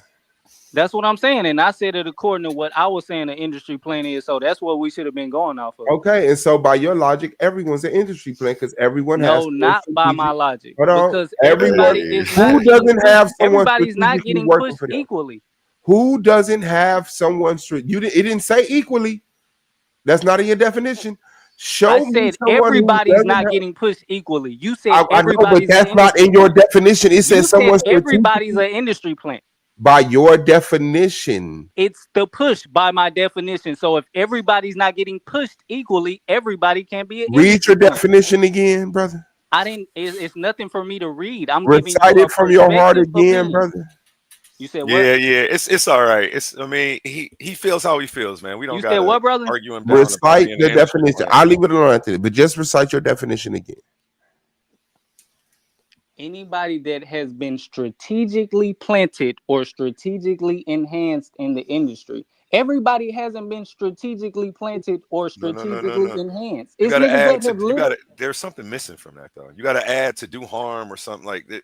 I mean, Strategically if somebody planted. want to add something to my definition, then that's what you can say. But don't just say that I'm wrong because of what you're saying. That's crazy. Because every Whole artist is industry is a plant, and strategically what you said enhanced. applies to every artist. So that's why we were saying No, it's not. every Like artist they're, is not strategically pushed. That's crazy. yes, they are. How can y'all make that Yes, they claim? are. Okay, so what is a marketing plan being What's, implemented? Isn't a strategy? You said is a That's why I marketing was just plan saying. being implemented a If you implement a strategy? market, every artist gets a marketing plan that's That's implemented not and a true. marketing That's budget. not true. That's not true. Okay, every artist you see is every true. artist you see, yes. But Maybe that's not why I was every single saying we could artist just that's move on signed, because but I every Okay, get artist so what you're you saying. look. Now you're getting more direct. You're saying every artist we see has had some type of marketing plan behind them, correct? Yeah, that's part of the hustle. Correct, A1? That's what you just said, right? Right before That's I what I'm answer your saying. question, just so I could take this off the screen, if you go to live mixtapes and type in A1 Trapaholics, I have like 3 mixtapes up here. But this is the one I had hosted by DJ Trapaholics. Go ahead and support and help run them numbers up. I don't even make music like this anymore. I completely switched all of that. I don't promote any of this negativity because I don't believe in it anymore. I realized I was baptizing my people in death and destruction and a bunch of BS, and I don't do that no more. But Yep. I'll you be can see back if you in like the to listen to studio. that, go ahead and run that up. I'll be back in the studio a couple weeks making heathen music and stripper music real soon. Yeah, and I'm gonna be right back here keeping the commandment. You know what I'm saying? I'm gonna have my fringes on in the club. You know what I'm saying? You funny. But nah, real talk though. So if we're saying that everybody that we see has a marketing plan, They what go to I'm live saying is mixtape. Support the brother A1. we clearly see certain artists more than others. So if we see certain artists more than others, that means somebody's marketing plan has to be different. Not different. Like a lot of people do. Okay, 85% to 90% of what people do to market somebody is the same thing. Yeah, you might have somebody in a diaper like the baby that goes out and do what nobody else has done and it catches on. But everyone is strategically pushed. Everyone has analytics that say this is your crowd, cater to them. I will do my job to get their attention drawn to you. You're dead, bro. Hey, Like I'm just saying, if you saying Tupac is an industry plant, though, it's like me being like, man, J. Cole, man, he an industry plant. Like, I don't know. Kendrick blew me a little bit, but I ain't arguing with Taz about nothing. It's got a whole layout for the Kendrick argument. Ain't Yeah, sweet, nigga. I Don't definitely something believe. I I definitely wasn't about to fall into that trap. there have been multiple rappers, let alone celebrities, period, that have been pushed in our face in a mass appeal to make it look like it's something so good because they know that's what we do. We consume. Let's put these motherfuckers everything that they think they want. Let's put in their face. So let's put this nigga went from theater to rap. That's perfect. That's what we want. Let's push them even more. So all these young niggas can keep thinking they want to rap, be gangsters, and go to jail. So we can keep filling up the jails. And guess what? Pretty soon, either they gonna take his ass out, or if they don't take his ass out, we'll take his ass out. Y'all know how we do. That's how they look at plenty niggas, bro. They been doing this shit. For niggas to look at him just like some niggas are looking at him right now as if he's some fucking kind of messiah when he's just a rapper that was spitting the same shit multiple other niggas was spitting, but wasn't getting put on That's what TV. wasn't happening. That's cap. Bro, it was You plenty can't niggas in the hood speaking that same shit. It was niggas that didn't fuck with Pac. I just told you I'm from Cali, nigga. I know plenty Ain't nobody motherfuckers else gave us Brenda's from got Southern I don't care California about that your don't fuck anecdotal with Tupac. experience. It's Man, I plenty don't people care that about your don't fuck with anecdotal Tupac experience. in You saying California. That what's not nigga's not man. from California. So all that You're saying bullshit what's niggas be not talking being about is if he's supposed substantiated. to be Yeah, so bro. fucking high on a pedestal, that's the fanatic in you coming out. That's all that shit is. And I'm letting you know No, that man to if man. anything, it's the hatred in you because what you said was nobody's going against what you said, but I just did, and you can't handle it. How The did you things go you're against what saying I just said? that's not his actual career. So who How did you cares go if against your what I just said? anecdotal, damn, you ain't even listening at this point. Who cares about your anecdotal experience? When it comes to the statement you made, many other people were saying what Pac was saying. Show me, nigga. Otherwise, you just You're talking. missing the Show point. me. You missing the point. That's why you're saying what you're saying, because you seen his ass. That's my whole point, nigga. You think he's in the euphoria of being contemporary with Tupac, therefore he's blinded by that Oh no, them experience? that's too many words for my equilibrium, All bro. right, well, sit down. Go and play the video Bro. then, man. You tired. You right. Yeah, play the video. All I'm saying is every time I make a point like that, shit get diverted or somebody else say something or some shit go down. But No, he just I made think my that's what fucking you're point. saying. You're saying the people, No, that's Suave. We not finna do contemporary. that, Suave. No, Taz I think literally I'm being just made honest my and point, and genuine, ain't bro. nobody gonna say shit about that. I'm being honest and genuine. So I what think, about the point that what about the point that he just made for me? What about that? Let's be done What with you this got to say industry about plant that? combo. I don't. This nigga is not no industry plant, or we just don't agree, and it's okay. We can agree to disagree. Emmanuel's the industry plan. We see it now. Of course, I'm an industry plant. I Growing up already without a told you father, that. sometimes not being with your mother, do you lament on and look back and say, "Damn, I missed something big"? Everything. I know for a fact that had I had a father, had I had somebody, Let's drop and I that hate link saying in this because case white Connie's people son love want to hearing come black up people here. talk about this. But had I had a father, had I had some of these opportunities, I'd have been able to help my mother more. She wouldn't have went the road she went. I could have been a better son. You know what I'm saying? She wouldn't have went that road. It was the absence of my father. You know what I'm saying? I'm dealing with him being daddy not being there. My mother's dealing with him being my man not being there. You know, so many problems in our community that affect everything. So by me not having that, I ain't never want to hear nothing about no kind of relationships between a black man and a black woman. I knew they didn't work. Because as far as I knew, my daddy was the coolest dude out there. And my mama was a Panther. So if they didn't work, it don't work. That's how I felt. You know what I'm saying? And going out there, you know what I'm saying? It's like watching my mother just go through changes and everything. It's like my mother's my partner. She a soldier. You know, she a soldier like I'm a soldier. You know, and I watched the peep the game that she went through. If I would have went the same way my mother went, had not she did her route and showed me where it went wrong with her. My mother always told me, don't you ever just volunteer yourself to our people because they'll use you. That's what they do. You know what I'm saying? Hey, you know what? Let me pause this, man. I'm about to have to start charging y'all brothers for a little bit of this shit I've been doing for y'all, man.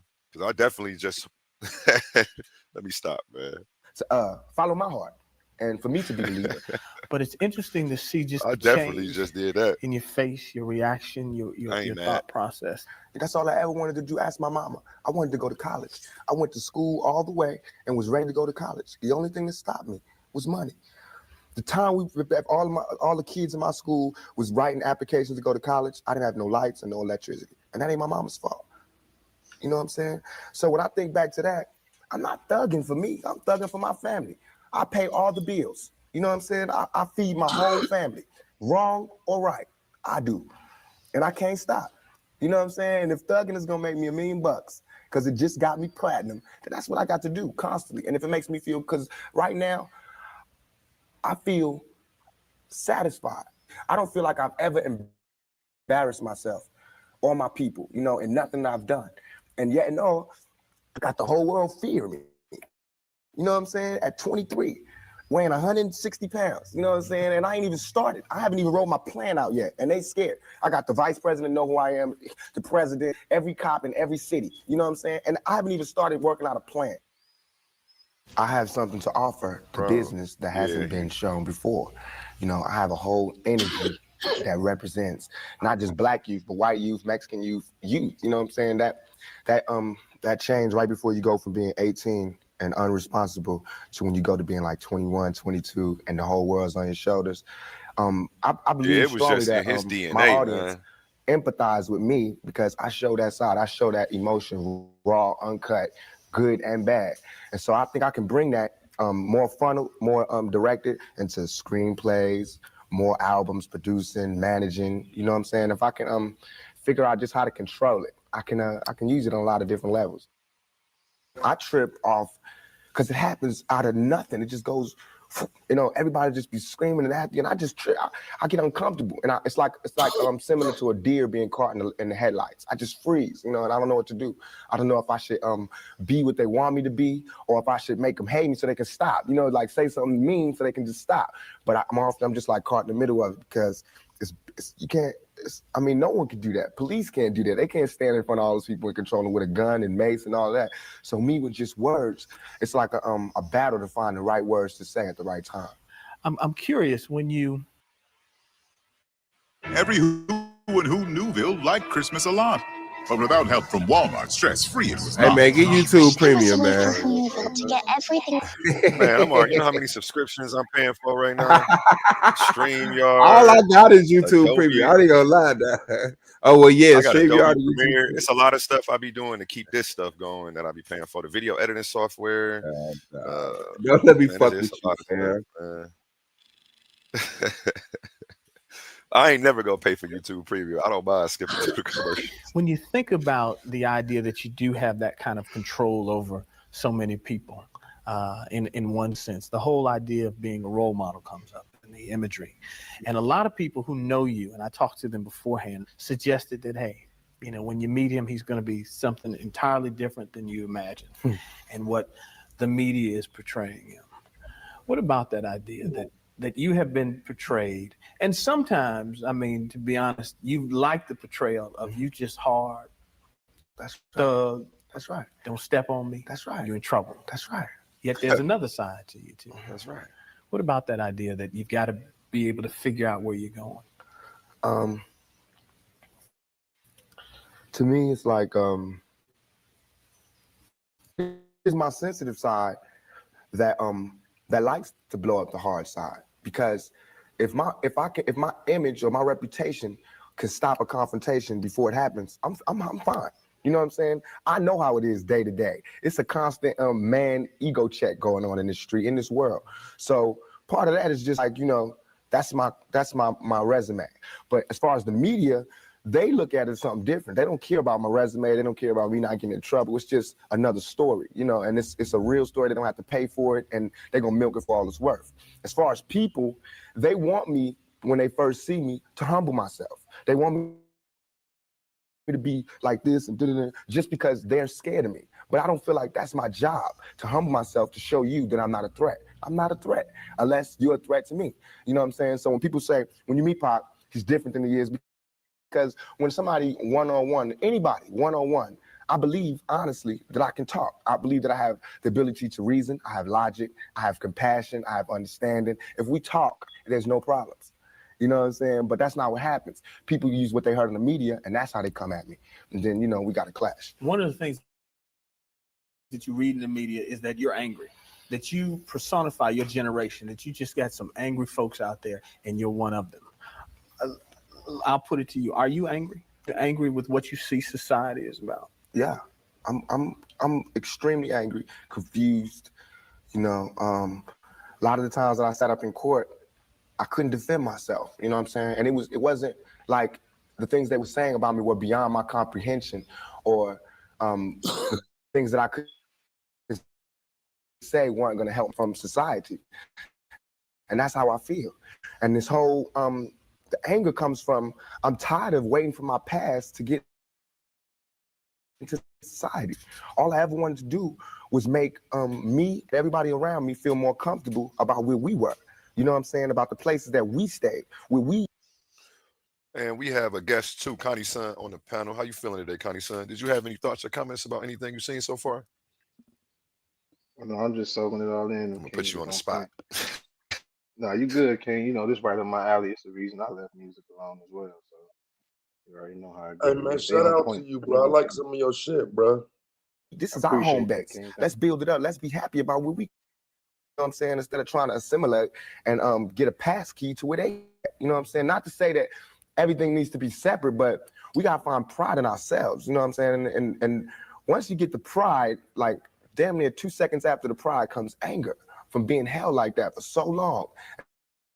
And to be made to go through those changes, you get mad. You know what I'm saying? As soon as any black man receives his first 3 checks, he starts getting mad.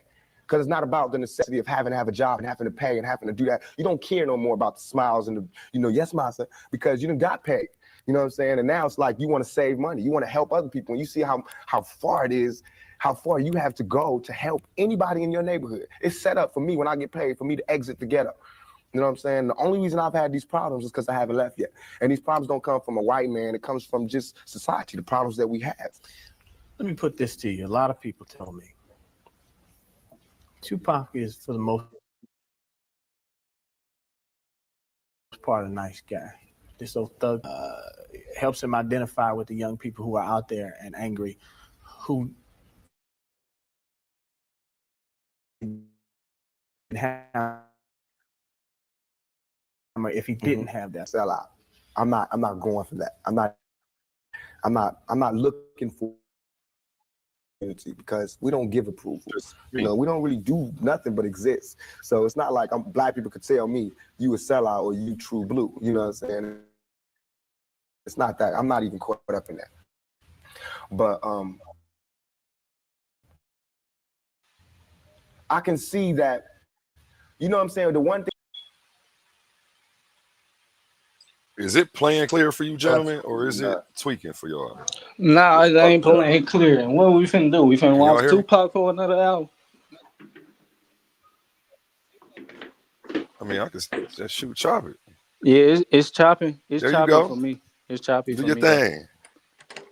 Yeah, man. I believe Wherever y'all we want to all. take the conversation. I believe we all Tupacs, and I don't even know how we got on Tupac.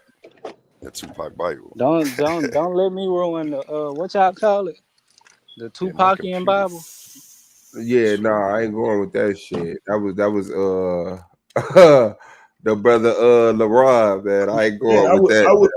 I would argue, but I'm saying though, like, what's your name again, bro? Put on LaRon. Yeah, Emmanuel. What's your name again? The one that's talking that crazy shit about Pac? Emmanuel. Because I put Pac against your Messiah. Wait, hold on. I put Pac up against your punk ass Messiah. Your irrelevant fake ass Messiah. What have I said? That was diabolical. I ain't much gonna lie. I'm just saying though, fam. I don't like for real. Like it's like I don't even view Pac like that. But as a fan of his music and supporter of what he was about, I can prove that he's done more for the black community than your fucking entity. Yeah, that's what I'm saying. You're a fan. I said that already. Right. No problem. But in terms of reality, being a fan of him was more beneficial to black people than following whatever spiritual system you named after. Yeah. So, little nigga. Fan. And we can set that up any day. So you have an unconscious bias, and you won't see it because you're a fan. And I have the ability to debate it. It's a debate channel. Can you hear me? Y'all can hear me? Yeah, no, we hear you. Yeah. It's more important. This is a debate channel. I have the ability to debate my unconscious bias. Yeah, me too. So what you want to do? You really want to debate whether Christ or Pac had more of an influence on the black community? Because I will toast your ass. Set the date. That's what I do. Yeah, on influence. How about impact? Brother, influence, impact, whichever one. Just because you talking that shit, whichever one you want influence or impact, I'm going to fry your ass. Because Christianity is thousands of years older than Pac. I'm gonna roll your ass up and smoke you. Right. Right, you're gonna have to roll up and show me one thing Jesus did. No, I outside the don't. Bible. Why do I gotta show you what he did? I'm gonna show you the impact. I'm gonna show you the influence and the impact. It's gonna be in I'm the the evidence. affirmative. It's Okay, gonna let be me in the explain to you. evidence. I don't know if you understand how debate works. I'm the affirmative. Oh, okay. I'm telling Don't you worry about it. Don't worry that about it. I Tupac don't understand. I don't have no literally, understanding. yeah, I I don't have know. no understanding. I know. You do now. You thought about that shit real quick, didn't you? I know you a fan. Right. And you And I have know an you don't want no unconscious smoke. bias. I know you don't want no smoke. Right. He tried to jump out the window real quick and caught himself where he quite made it out. You remember when I said, do you remember when I said influence or impact set the date and I'm gonna show you the evidence? You don't remember that? Is you fucking deaf? No, because it sounded like you pulled back from it. Oh, okay. So when, Like I we can said, set the I date. don't We have can no set the date understanding. now. Like I We said, I can don't set have the no date now. understanding. But we can set the date now. We ain't got to do nothing. I told you to do it and set the word. Do you want to use influence or impact? No, I would give you influence. I No. wouldn't argue So with I don't you. have no understanding. It's off the table. Stop talking to me. Talk about Tupac. So listen, influence, I'm you would win listening. that Ears wide argument open. hands down. Right. Influence, you would win that argument. Impact, I would win that argument. Long as you're clear. Those are two different things. I appreciate your honesty on one end and your courage on the other end. But like I say, it's cool. We can keep talking about Tupac because I like Tupac's music. Man, let's get that But Tupac debate. You got me I'm fucked not a up. Tupac fanatic. Tupac Jesus debate. I will be for the impact of yeah, I would definitely be a super fan for that. Are you a fan of Jesus, Emmanuel? No, I'm not a fan of Jesus. Are you a follower of Jesus? Don't deny your Follow God. me. I'm a follower. I'm a follower of the We're Messiah. following. That's the debate. Will following Jesus or Tupac be more beneficial to black people? Follow who, nigga? Follow Pac or follow Jesus? You're going to. That's a crazy title. You know the type of Follow cases. me. Do you know the type of cases that have been alleged against Tupac, etc.? Man, Do do you you know the agree to type that of debate cases? title? Absolutely. But I would think that, but like going back to the conversation, I would think that would point to him being less of an industry plant. But you're not, you know what I'm saying? See how you're not swift enough. That's cool. That's what you think according to your definition. I made my claim according to my definition. You're not If swift y'all want to enough. if y'all want to set a different definition, I might have a different claim. But according to my definition, I made my claim. Niggas don't like it because they fans, and it's cool. I get it. I don't dislike it. I don't think you're proving the claim. I think like it's like a cop out to say, you a fan, rather than be able to lay out certain points of why. No. For you to act like you can't, for you to act like you can't see, for you to act like you can't. Tupac was pushed. For you to act like you can't. Okay, Tupac that's the was pushed debate. Who was the harder than industry any plant, other- Tupac or more Jesus? than any other artist. Man, that's Who was the industry plant, Tupac or Jesus? Right, because even morphing Do that is our like face off next week, nigga. How about that? who had the worst impact How about on the that? black Let's do our face Tupac off or next Jesus? week. Say what? Suave brother of the struggle. Let's do our face off next week. I'm cool with a face off tonight. Y'all got something coming? What's y'all debate? What's y'all debate? Y'all have a face off for the Tupac debate?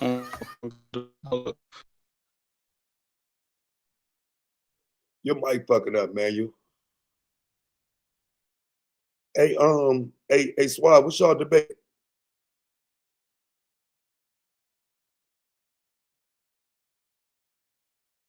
But what the fuck is going on? Yeah, them boys glitching.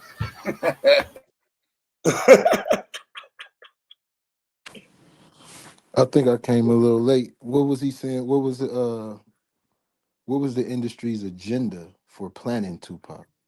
You gotta have it. Gotta be because when you plant something, it's a reason. Like if I want some apples, so I plant an apple tree. If I plant something, it's a reason why I'm planting it. So what was the reason for them planting Tupac in the industry? To do what to us? Or Yeah, that was I asked that earlier. Was it to cause the revolution? Because that's what the fuck he was doing. cause or cause destruction? It's a reason why the industry will plant a person. Like that first Pac shit was some other shit, fam. Like, I mean, that's why I said I don't understand people who didn't really listen to the music. Like, if my homies call is different.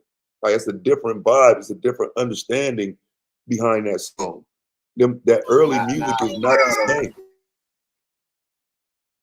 So when I Now I was agreeing that is a different song. I mean, that song got me hooked from the first time I heard it. Yeah, that shit my mama liked. You know what I'm saying? Like, you know what I mean? Like some real like ghetto black shit, like some hood shit where black people can lean on each other. You know what I'm saying? Through the music or whatever. Like, I don't know. I don't understand his overall point. You know what I'm saying? I get why people would call any successful artist a plant. You know what I'm saying? I think that's a given that people gonna say that. But like you say, where's the foundation for that argument? And that's what we're not coming with. Where he go? That's crazy. His motive. What y'all debate, Swab? What y'all? You said y'all got a face off. Said you Man, want to do a face Taz, off.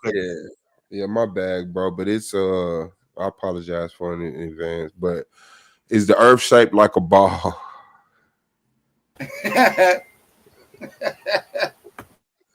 Like a basketball, a soccer ball, Yeah. a football, a football. Like a ball, like a spherical ball. Yeah.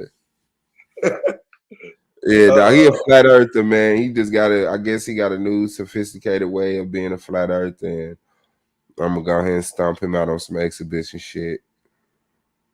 Yeah, you fucking around. You know, you jumped an old flat earth debate. Come on, Swab, what we doing? I know. I ain't been debating for a minute, dog. I ain't gonna lie, I was thirsty. Hey, that's why I've been debating back to back so much and shit. But yeah, dog. I said fuck it. And then he was kind of passionate about his shit. And then he was like, bring the same presentation you brought for Brother Sanchez. And I was like, I don't think I got it. And I found it. So I was like, hell no, it's right here. All right, I'll let you get it. You know, just to make sure I get my feedback up under me. What you think about that the one last night? I didn't hear. Oh wait. I only heard parts of it.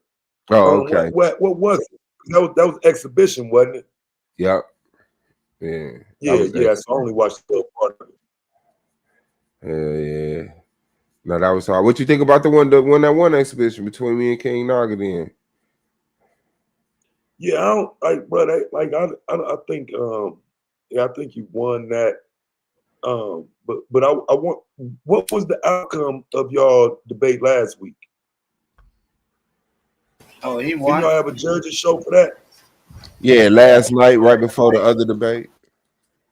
Yeah, I won. Both judges voted for me.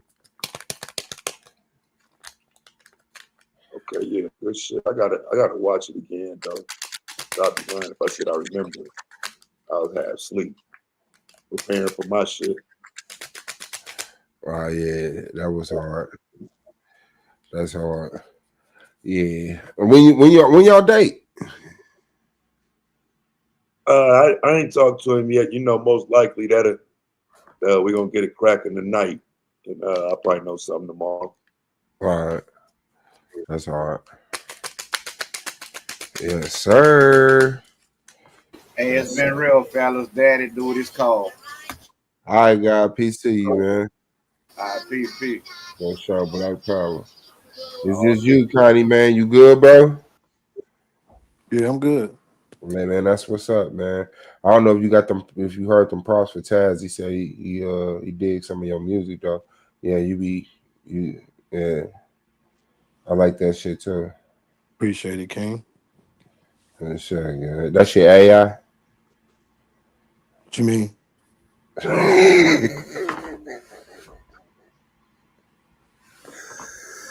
Is it AI? I don't understand At all? Hell nah. Is my music AI? Yeah. Hell nah. Uh, My music was out before AI. okay, that's all I'm saying. Niggas is Dated way AI. before AI. They That shit dated way before AI. nah, yeah. Nah, I appreciate those words being put together like that. That shit deep. Yeah. That That's shit kind actual of remind me experience. of what's that motherfucker name? Cinco. Not in any lyrical, just as far as content, just that feeling you get when you listen to it. Like he had a couple songs on Kanye West album. It was like a mixtape, Devil in a Blue Dress. But if you look him up, Cinco, most of his songs is like, Yeah, I heard it before. I used to listen to him. okay, bet, yeah. Melodic. That shit real melodic. Same vibe, yeah, and kind of Illuminati-ish. It got a lot of truth in it. It's like it's not really entertainment, like you know what I'm saying. But yeah, that's it. That was cool though. But Hell you yeah. scrapping too though? You debating too? I just be tapping in for real. I'm tapping in with A1 to have my own channel called The Armory. I just want to give some brothers some knowledge and just share knowledge. If we can you know, eat the meat, throw the bones away. Pause. We ain't gotta I ain't trying to tear another brother down. A lot of brothers they stand on what they believe in more than what they know. So it is what it is. So I'm gonna create Yeah. something called the Armory where everybody can come get some knowledge, especially the young cats on how to move in the streets, shit about the body, how the body operates, because that's one thing we can't argue about. Everybody got a fucking body, 26 bones in their foot, left brain, right brain. Nigga can debate about them scriptures all day because niggas wrote them shits. But we all in the body and we understand how this motherfucker operate. I think we can stand on business more. Found your lane. I hear Hell yeah. that. Yeah. He got up out of there. That nigga said, man, y'all can have this shit, dog. It's bones in the feet. It Yeah, is. it's, Well, the body was first. Shit, nigga could debate me on that. You know how people like in the beginning it was the word. Like nah, in the beginning it was the body. Like how the fuck you get? I ain't never heard a word come out of nothing if it wasn't the body there. Shit. That's a fact. In the beginning there was a body, and then the engineer, instead of the creator, the engineer who engineered these bodies told us about these bodies and how to utilize these motherfuckers and navigate through this earth. Does Because the the earth, engineer have a body? yeah, both man and woman. It's like the Baphomet. So the engineer is has a body and created the bodies. Exactly. To put us here. Like, you know how old boys say we in a sphere to put us on this planet? Because we can't leave, can't nobody leave. You can't survive the G force to go that fast. You know what I'm saying? People don't know how fast a light year is, how fast you got to travel to go a light year. And the farther you get away from Earth, time don't exist. It take a whole year here to be one day on Jupiter. So just imagine the engineer been gone for so long. We thinking they've been gone for 400 years. They've been gone for 2 weeks to them. Because they concept of night and day and the sun rising and setting, that don't exist in outer space. I mean, okay, hold on, wait. And not just trying to be argumentative, but yes, because the sun and the moon is out of space. Like when we're talking about time, we're talking about the measurement of bodies and rotation in relationship to each other. So the amount of time it takes for the earth to go around the sun and the moon to go around the earth and stuff like that. That's how we get our lunar calendars and our other calendars.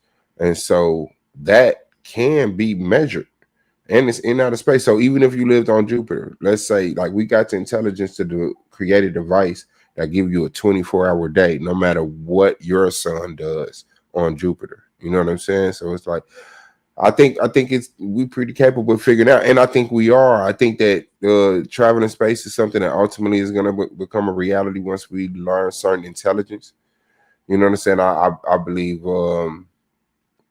just from the information that we got now, we kind of up there. And I may be loose with the word we, but most definitely man will discover and populate the earth. I mean, the universe. Damn, I missed I that. don't think we could survive it. You don't think we could Our survive traveling in space? bodies is not made to breathe. No, we never left this place.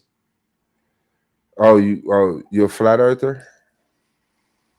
Hate to put you in a box, but just asking. You said what? I said, are you a flat earther? No, I'm on Earth. I can't say it's flat or round. I never been, but the truth, I fly everywhere. I've been Hey, around this. hey, peace. My bad, y'all. I had to get back to my laptop to come back front stage. And Swab, he just thought it was okay to start lying because I heard that nigga just say some shit like he could measure something in space or measure space or some crazy shit. Can you finish that lie for me? The sentence I was saying is that because he said there's no time and space, and I said time is just a measurement of movements of matter, like the earth, the sun, and the moon in relationship to each other. So we can measure that. We can say, well, the rotation that the earth moves around the sun, we could divide that into 24 periods and call that 24 hours and have to correct it by adding or taking away an hour every now and then. There it is. And that information can be used to create a device that, as a clock is still a clock in space that could give you a 24-hour time scale. So no, it's not a lie. The movement of bodies in space in relationship to each other is something real. That's No, true. but However, if can it be measured in space? Because the brother was Yes. he was speaking about time to someone in space, and that's when I said it was a lie for you to try and make a measurement outside of time, because they would be outside of time. No, And you said not outside because of you're time. okay, go ahead. We've made a clock already here on Earth So how is somebody in outer space inside of our time on Earth? because they have a clock. so, this the thing. What he's saying is this, King. I'm with you. So if you take that clock away from that clock, really don't exist. He can have a clock on his wrist. However, he don't see the sun rising and setting. The sun don't illuminate space. It only illuminates Earth. Now, why don't it illuminate space? Why is space so dark if the sun up there too? Why? Understood. It's only the sun to Earth. Hold on, two points. Yes, the moment we make a clock, we go outside of the restraint of having to measure time by watching the sun. We watch the sun enough. We made a device that records that information, and so no matter where you're at, 24 hours on the clock is 24 hours on the clock. You So say, I'll be back at 8 o'clock. If you follow the Earth instructions of time. that clock, yeah, Earth time in space. That's it. It don't Yeah. matter to So, space. yeah. So if you say, okay, I'm going to space, I'll be back in 3 months, 2 weeks, so many days, so many hours. You can measure that by that clock and come to that commitment. Like you could come back in some weeks. You know what I'm saying? You don't have to be on Earth watching the sun rotate. Like, okay, that's one day. Like, no, we put that information into a device. Suave, you can be on Earth and not have a watch and know that it's been 3 days Yes. since you've been asleep. Okay, now outer space, lose your clock and your watch. Can you come back to Earth in 3 days? If you found some way to measure it, but yes, I see the difficulty in what you're saying. See what I mean But when I say no, but what I'm saying is that you had to take away something that we literally have. yeah, nah.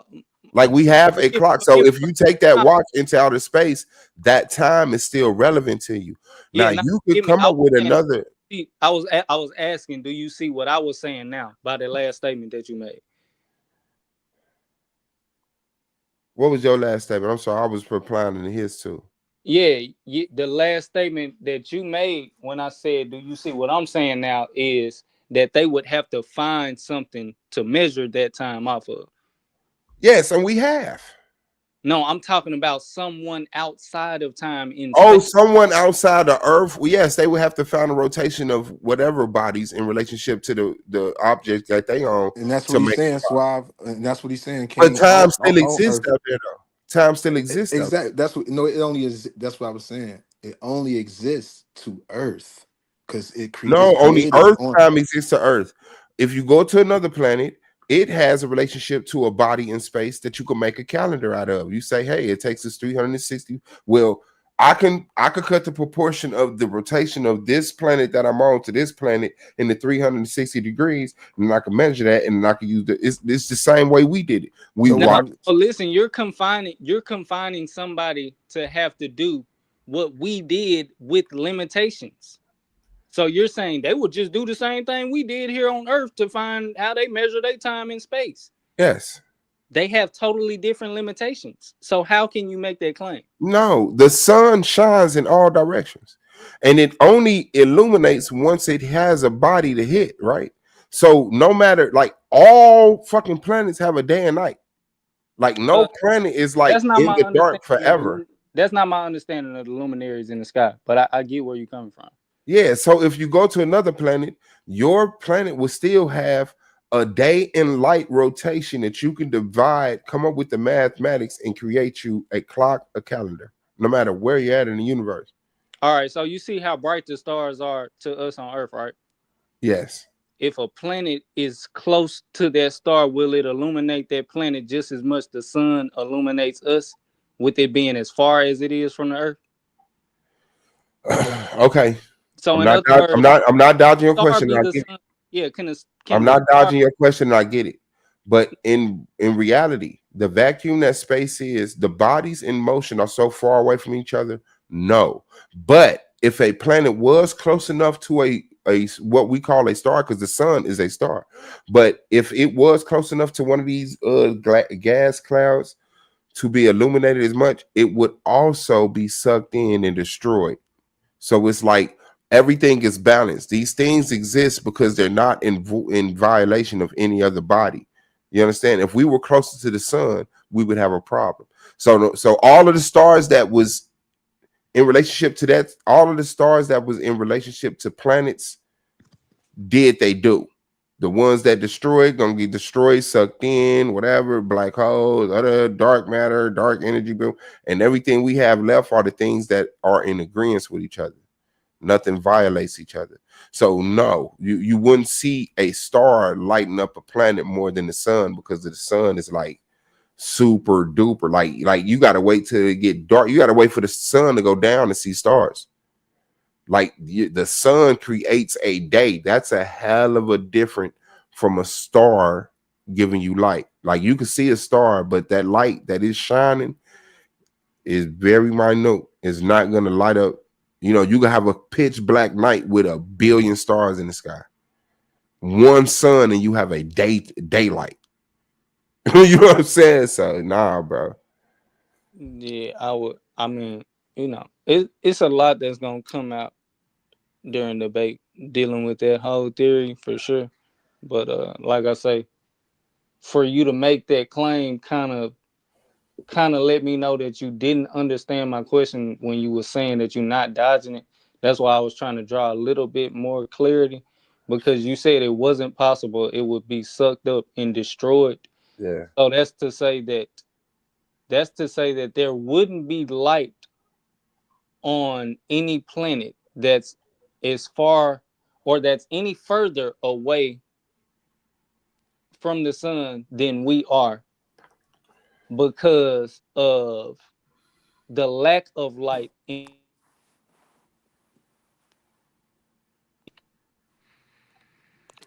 Hey man, shout out to you. Because you got to remember that the whole earth isn't illuminated in the quote unquote daytime. No, but the whole universe is lit up continuously. By what? The sun. Okay, that's according to your understanding, and that's what I'm going to debunk. Okay, bet. Shout out to you. The But sun yeah, is lighting up what the how are you saying it? The whole solar system? yeah. Okay. The sun is lighting up the whole solar system. Gotta make sure we got that. I cannot take you serious, dog. I'm an industry plant, bro. I know, you're a dead bullshit, man. Let's hope you do what you came to do. They will take you out. No. What I can say, and I say this publicly, and Nu is my nigga, but he need to take some time off right now. I'm gonna put up a way better fight than that nigga put up for sure. You're gonna do a better presentation. I think that might have been the first unanimous decision in debate in debate history. Nah, you popped your shit though. I'm just trolling, bro. You know I appreciate it, God. So I'm a fan the of all my planets that niggas. don't have the planets that don't receive the most sunlight is Jupiter, Saturn, Uranus, and Neptune. Yeah. And when you look up these planets, after all of the research that you put, is always say in Earth time, in Earth time. Yes. So we only measuring them in Earth time.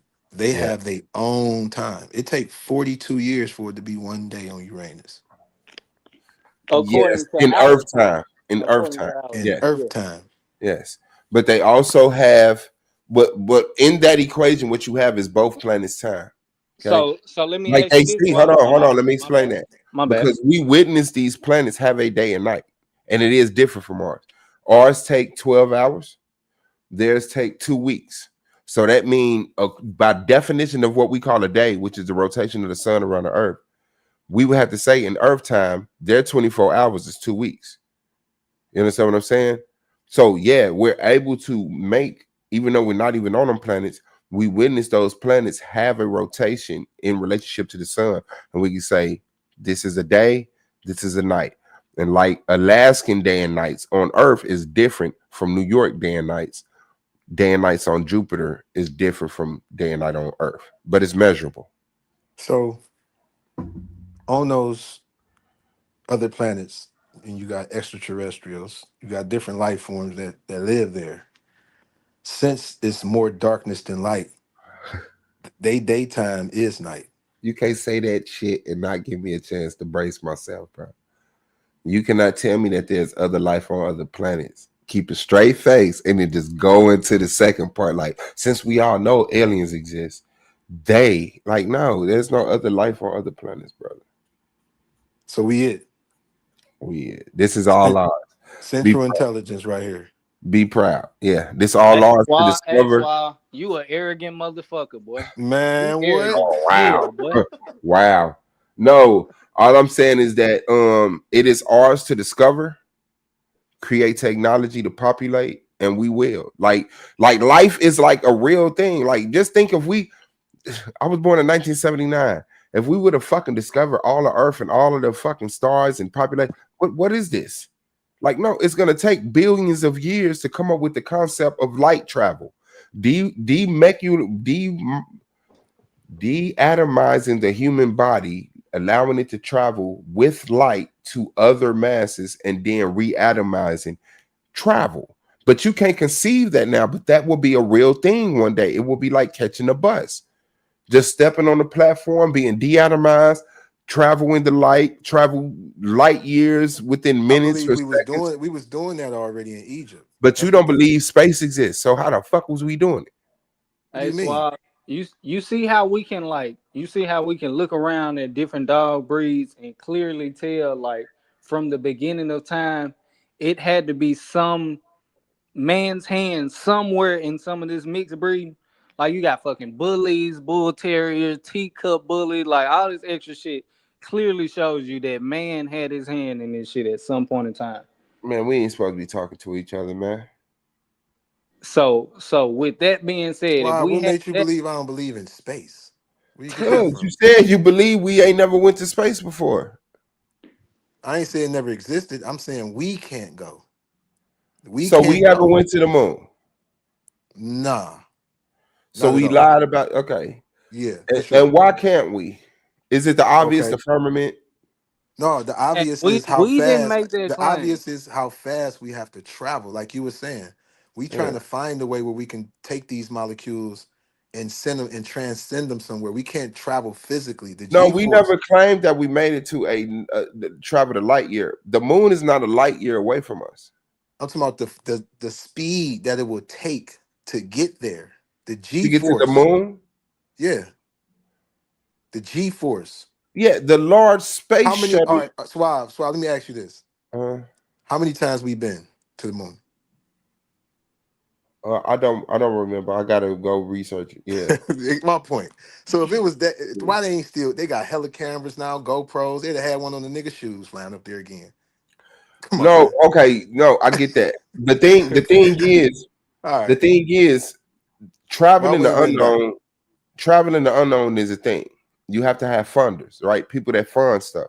So the reasoning for funding the trip to the moon was resources. We got Man, there. but they come up with Epstein Island and take Hold out. on, hold on, bro. Before we go into Epstein Island, that was a crazy term, but I got you. In order to get somebody to fund something, it has to have a purpose. Who's going to fund going to the moon after we've already done it and got zero out of it? We brought back moon rocks. Nobody's buying moon rocks. There's no gold, there's no oil, there's no water, there's no reason, there's no way to sustain life. There's no reason to fund going back to the moon. We got all we can. But yet, different countries have done it, and different countries have brought nothing back but moon rocks. So who's going to put millions, trillions, billions of dollars into doing something for nothing? To prove to people that the earth is flat? No. They said we spent billions of dollars. This country spent trillions of dollars. They all went up there. There's nothing on the other side of the moon, because that was the hope, that the other side of the moon had resources. And no, it didn't. So they're not going to go up there to play golf again. I'm sorry. They didn't go up there. I don't believe they went up there. Hey, so what you do about like astronauts who's supposed to have been on the first? I forgot what they called the ship with Neil Armstrong, etc. It say Hey, I think he in the back. Somebody in the back saying, "Let me up." I don't know. okay, But drop the StreamYard link again. I'm about to. But you said the astronauts on the first plane were the ones that were supposed to be dead, but ended up still alive with the same names and shit. I'm guessing, and these people Yes. saying that they never went. Okay, somebody say they in the back. You able to let them up? Yeah. I'm walking back to the laptop right now. Oh, okay. I'm Bet. working out No, too. give me. You have to show me an example of that, brother. I got you. But yeah, saying we ain't never go to the moon, man. Come on, man. Let's not do that, bro. Like let's make black people I smarter don't. I than don't that, bro. believe that we have. I believe there would be way more evidence if we did. What more evidence you need? You got video. No, we don't. The videos that you would be referring to have been totally debunked as Photoshop years ago. What? Yeah, you ain't seen the videos of the hoax being exposed of niggas holding shit in the air, acting like it's gravity controlling the shit. Like, what you do about them kind of videos? You just say, "Oh, it's not real," and it got exposed to show you that something wasn't real because people were getting tired of NASA making excuses about not having images. So they had to start coming out and being honest. Because if you go, I don't want to let too much out the bag, but when you go watch NASA's stock reviews, you go pay attention to how many times shit starts to get debunked, the truth start to come out, numbers start to go down, and then next thing you know, them folks got a picture. Or them folks, we going back next week. Like out of nowhere. Like, bro, cut the bullshit. They taking your money living large Suave, with that They shit. live. Suave, They take. Okay. Suave ain't. Hey, Suave ain't They lying. leave out the back Suave, chat. I'm like, Are 2 seconds. you still in the back? Who is that? That's Unc. Unc, you still in the back, man? Oh, if that's Unc, I gotta stop talking so much shit, boy. I know he got some science for your ass on this space shit. Man, I won't have to use none of it, bro. Suave, you was right, King. What, They about spend what, two God? hundred. They spend 250 to 300 billion to get to the moon. That's why they stopped doing that shit because it was too expensive, and they switched the money just to build space stations instead of just keep going to the fucking moon. Yeah, like ain't nobody gonna fund them just to go back up there to take pictures, man. They didn't do shit up there. They thought like they went up there, they thought they was finna find some shit. Them niggas went up there planting the They flag. went up Put up, there. They went up Hey, there hey, 6 y'all tight. times. They Y'all went up there tighten up. six yeah, times. We got a visitor up here, man. yeah. Man, that nigga ain't no visit. He at home, man. Shout out to Unc the God Killer, man, the pseudo If killer, anybody, man, the one and only, the bald head Peace, genius, King. man. if anybody ever thought they knew something about space and the science dealing with space, you don't know shit. Let Unc pop it. Shout out Unc West, man. What you got? Peace, peace, He peace. actually got a telescope in the background. Yeah. He ain't shit, dog. He gonna lean over to that telescope like, look, man, I can't none of y'all niggas do this. Yeah, come on, man. Come I'm on, giving man. me a telescope, bro. I'm gonna give me a What's up, telescope. bro? What's going on, BOS, Emmanuel, and, What's and, good, and guys? Connie's son? What's up? Yes, sir. Peace, King. Y'all playing, right? I know y'all playing, yo. Let me start us off with, first of all, right now we're in fucking space. Just for the record, we're in space. We're flying through space right now. So you ain't gotta go because we already in space. Let's comprehend that first. Simple. Overstood. Yeah, see, that's easy, right? And then it was some sisters that actually help us get into space. Remember that, right? So whenever you deny that we went to the moon, right, you denying the African genius, African American genius that actually did the mathematics that allow us to find that the operational launch points. Because you know everything is moving in space, and so you got to be able to set a launch trajectory that would get you that would allow you to leave Earth, which is moving, to land on the moon, which is moving, and then get back. This is called the launch window. These sisters did that math, yo. I'll pull it up for you. So let's never not. Y'all seen the movie Hidden Figures, right? Yeah, I'll check that out. Mm-hmm. All right, man. Come on, yo. I'm trying to think of her name. Carolyn. I'm trying to think of what her daggone name is, man. Let me look her name up, man, real quick, yo. She actually got us there. Yep, that launch window. She knew exactly what that was. Let me see. Her name is. They call them human computers too. Catherine. That's it is. Her name was Catherine. Right? Miss Catherine did the mathematics, right? She used like an old equation. They couldn't even figure out how to do this shit. She came up and used the old antiquated Greek equation and got that thing together, yo, and put that together, yo. Like, so yeah, we went to moon on African American genius, yo. We is not giving that back, yo. Nope. And I can understand the sentimental value, but if it was false, I would be able to get that back to the system respectfully. But supporting evidence convinces me that we've been to the moon, bro. This is not like a play. This is not NASA trying to like. Do you know? Like, listen, NASA is not the only space agency on Earth. That means that all countries, even the ones that's at war with each other, will have to come together and agree to lie to the human people, the general population about Earth. You know how much money that takes? Then you will have to have all of this paperwork, all of these pens, all of this payroll, you know how much money that takes? So what money is they making if they have a global fucking system of propping up, hiding the fact that the Earth is flat from everybody on Earth? By the time you get done with all of the astrophysicists, the astronauts, the computer geniuses, the fucking construction workers, by the time you get down to who they're hiding it from, it's about 12,000 people. Billions of people are hiding the fact that the Earth is a sphere from a minute group of people. Like, no, bro. This just isn't reality. You got to step back, update your information, man. You know, put your boogeyman back in the closet. And let's be real about this, bro. You telling me at the same time that Russia's at war with America, they agreeing to say we're going to space? No, Russia would say, nigga, the Earth is flat. Fuck America, they lying, and just have dominance over the flat Earth. Japan, Australia, India, Russia. Look at all of these France, Italy. Look at all of these space programs all around the Earth, trying to hide the Earth is flat from a bunch of motherfuckers they trying to get taxes out of. For money? They doing it for money? Who could keep the secret though? Somebody would snitch on that. They would definitely snitch on you. Yo, you know they really didn't go. They couldn't keep that away. Motherfuckers can't keep their own lunch anyway, so they wouldn't. First, second of all,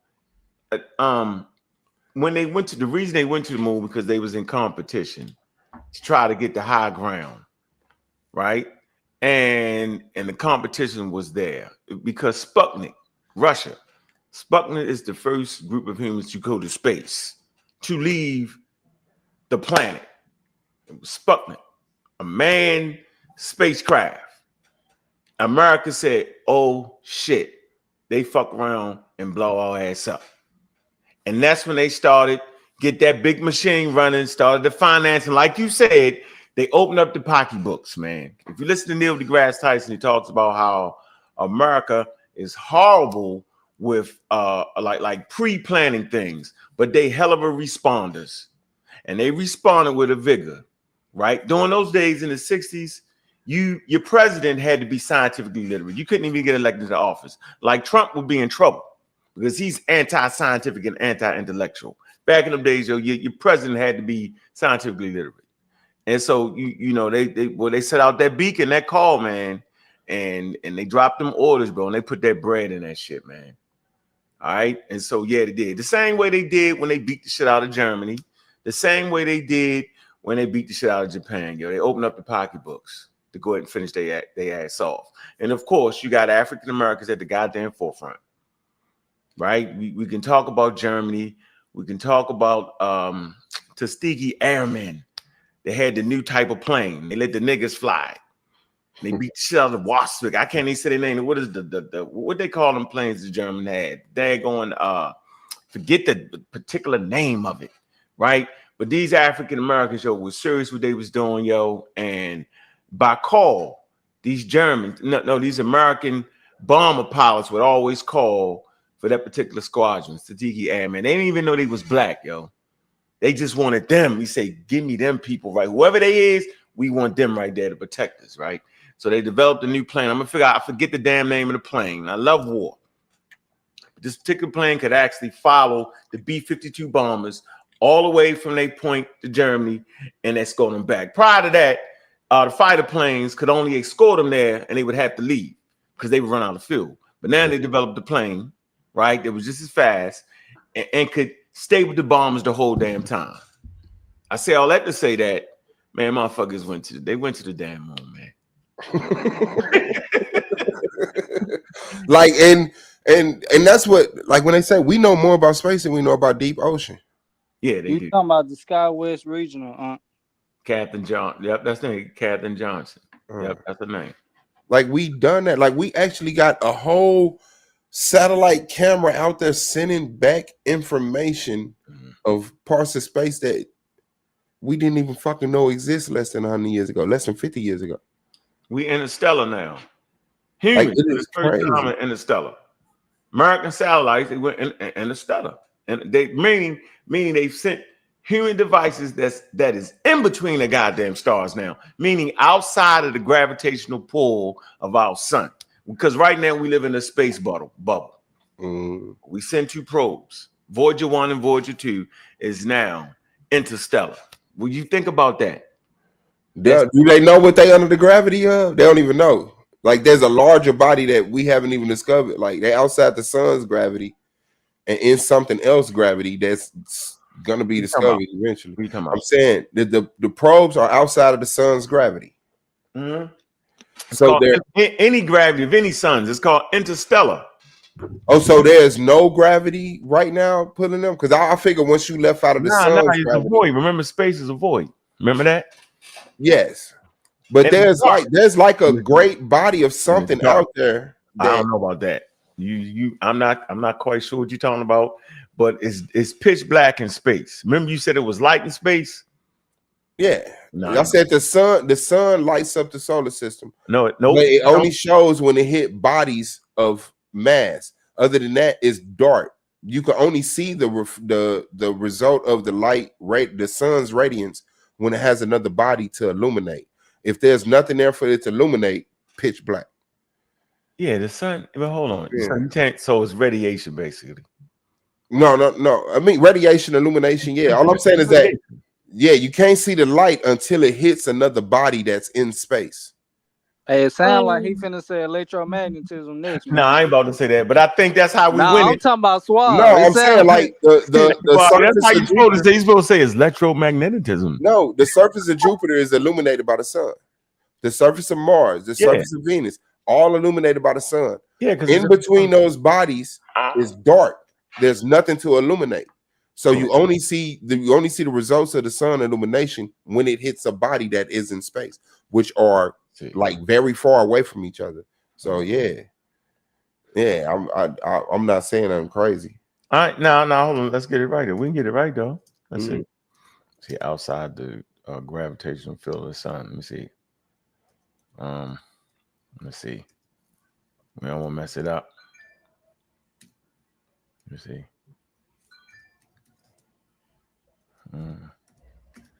Let's see. I believe it's dark. Let's see. Yeah, I believe it to be dark there. I shut up because a lot of the pseudo shit. I mean, a lot of the shit I be talking about space is pseudo. But I'm gonna make this pseudo shit work against Suave in the debate on the 17th. Hey man, shout out to you, man. All I can say is I have video. Too, brother. I have video. I didn't come to debate. I just came to share some videos with y'all, man. I'm talking about on the 17th. You just I sharing. know. I'm talking about on the 17th. Yeah, I'm just gonna show videos of the Earth. So it's photons emitted by the sun's photosphere. All right, so it got nothing to do with the gravitational field of the sun. Let me see. Yeah, no, I wasn't connecting light to gravitation. I know you wasn't. I did though. Remember I said outside of gravitational, so that would have been wrong. So space looks dark unless you face a light source. Space appears black because there is no atmosphere. That's what it is to scatter sunlight the way Earth's sky does. All right. It said your eyes only see objects that reflect or emit photons. Yeah. Okay. Oh, all of the bodies in space we see getting lit up is reflecting these photons.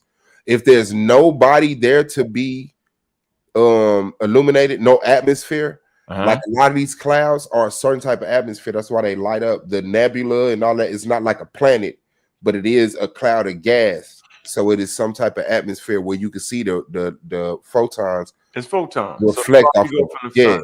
So you see, like in between all these bodies of atmospheres and planets, it's complete darkness because the photons aren't being reflected off of anything. So there's no need to represent themselves. But it's past the inverse square law. That's what it's called, the inverse square law. It say light intensity decreases by the inverse square law. Yeah. Hold on, baby. Yep. I get that. It say outside of the heliosphere, beyond the sun's magnetic bubble.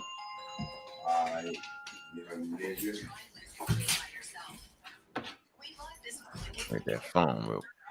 I was calling to see if you want to get something. That's it. Photons. Yeah. But the photons exist in between these bodies in space, but they're just not reflected until they hit the bodies in space. But space does exist, and we have been to the moon, and we will one day figure out how to travel interstellar human bodies, how to do that. That's it. We on that shit, man. I'm saying, why don't you just read the Bible? It's gonna tell you all that. Did you say why don't I read the Bible? I said, why won't for you to speak what Hold you on, wait. I'm just asking. Did you just say why don't I just read the Bible?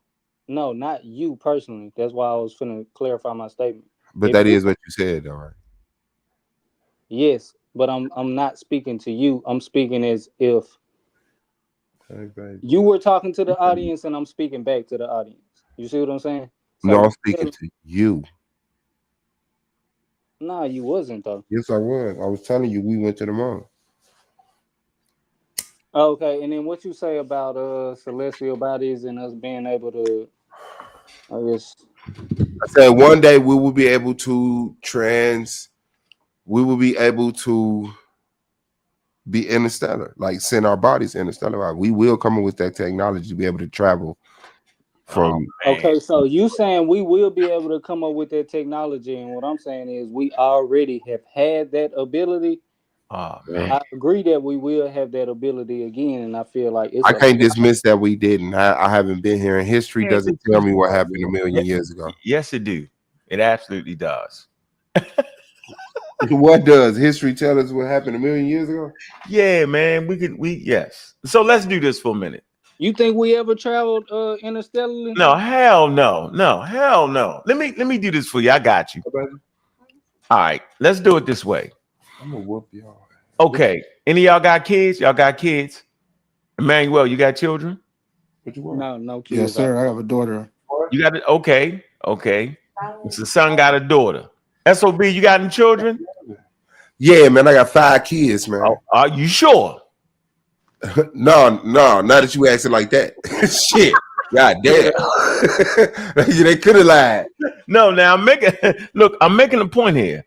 Anybody that has kids know that your kid don't dive out the womb, the comfort of the womb, and walk. We know it. That does not happen. Mm-hmm. Other mammals on this planet do. They come out running. All right. On that Sahara, they come out running. Horses come out running, right? Because they got to. Elephants, all that. They come out running. But watch this. Humans, they're different stages. And each stage that they conquer, they get to the next stage until they finally get to the stage when they walk. And well, that's how it is with anything humans deal with trying to recognize and understand nature. There's steps to it. So no, a million years ago, humans wasn't doing that because humans wasn't even around a million years ago, first of all. Now, how do we know how old the planet is, or how do we know how old things are? Because we have tools. We have measurements. We measure the rate of decay. Okay, radioactive isotopes, they decay at a constant rate. All right, and we can actually go back and test that to see when the particular radioactive isotope started to decay, and we know the half-life of it. And once you know the half-life, right, you can get the dates, right, and they're different dating systems for that. So yes, we do to a certain degree understand the history of this planet, and we understand human history to a certain degree. So we know that they wasn't flying jet planes. First of all, before you fly a jet plane, you got to be able to discover rubber and use rubber, right, for wheels. You wouldn't just make a plane and just crash into the goddamn ground. You need to understand asphalt. You need to understand rubber. All these things you must learn before you can get to the point where you can even land and fly a plane. That's my point, Emmanuel. Hey, that was a good point, and like I tell folks all the time, man, my faith and belief in the Bible is unwavering. But I love when I can listen to somebody that isn't a Bible believer, and I feel like we can almost like build off each other. Like you just gave me another perspective or understanding of like I guess the history of our spirit, if one would say, for the people who believe we got spirits. So go next. Let me see. What'd you say? So, question. So you say is unwavering, right? Yeah, when I say unwavering, I mean like by man. I don't really think there's anything that another person can do nor say that would actually change my understanding, which is why I believe what I believe, because I feel like I have a concluded understanding over years of different perspectives. Like I wasn't just raised up in the Bible one way, stuck to it. Like I'd have been in and out other ancient sources to where I done circled back, and I'm like, okay, I don't see this the way that everybody sees it, to where I don't feel like I should understand it the way that everybody understands it. And if I understand it differently, then I should believe it differently. If I've seen people that understand it and believe it and then can go, I guess if one would say like atheists, we don't have the same belief, or we didn't have the same understanding. That's how I'm looking at it. And so hold on one second. So let's get rid of the word atheist for a minute. because we actually you can find some of the first atheists maybe 600 BCE where they started to actually say that. That's a Greek terminology, atheos. They call it the A province. So the A and whatever follows the A, okay, you're against it. And so Right. it's really atheos or anti-monotheistic. That's what you're really saying. I'm against the monotheistic religion. So you, Emmanuel, you are an African American. Am I correct, or am I making a false assertion? I'm definitely black as hell. All right, black and proud, right? For sure. B1. Okay, so being black and proud, right? Then sometimes you just got to stand up. Now, I'm not here to tell you what to believe and what not to believe. What I will tell you is your ancestors come from Africa, and they developed a system 350,000 years prior to monotheism. There's steps to get to monotheism, right? We start out with the many, right? Understanding the many aspects of ancestral shrines. And so you have accepted an ancestral shrine that is basically fostered in the Middle East. We know that. You can just name off the deities. Yahweh, Yahshua, El. These are all Middle Eastern traditions, and that's okay. But you, as an African American, come from West and Central Africa, not the Middle East. We're not Egyptians, right? We would not be Egyptians based off of understanding geography. We would not be Hebrews based off of understanding geography. Okay, we will be none of these things. These things we would have to accept. And so I can call out certain deities, okay, you may not be familiar with, like Ogun, Abatala. These are West African deities. These are connected to West African shrines, custom and traditions, all right? And so when you talk about any type of religion, you're talking about customs and traditions and folklore and mythologies and histories. That's what we're really talking about when we talk about religion. So you have connected yourself based off of the transcontinental slave trade to people of the Middle East. And if that's where you choose to stay, that's okay. A lot of us consider ourselves not to believe in the monotheism. And then you have people that will follow the Hebrew tradition. All this is fine, but I'm saying from understanding geography, from understanding slavery, and just having pure goddamn heart, not be afraid, right? We recognize that we're not from the Middle East, yo. And our ancestral shrines would never take us back to the Middle East. And I don't want to say never, because you should never speak in absolutes. But I'm saying is your unwavering attachment to the biblical narrative is based off of slavery. Seriously, it is. I mean, the way we talk to each other, right? The way we have constructed African American culture is based off of slavery. Is what we went through to get you where we going.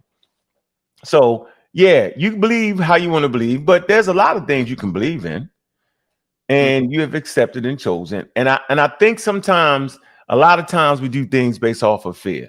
If I don't believe in this, I'm gonna go to hell, right? But it's a mind shift, though. It's an understanding of the world around you that would relieve you of your fear. So how did I relieve myself of the fear? I just say shit. If it was a God, then that God would know that the only way I learned about that God would be through slavery. And God would not be mad at me if I decided to go back to understand what my ancestors was doing prior to slavery. Now, how could God get mad at me for that? If God know everything, he know that we wasn't Muslims, we wasn't Christians, we wasn't Jews. We was connected to the lands of West and Central Africa that had deities thousands of years prior to running into people dealing with Middle Eastern custom and traditions. Does that make any sense? Yeah, that makes an abundance of sense. Right. Now, we don't got to live in fear, right? And oh, by the way, we don't have to believe anything.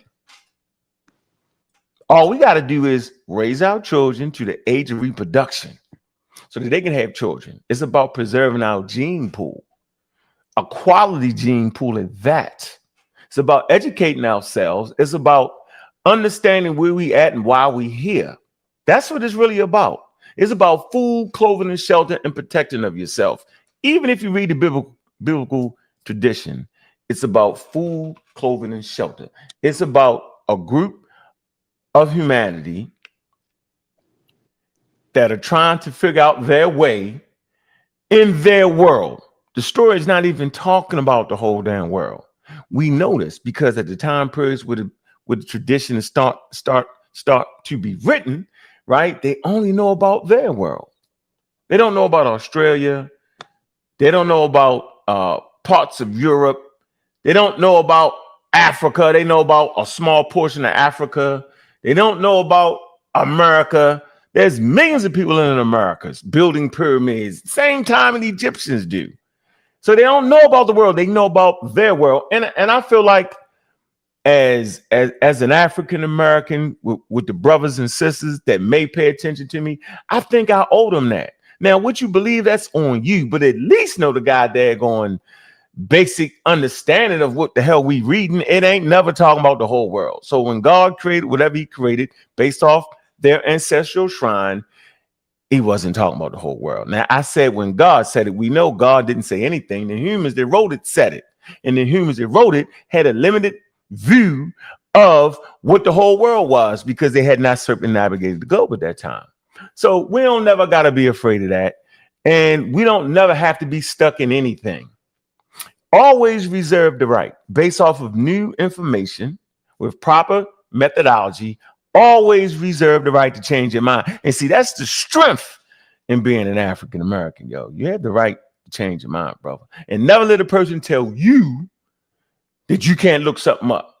Never be afraid to say, damn, y'all was wrong, yo. So if you was to look at me 20 years ago, you just like, man, this nigga different.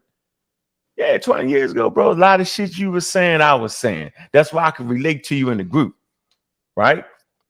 I can relate to that, bro, because I said a lot of things that we all have said, but it's about growth, yo. So you know, my whole thing is out there for everybody to see. My whole growth.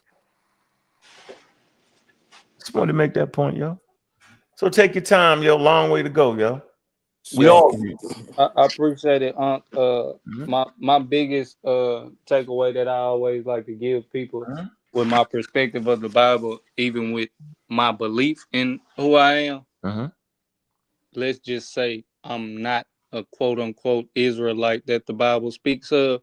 I like that. That don't really take away from me feeling like there's an overall understanding of an instruction given for you to be a quote unquote righteous spirit or a righteous person. So that's more so what I lean on it for as far as a foundation. That's why I acknowledge so many other perspectives. You see what I'm saying? I like that. So you just like the fact that you have a written text that you can actually follow.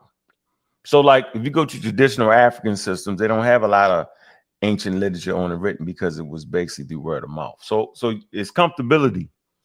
Yeah, I almost feel like the divinity in it isn't until you get to this point to understand that it was surpassing man. You see what I'm saying?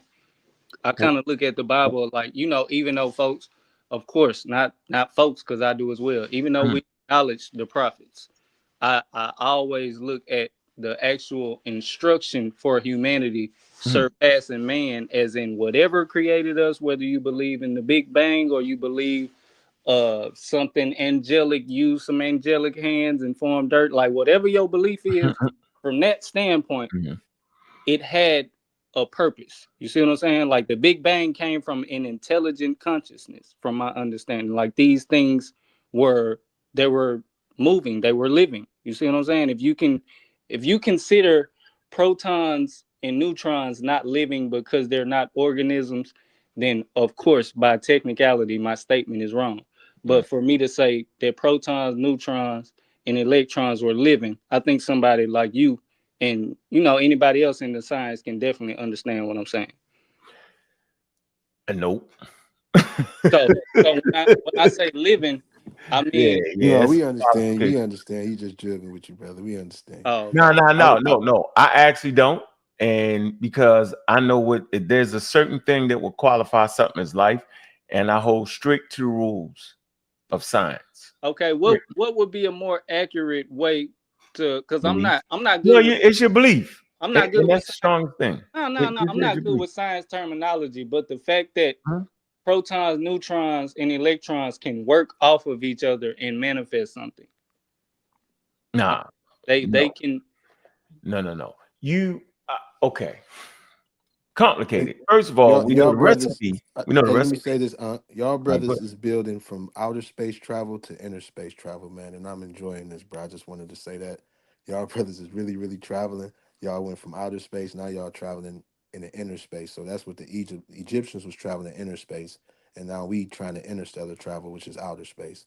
So this is a hell of a journey for all black men to hear, man. I appreciate y'all sharing. Yep. Praise, man. Good conversation. So no, I adhere to scientific literacy. And the reason I do this so I don't get tricked anymore.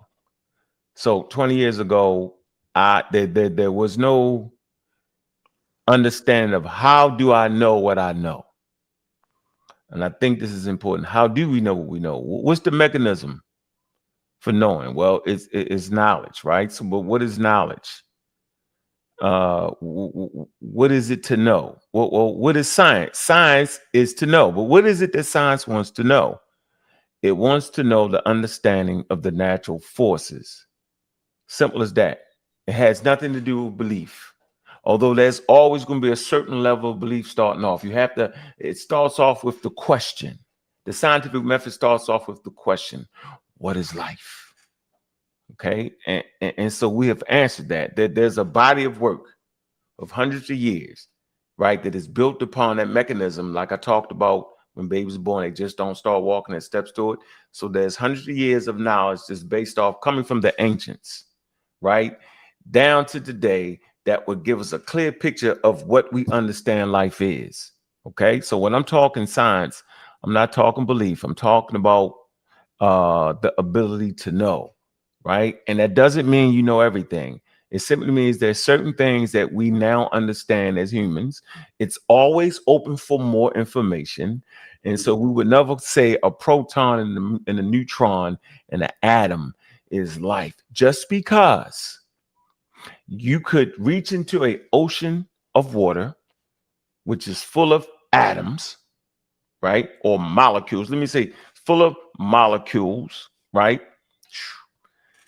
And in that cup of ocean that you have, right? You could find the same molecules again if you was to throw it back into the ocean again. Molecules and atoms touch everybody. The same atoms that was forged in stars, right, are in your body today. So we all connected through atoms. That's point blank. Point blank. So I get Adams that. and Eve.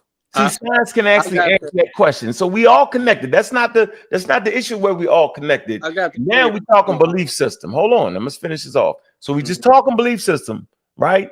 And so the belief system you just expound upon was actually outside of the Bible narrative, which is very interesting. But go ahead. Yeah, and I think I could clear up my statement a little bit more. When I said the intelligence part and the life part, I was more speaking intent, like the Okay. fact that there's a conclusion after this that's repetitive, Mhm. as as proof that it was its intent. Mhm. So I think the the most clear way for me to say what I was just trying to say in the simplest way as well was, no matter which way you believe in creation, I believe creation was intentional. And I believe even the people that do believe in the Big Bang, instead of any other creation story or whatever creation story they believe in, I believe they feel it was intentional. I don't think that that's a, a secret by any chance. And like I say, with creation being intentional, I feel like there's always understanding for us to get from everything that was created. So I'm not one of the people that look at humans as the most intelligent and most dominant and say we're the last thing that we're supposed to look at for understanding, just because we've seen so many mistakes in between creation and us trying to understand creation. There's going to be an abundance of mistakes there because we're imperfect creation. But at the same time, I believe there's some things that we can definitely grasp from the Bible to where if you don't uh, attack it and more so grasp it, there's a very small chance that you're going to collect it and say, well, I find some good in it, but it's just not for me.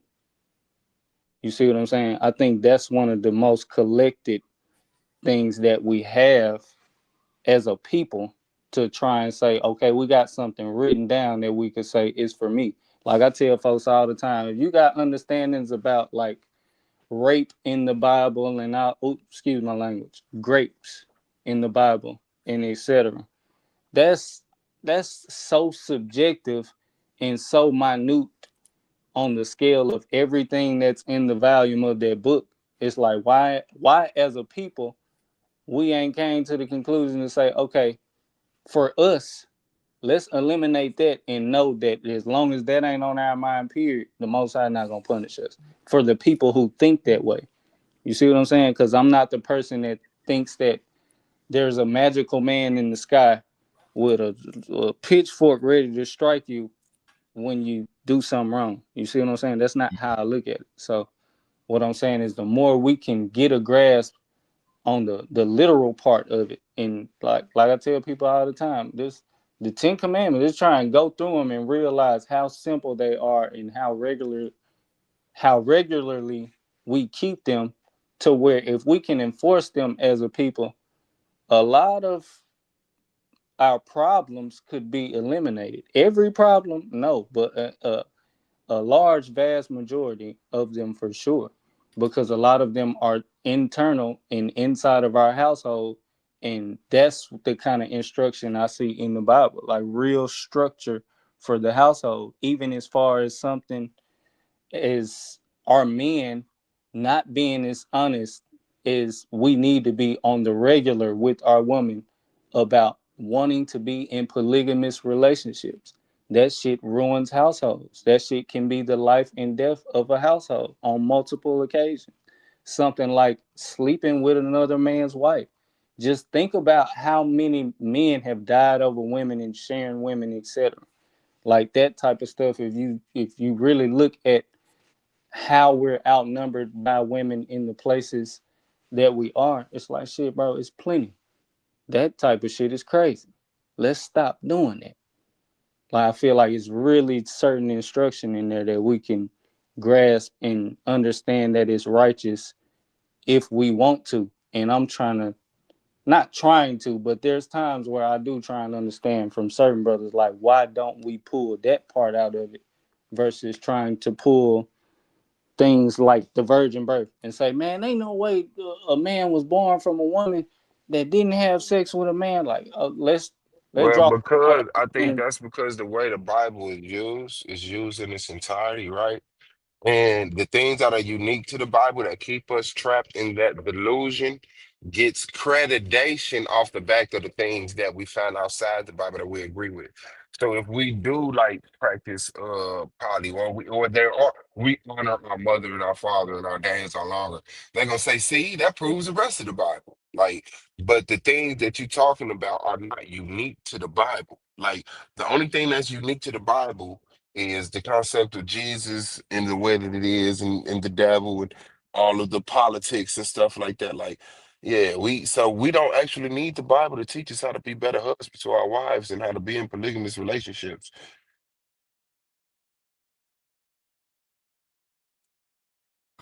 So, hmm. So, do you recognize that? Oh, my bad. I was talking. I was saying, Oh, go ahead. I'm not saying that we need the Bible for that. What I'm saying is that's a large collection of instruction that we have in a language that we speak. And even if you wanted to go back in an original language, the Greek and the Hebrew is way easier to try and understand than all these Akkadians and ancient Phoenicians, Aramaic, etc. Well, Aramaic ain't as difficult as the rest of them, but the Greek and the Hebrew is, way easier to understand than those languages. So we got the language that we speak in, and an easier language that's in older text than what ours got translated to. We ain't got to try and say the ancient or the first, but it's definitely older than the 1500s, the 1400s when they started even trying to translate the Latin and the Greek into another language. So I'm I'm more so saying like shit, this is something that's convenient for our people, let alone the the power that some feel like it have. One being myself. So like I say, outside of the personal feelings that I have of it, it's like what how when did we lose the convenience of having a righteous understanding for our people being able to go by it just because we started to get a better understanding of what it was talking about and feel like we was being lied to and just throw it away. So let me say this. So you do realize there's at least 350,000 years of historical narrative that Peace, brother. occurred. My That bad. I'm gonna be occurred. in the back chat for too long. I got to looking at my phone. So you are aware there's 300, at least 350,000 years approximate before written history even began. And written history does not begin with the biblical text at all. As a matter of fact, the actual proto Hebrew actually comes out of the Egyptian script, pictograph script. And so it comes out of a more ancient script. Mm-hmm. That's for certain there. So Mm-hmm. God didn't even have, if I'm just playing that way, God didn't even have a written script. It comes out of the, the pictograph script, the Egyptian script. It's just the hieroglyphics. It actually does. You can look at you can trace it. The alphabetic Mm-hmm. script, you can actually trace I'm it. familiar with what you're talking about. All 100%. right. So watch this. So if that would be the case, then why do we as African Americans put so much on that? We put so much on that based off of what we're reading. And so as you build your library, right? And I'm pretty sure you're building a library, whatever it be. They probably don't even build libraries anymore. I got books underneath me Nah, everywhere. I got a few books on history for sure, and a few that's Okay. on So the so way up. then you can respect the fact that what I'm telling you, that the significance for the biblical literature is that it's literature. And it's a story about a particular reason. It wasn't a story written for me and you. It got applied to all of the world. I talked about that. The application of it came by way of colonial powers, if not even for Gutenberg in 1440s, right? When he developed the printing press, you probably never would have been reading it. When it gets fixed type and they mass produce it, right? And so got you. But that's just one literature about a particular region. There's 4.8.4 billion people on Earth. And early tribes and clans created creation narratives thousands of years before the biblical text. So the question is, why is the biblical text so amplified? Because of colonialism. That's the only reason why. Because colonialism spread with the advent of slavery. So I think we just need to take a look at that. Yeah. So where can you agree that there's an abundance of righteous instruction in the Bible? Swan. An abundance of righteous instructions in the Bible. Yes. Not an abundance. It's an impressive amount to an ignorant people. But yes, I guess in that fashion, yeah. But I don't really, but there's also like more of an abundance of unrighteous stuff. This preference of how we would like the world to be shaped, of who I'm specifically speaking on instruction for a reason. yeah. Okay, fine. Okay. Can you think of anywhere else that our people will be able to easily understand that there's that much righteous instruction collected in one place? No. Okay, that's my only point of why I even feel like on a non-biased scale, if I didn't believe in the Bible, I would lean towards the Bible as a good foundation for our people versus Yes, anything else. I agree with you. And we did that, and now we need, but because the only reason that the Bible was able to accumulate that about of information is military enforcement, colonization, forcing people under that, stopping other writings from growing and being spreaded, making them illegal. So now that we're under those oppression ways of literacy, we need to come up with another book that doesn't have this personalized agenda of the Greeks and Romans to overcome the world. And if you need a book to tell you honor your mother and your father, then that book needs to be compiled. But there's no reason to give legitimacy to the lies and wickedness in the Bible for the few fruits of righteousness that we already know in our heart from Yeah, birth. yeah. So when you say the abundance of lies and wickedness from somebody like me who you've heard speaking, not trying to put myself on a pedestal by far, but you've said on multiple occasions that you see that I have a different understanding than certain Christians as well as Hebrew Israelites. What, like,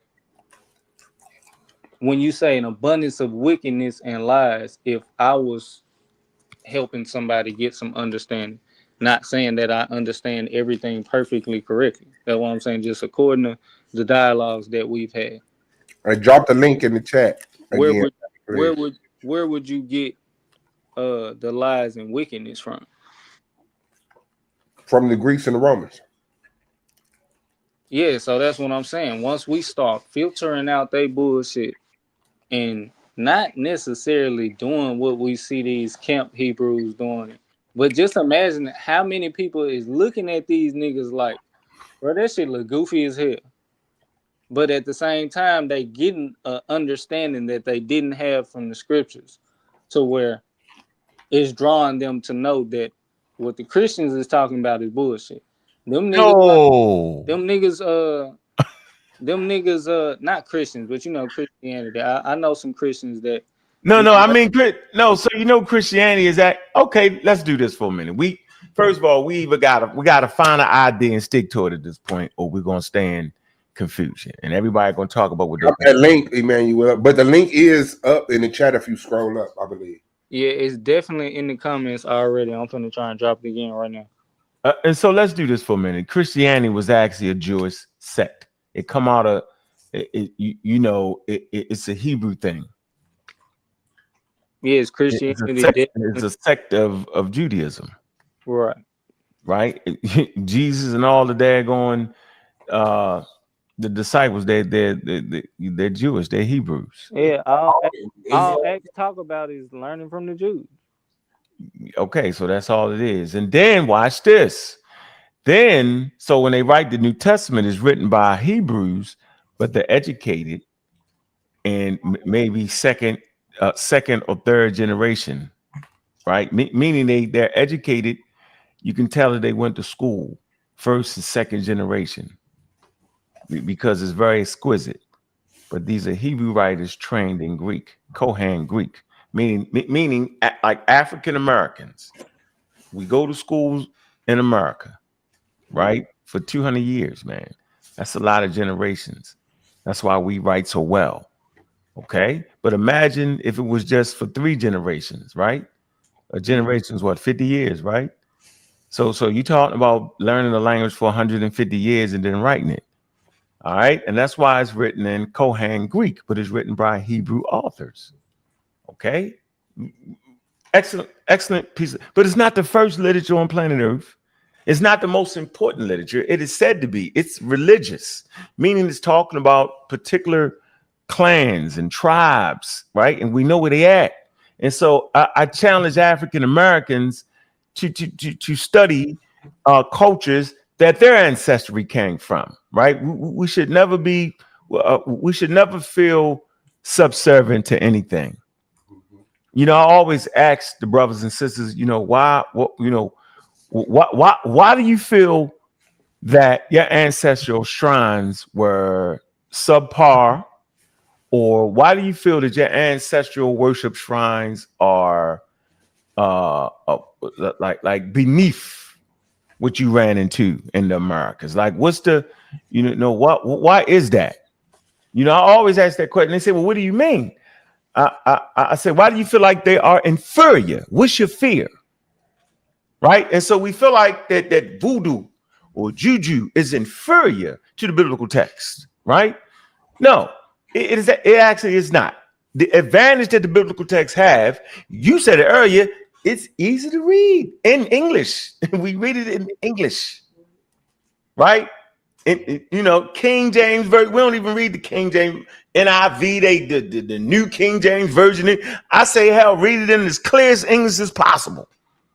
Mm-hmm. You feel me? But we feel it to be more superior, but it's actually not. It's only made superior because of what we believe, not from what we know. So I guarantee you, I got more Bibles than any of y'all do. Guarantee it. Okay. So Quran. You don't have more Bibles than I got. I No, guarantee come you. on, man. Don't cut me off. I don't No, feel it's like okay. I'm not. Yeah, just beats Black Power. Good to see you guys. I just came over to say hello. Man, shout out to you. Yeah, don't do that, man. Don't come in like that, bro. Listen, the point I want to make here, because I'm talking to African Americans. I'm not talking to nobody else. My thing is for African Americans that think that the Bible is a worldview. It's not. It's not a West African view. It's not a Central African view. It's not a South African view. It's not a Native American view. It's a colonial view. It's a Greek view. How the Greeks, how Hebrews educated in Greek language, what's their view? What are they talking about? They introduce certain ideas like the logos. That's a Greek rendering. That's a Greek understanding. I'm not saying there's a problem or issue, but what I'm saying is, what is your understanding? What is your view? How did your ancestors see the world? Now, I'm not saying you got to stay stuck in that, because now we're a tribe unto ourselves. What is your African American view? What does that mean? What do you tell your children? Do you tell your children what your mother told you, what your grandmother told your mother, what your great grandmother told your grandmother, and what your grandmother told your mother? No, we're not doing that anymore, right? We respect the beliefs of our ancestors, but God damn it, we ain't stuck in it. I'm not asking anybody to go practice voodoo. I'm saying, how much strength do you have? How much fear reside in you? Can you conquer your fear? I know I did. How I conquered my fear was I raised a shrine in my damn house about 20 years ago. I went through the voodoo ritual 20 years ago, and I said, damn, okay.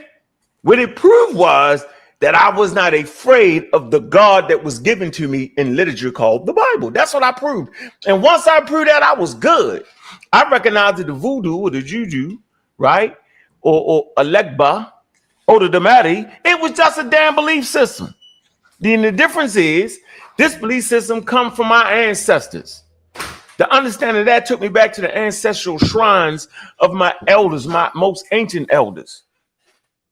That's what I did. That's what I got out of. And I said, well, damn, what's next? I said, God damn it, scientific literacy. Now I want to, since we say we natural, we all say we natural. We all say being natural is the best thing to do. Well, if being natural, if we're natural people, then God damn it, then we need to know the thing to study the natural. What's the thing to study the natural?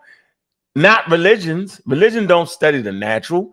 Religion study the supernatural, that which is outside of the natural. The thing that study the natural is science, because it's the knowledge of the forces in nature.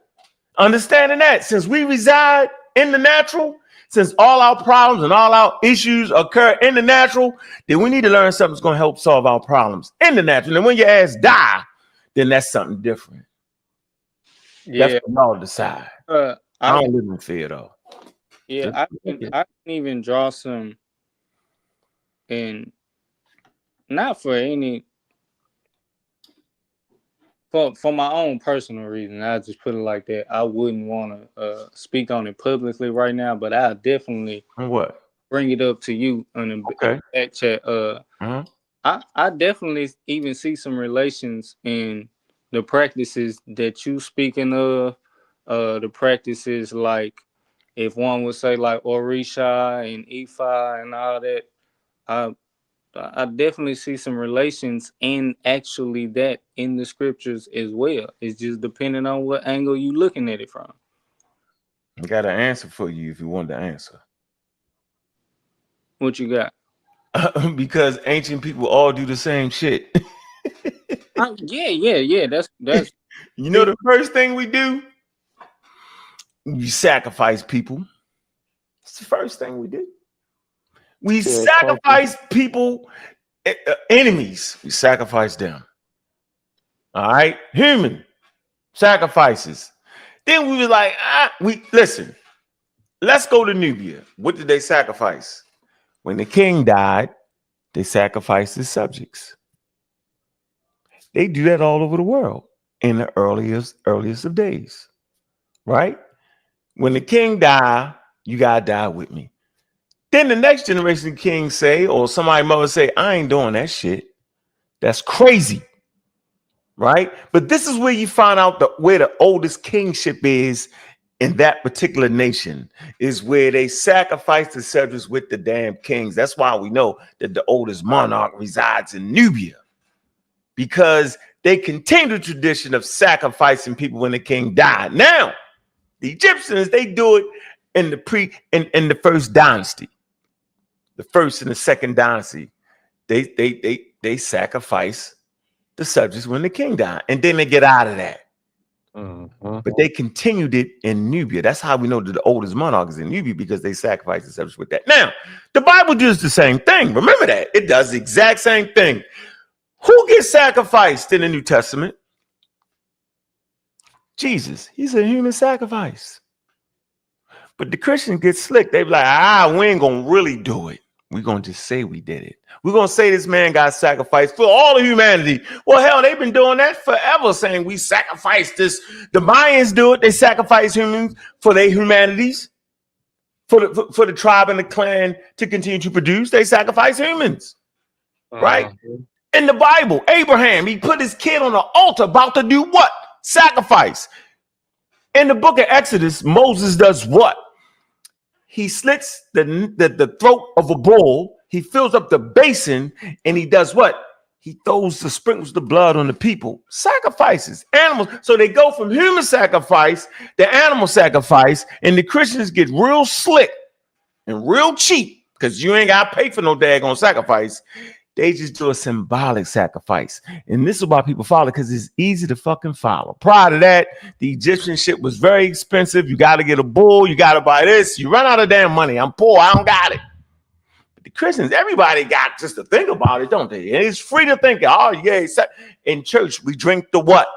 We drink the blood, communion. So we what eat I'm the saying bread, is, the flesh, sacrifices. I'm just making why my point. somebody like me and somebody like you, not not putting us on a pedestal in no type of way. I try and be as humble and modest as possible. Yeah. At times, Mhm. but why we can't keep drawing the relations in this shit and showing man's manipulation in this shit instead of trying to keep drawing the significance and the difference between the two? Because it's about all humans want to know where they came from, yo. And as African Americans, the one thing we want to know where the hell we came from, and then we want to have respect from where we came from. We want to understand it, but the Bible says there is no God but me. That is basically saying there is no ancestral shrine but me, and the God in the Bible stamps out all the rest of the ancestral shrine. It decimates the ancestor connection, and it keeps the ancestor connection to Israel, Judea, Palestine. My people do not reside there, brother. I believe that's how man wrote down what he understood.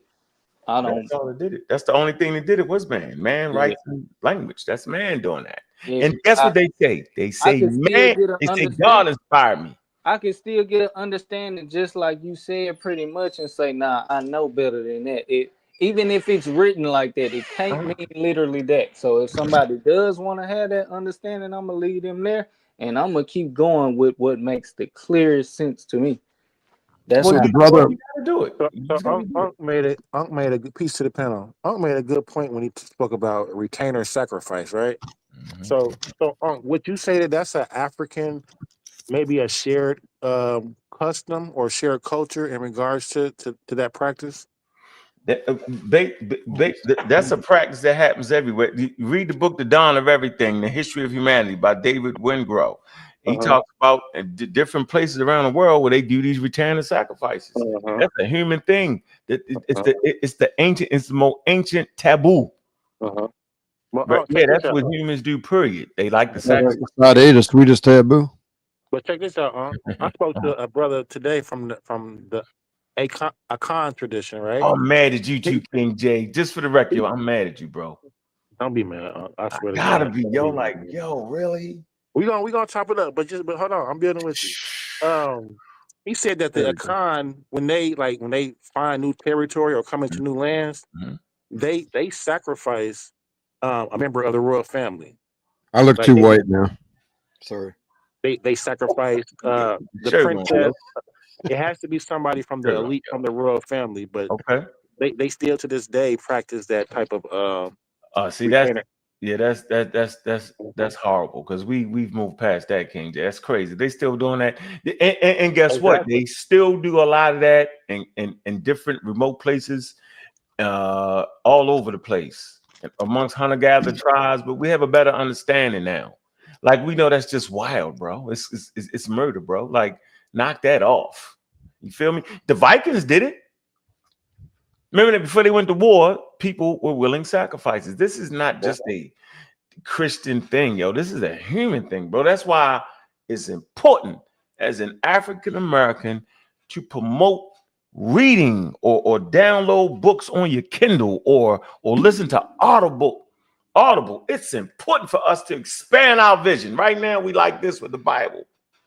We got the I call it the slave glasses.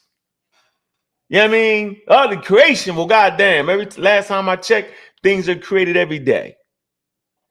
Yeah, you got to take this off, man. You got to open up. You got to be able to see. You got to have a healthy worldview, right? A continents are interconnected now.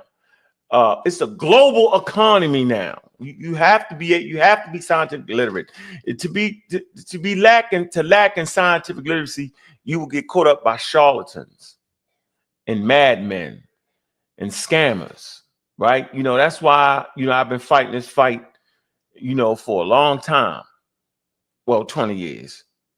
It's not really long, right? Because I wanted to give people the tools. I don't care about what you believe. I'm saying have heart as an African American to explore your ancestral shrines, man. Like, why are we afraid of our ancestral shrines? It's crazy. It's crazy. Your family name ain't in the damn Bible at all. None of your family name is in the damn Bible. You can read it. It's right there. You don't find nobody naming that. And so the Bible is simply giving homage, right? Genesis, genealogy, right? The genealogy. It gives the genealogy from where? Coming from who? The great ancestors. Who's the great ancestors? Adam and Eve are the great ancestors. They came from the great Father in the sky, right? Jesus Christ chases ancestry back to that. At least his mother line, because his father line got broken because Joseph ain't his real father, because you can't come to earth through sex because that would not be divine. Crazy, right? That lets you know they mentality against love. It's crazy. Oh, you can't have sex to be divine. Yeah, that's a never idea. Nah. I just cooked a nigga on that. Joseph was definitely the father, according to the scriptures. So even if you try and play that route, you know what I'm saying? We can go I there. don't like it. I mean, that wouldn't be Christian. Exactly. No, he just picked up the one. He ain't have sex with her though. It don't say that. He was like the stepfather, yo. You know why? Because in Hebrew tradition, yo, you need to That's be what married. Christianity say, but the Mosaic law say if a man sleep with your wife when y'all espouse, that's adultery, and he do for death.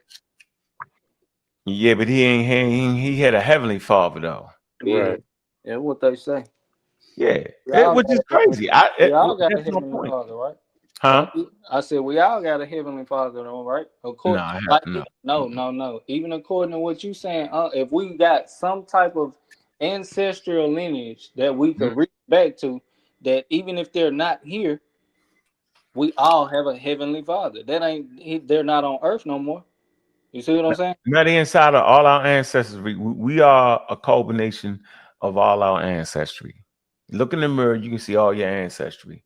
Yeah. So The culmination of that. in a sense, Christ said the kingdom of heaven is within you. So if your ancestors are in heaven, they will be within you. Like I'm just playing the game, showing No, that's slick like talk. how I like it. It's slick. I like that. yeah, like I'm one of them. Innovative. I'm one of them people that feel like the divinity that came before man, no, or not came before man, that comes before man. When you talk about knowledge and wisdom, I believe this is the kind of understanding we supposed to get, is bringing shit together. Okay. And the man that doesn't have the divine connection that we have, and he knows that he doesn't have the divine connection we have, he tries to constantly manipulate every chance that he gets. So let's use common sense. So if Jesus was there in the beginning, then how could he have a father? Because his daddy wasn't there in the beginning, was it? Was Joseph there in the beginning? No. Exactly.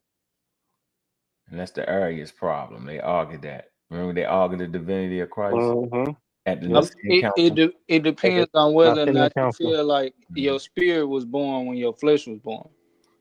You ain't have a spirit until the Christians come and made that word up. The Hebrew word is panyua or ruach. Yeah, the ruach. You know what I'm saying? The wind. And God be the wind, the breath. Which is the same thing that the Holy Spirit is, which is the same thing that gets conflated to wisdom. So, you know what I'm saying? Yeah, we gotta read. We gotta read more than that to get it. That ain't gonna cut it. Yeah, The brother. I'm never making it the absolute. I'm never making it the absolute. What I'm saying is reference, though. Yeah, a reference. Why, if we can at least use it as a reference for our people instead of constantly trying to find something else, right? Yeah, no, something negative about it. Not find something else. Just not find something negative about it when it has already established as much as it is established. So if we have other practices like African spirituality and the understanding of Egyptian mythology for the people that feel like we've been everywhere. You see what I'm saying? Because I feel like if we understand migration and the pattern of civilizations and the angle that it came from across North Africa through Egypt, etc., I would kind of have to feel like a lot of these people would look alike in some way, shape, form, or fashion. A lot of what people? Across this region that we're speaking about, North Africa, Egypt, and right across the water in Canaan/Israel. Yeah. They spent 400 years in Egypt. Of course, they're gonna look like them. Yeah, so I'm not one of them people who feel like everybody in North America is the same when we saying our people. So I feel like the thing is but the nation of Israel was supposed to be a young nation that the God of the Bible has spoken and said to have already dealt with Egypt and had already dealt with Canaan. And it doesn't necessarily put things in a bad perspective until you start to understand the things like the worship of different gods. So let's just say once we do get an understanding, we stop giving reverence to what was before and start giving reverence to the now. That's kind of what's going on now, and that's what Unc is saying as well. So that's why I say it's certain things that I feel like kind of make us the same people in a sense, but you're separated by culture. You're separated by people group and migration. So we all humans. So that Arab, right? That mixed multitude that came out, right? That would have contained Egyptians as well, correct? Yeah, according to my understanding. The Arab, okay. What the news unit? What's up? How you doing, Mr. Gakilla? Nice to meet you. Nice to meet you. I just stopped over because I'm a friend of Smokey Saint. He told me about the channel, and I'm new to to this. He says, "Go check it out sometime." He found this channel. He likes coming over here and It's talking and Smokey from debating. yesterday. Oh yeah, Smokey. brother. He went up against a Calvinist for a minute the other day. Good powwow. Uh, good dude, man. Good spirit. Yeah, I just came by to visit, say hi, and introduce myself, and just kind of sit here and listen to what y'all believe or whatever you're Well, talking about. introduce yourself, man. Go in. What's your belief? What's your stance? How many people you done slept? Well, my name's David. I'm from Wisconsin. I'm just a single guy, 58, and I've been on Sonetter Studios channel before in the past quite often. There are a couple of the brothers there, Tahuti and Black Jesus and Sonetter, of course, and a few others. But I haven't been over there in a while. I was just listening. I didn't know what you all talk about, but I believe I'm a King James Bible guy that believes that that's the Word of God in English. And I've been reading that since I was a kid, you know, because I used to be in the Roman Catholic Church in Milwaukee, Wisconsin when I grew up. And my dad was a cop. I was an only child. So we got out of Catholicism, started listening to Christian radio when I was a kid. My dad started listening to some Southern preacher in South Carolina, Oliver Green. And we started hearing about the Bible more, and we just started studying the Bible from little on. We stayed in the Catholic Church, but we just went through the motions because it was like a tradition, you know, it's just like you go to club, like a club meeting.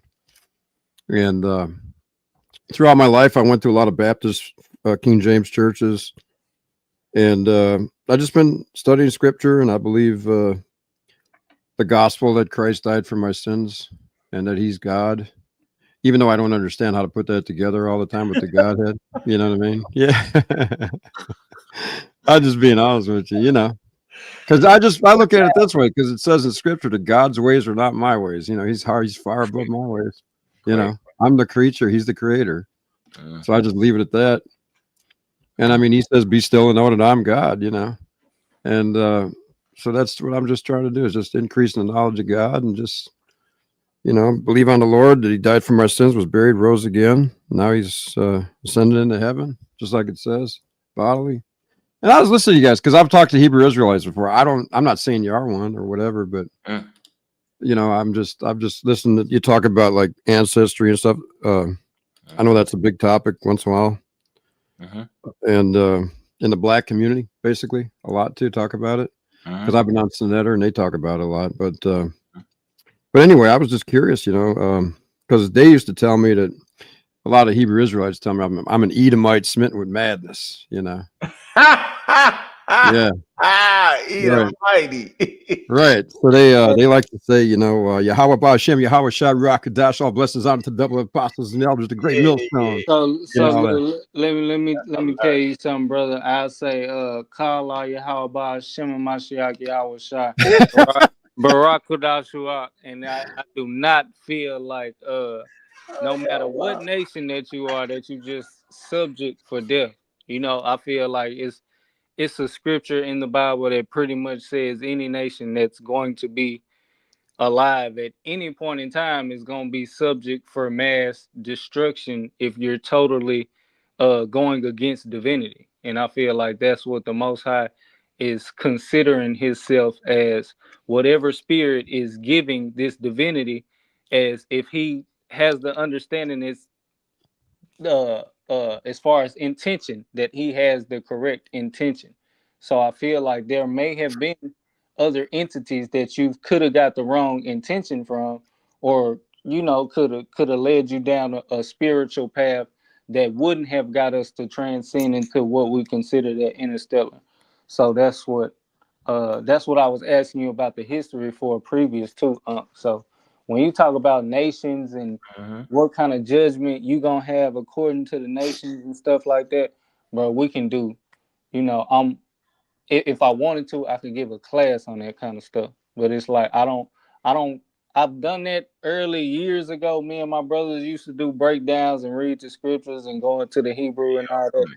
But it's like, bro, that's beating a dead horse sometimes when people not still getting the correct understanding. But if you stuck in the mind frame and feel like every white person is the same, and you don't understand that every black person ain't the same, and you gonna play that bias. It's like, nah, bro, come on.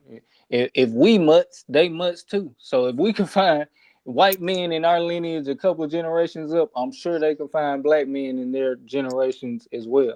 That's how a lot of white people end up getting happy coming out. It was a TikTok thing a while ago where they was coming out saying how much African ancestry they had and bragging about it. So it's like I don't always try and compile somebody and conflate them according to nationality. That's another stepping stone or stumbling block that I feel like man put in the way. I feel like a lot of times the scriptures are giving us nations according or by significance is to give us the age and letting us know when he's dealt with these nations. That's why it's only a few that constantly get named by name, like Moab. Of course, that goes back to the time of Abraham before the Israelites. Canaan, the son of Ham, that was cursed before the Israelites. So it's the Egyptians, Mizraim, the son of Ham as well, before the Israelites. You get all these nations that keep getting named by name, but this is the story of the Israelites. So, like I was just telling, it was either Suave Boss or Brother Unk earlier, man. I can't look at the Bible saying that the God of this Bible dealt with these nations before he dealt with Israel, and they had no understanding of this God for me to look and see it in their history either. That's why I'm saying we should be able to look and see in ancient African history practices and understand that, hey, well, if the Bible speaks of God dealing with them, when will we see it in their practices? And we can look at consistent practices in ancient African religion or heritage, if one would say. Same thing with Egypt. It's a lot of consistencies in the ancient Egyptian mythology. So where would you find the inconsistency to say, oh, this is where the God of the Bible was dealing with these people? That's why I say it, to me it gives a story of the Israelites, and it gives an age to where it's letting us know we're going to constantly be amongst these people because we are the same people. That's why some people are blacker than others. Some people's hair is more coarse than others. Some people may have came from the region where our hair wasn't getting as curly yet, even though we were still black as hell. So it's a lot of variations that can go into genetics and the migration patterns. But like I said, we would be naive to say all these people were right there together and weren't at least similar, even once they separated by people group and culture in early times. But So you what said are a you lot real saying? quick. So let me. Can You you jump in understand real what he's quick? saying, King J? I kind of got lost on that. I understand what you Yeah, said, but that that's why I was wanted to ask her. I wanted to ask her. long. I That's ain't why gonna lie, it was a little I incoherent. zoned out, I came was. back. I, What's I up, was A1? following. I was What's up? How following. you That's why I feeling? wanted to ask him a Welcome to question in your regard chat. to that if I get a chance to. What you got, brother? If you was So following, I hope somebody would. I was following. Funny. So in regards to Yahweh, right? I Mm-hmm. would make an argument that Yahweh is not an African God. So that's why you won't find a lot of things in Africa in regards to him because he's not an Yeah. African God. So when we Mm-hmm. speak about him coming from Timon, and Midian, D-Don. Uh-huh. in Midian and Mm-hmm. Seir, right? That's not Africa. I'm familiar with what you're Yeah, talking about. that's where I think God came from. He came from Teman and the Holy One from Mount Paran. Yeah, that's not Africa. That's not Africa. So my argument will always be that after that he was introduced to. My argument is always that Yahweh is introduced into the Levant. Introduced into no, it starts off in the Levant. So No, it so can't. No, it can't. Yahweh can't start in the Levant. It starts in Midian, in Seir, and Timon. So when we remember the Sashil Yahweh, right? That's Oh, you talking about Transjordan. that? Oh, you talking about the first Yeah. usage of the word? Okay. Well, I mean, even it gives us a geographical location in the Transjordan area. Transjordan, that's not Africa. No, So, it's never. No, that's not an African deity. nope. It's not an African religion either. at And all. that's okay. But that's why African Americans need to read more than just one thing.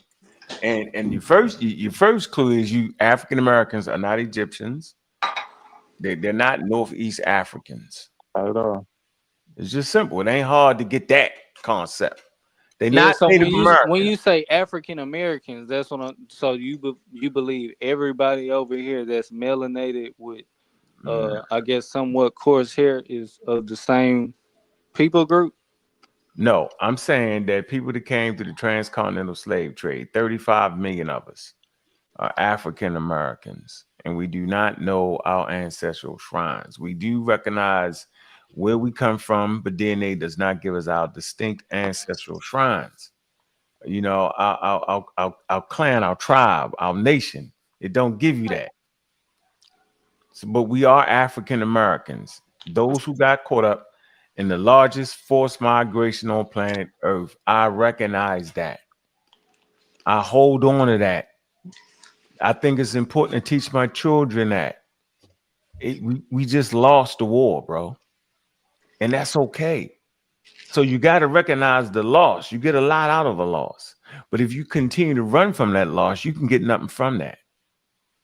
You will continue to lose. So that's why we search for identity. We are in identity crisis. You know, me as being a person that really like to study and really like to read, you know, I think I like to help cure some of our identity crisis. And so that's why the young brothers are going into the Israelite movement, because they have an identity crisis, right? Same thing, the same fight was in the 60s. There was the identity crisis, right? In the 20s, in the 30s, we had the white Jesus on our wall. So we tried to cure that identity crisis by changing Jesus to black in the 60s and put up the fists, the Black Power movements. We was trying to gain identity. And you had the naturalists, right? They was trying to gain identity by connecting themselves back to Africa. Just trying to get your identity back, because that's what slavery does. A slave is a person that does not know who they are. That's a slave. That's mental in slavery. The physical part of it is easy, but the mental anguish still resides, right? Who the hell are we? Where do we come from? And I'm saying science and science literacy answers that question better than any religious text does. So we're not Native Americans, no matter what the color of the skin is of Native Americans, because they do have melanin. All human beings that reside on planet Earth have melanin. All living organisms have melanin. All right. 2, we're not the Native Americans. We're not the Hebrew Israelites. Not that. We're not the Egyptians. We're not that. We're not the Nubians. We're not that. We're not that. And that's okay. That's okay. We are But our own little unique subclad over here. I like to we're our own tribe now. Yeah, now we're our Mhm. own. We got a unique mix. We have a colonial mix to us. We have small amounts of Native American in our DNA, about 1 to 4%, 20 to 30% colonial. Let me say it, European mix, and about 80 to 90%, you know, indigenous African. Right now, we have been formulated in America. We have a unique culture, right? We have developed a standard that the world loves, that the world looks at us and say, man, that's a great people right there. But yet we run from that. So I refuse. I'm not a runner. I want to meet it face on. And so I challenge anybody to claim themselves to be an Israelite. Now, I don't challenge the fact that you believe in Yahweh, because that is your belief. And you have been, what they call it, King J, when you are, what is it? Indoctrinated. Yeah, but not so much that. When you call it, when you come into the religion, you are a convert. Okay, right. Yeah, we're A proselyte, I think you're thinking too, right? Proselyte, kind of a proselyte too. That's another name. Yeah, for kind of, sort of. Yeah, we that. Yeah, that's fine if that's what you accept. I can't make you, but I think to be sharp. My thing is, I always want to be sharp, man. Right? Because the world stands on sharpness. And when an African American open their mouth, you need to be proficient and sharp, right? You need to have a world, you need to have a world view, not just a Israelite view, not just a Hotep view, not just a conscious community view, Not just an African American view, but a world view to figure out where do you fit in this grand scheme of things. And I just think it's important. Read. Why do we say the Bible is scripture? Because that's the way we have been conditioned. We are conditioned to say this is scripture. I have conditioned myself to say it's a great piece of literature, authored by many authors. See, I can say I'm a mouth that Jesus Christ is a historical figure. Oh man, you just said yes, he's a historical figure. But see, once you agree that Jesus Christ is a historical figure, then you got to agree that he has to have a mother and a father. And now, once you agree that he has to have a mother and father, the only way you can get to earth is by the sacred divine union of sex, chromosomes, right? Half from your mother, half from your father. That would make him real. Now, if you think he walked on and died and came back to life, then you just took him right out of history. You put him in the books, the annals of mythology, which is fine. So I just think African Americans need to rely on their integrity. Was there a time when you believed, like I hate to use the word Christian, but more of that belief? Yeah. I always had a question with it because I used to go to church when my great grandmother took me to church every Sunday. Grandma Rice, big up the great ancestor, Grandma Rice. We go to church, and the thing that threw me when I was 5 years old, 5 and 6, I look behind the preacher, that all the angels and shit was white. I was like, damn. At that age, I'm like, that's weird. Everybody, you look this way, everybody. Did they have wings too? Yeah, they had the wings. I was like, damn. That's what got me. That was crazy. I never. If they'd have had the black, they might have got me. If they looked like me, then they might have got me. But I just think it's about being sharp, though. Well, that's why I like to have conversations with a married of everybody. But King J, I'm mad at you though, King J. Come on, King J. Are you still on that? Just tell the truth, bro. That's all I'm asking. What are you talking about? Man, you know what I'm talking about, the pangenesis and all. Are you still trying to? No. Did you read? Did you do that for me, brother? Come on. Yeah, bro. I definitely studied. So now you agree I was right the whole time. Can you say that? It's the terminology. It's all about how you want to phrase it because because you're saying basically that a scientific theory is what's the word? Open. It's always open. It's Right. being open for Of course. exactly. Of course. That's what makes it a scientific theory. That is open for more knowledge that would help you understand the thing it's trying to explain. It's an ongoing theory. It's always going to be open for a newer. It's relevant until a newer theory is discovered. A better one. No, it don't even got to be a newer theory. It can just be like what Einstein did. Yeah, but it would have to predict something. Yes. Yeah, it got to predict something. And so theories make predictions, scientific predictions. And I learned a lot about, like we're talking about now, the correct word would be model instead of it would be the scientific model. You know what I'm saying? So my question would be models are used in theories. For sure. But I just think it's important to know that pangenesis was not a scientific theory. It didn't make any predictions. Charles Darwin was just wrong. But just because that portion of Charles Darwin's work was wrong doesn't mean that the scientific theory he had created 20 years prior to that. That's my point. It's part of his scientific work. He wanted to add to it, but he was trying to explain the particles. Like what was it, the inheritance? He was trying to explain it. But guess what? The fact that he got pangenesis wrong and the fact that he mentioned inheritance was what they took and used Mendelian laws to explain what that inheritance was. What it was the gene. That's how they get to the genes, bro. And then they take that, they take the genes, right? Which actually even more verifies Charles Darwin theory, bro. That's what's deep about this whole thing. So I'm saying as African Americans, we is not sitting around here allowing the world to make it seem like we just retarded and can't get that. Bad enough is hard for everybody else, but I'm saying African Americans, man, we can get that. Yeah, it's not hard. So was I right though, bro? I'm saying that whole Genesis, all that shit. Was I right, yo? Because you was like on Inky side with that, and I was a little perturbed about that. I swear, I was like, what? Inky side. Inky has a way of just the delivery. So check this out, It's because called pseudoisms. It's pseudoism. He gonna always sound better. Yeah, he had you, King. This nigga done made a whole music video. Yeah, come on, man. He made a whole music talking about the walls, the sperm. I'm like, what? This nigga is funny, yo. You know what I'm saying? Come on, King J. Can I get it? Can I get it, yo? I just need it from you, bro. I got you. You got. So, but no, what? I don't hear it. I need to hear that. So I don't feel like I was like, got mad at you for the first time was ever been on YouTube. You actually had me mad. I was like, no, King J. Really? Nah, but what I did go back to look at, I was like, you was right for sure. You was right. Thank you. Now you have restored my confidence.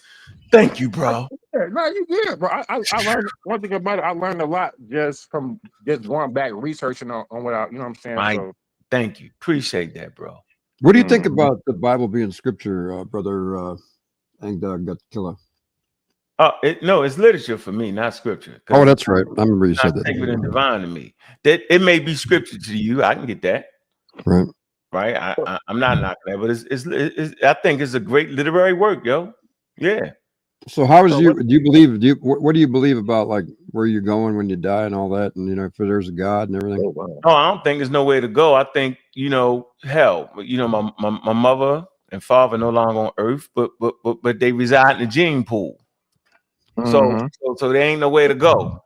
Right here, have some children, and ain't no way to go. It's all in the genes. So basically, when you die, that's it. You don't know where you're at. You're done. No, I got kids. I ain't done. No, I'm talking about you yourself. Don't know where you're at. No, I'm saying that my genes have been transmitted. Oh, I see. And as long as my kids have kids, ain't no way to go. Now you're saying, where does my body go? It breaks down. Remember, death feeds life on earth. Things have to die for things to live. Right? And a great example of that would be I'll just go to let's deal with a forest that's up near the riverbanks. And so salmon, they go back upstream and they get to the end and they die. Right? And they fall off into the forest. They wash up on the shores of the forest, right? They are decomposed. You got ants that they will eat that food, okay? You got squirrels that will eat that food, that will give bowel movements, that break it down, right? Termites eat that, all that, and it break down the food for plants. Plants grow out of that, and it develops a whole ecosystem based off of something that died, right? So for Earth, for things to live, things must die. Things must get broken down for energy, right? Because it's all based off of energy. Even not to go too far, but even our thinking, the brain did not evolve for us to think. The brain was used for our body budget. How much budget can we reserve to our next meal? That's how those early organisms operated. It's about body budget. It didn't evolve for us to think. That's a byproduct. Thinking is a byproduct of the main thing is to reserve it. That's why when we eat, we set our ass down. You know what I'm saying? All the energy moves into digesting your food. Okay, that's why we don't want to do a lot of things. That's why I don't want to get and work out, because your brain is always trying to reserve those energy stores. Always. And so, yeah, you asked the question, where do we go? And my thing would be, what religion tradition do you follow? That's where you think and believe you to go. But from an evolutionary standpoint, things break down and are biodegradable. So for human beings, it's about the most powerful force on earth for me, for humans, is sex. The drive to reproduce yourself over and over again. That's the mechanism. Sexual selection, that's the mechanism that resides all in nature. Everything reproduces itself, or you just go extinct. 99% of all living organisms have went extinct on planet Earth. I think that's another part I want to put there. So there's actually nowhere for me to go, right? So then all this stuff in the Holy Bible, King James, for instance, is just like literature, and then whatever But so you believe in a real Jesus that walked around, or nothing like that? Yeah, I think it actually was a real preacher. But you don't believe he died and rose again, right, or whatever? Nah, because he's a real human. Humans don't rise again. Mhm.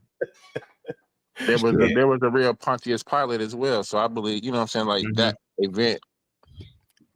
I got some things that I want to chop up with you know what I'm saying? Maybe not Warlord, what's up? Good with you, man. What's good, baby? Yeah, I just want to know where you're coming from a little bit, just to get an idea what y'all talking about. You know. Yeah. Well, hold on. We done took over the panel. We on the side. Let's jump on some. I got a question. No, this Emmanuel. We got a narrative conversation going on. We ain't, you know. So I do want to support Emmanuel, but from a different perspective, right? Mhm. So you said something about our ancestral traditions coming back from Africa.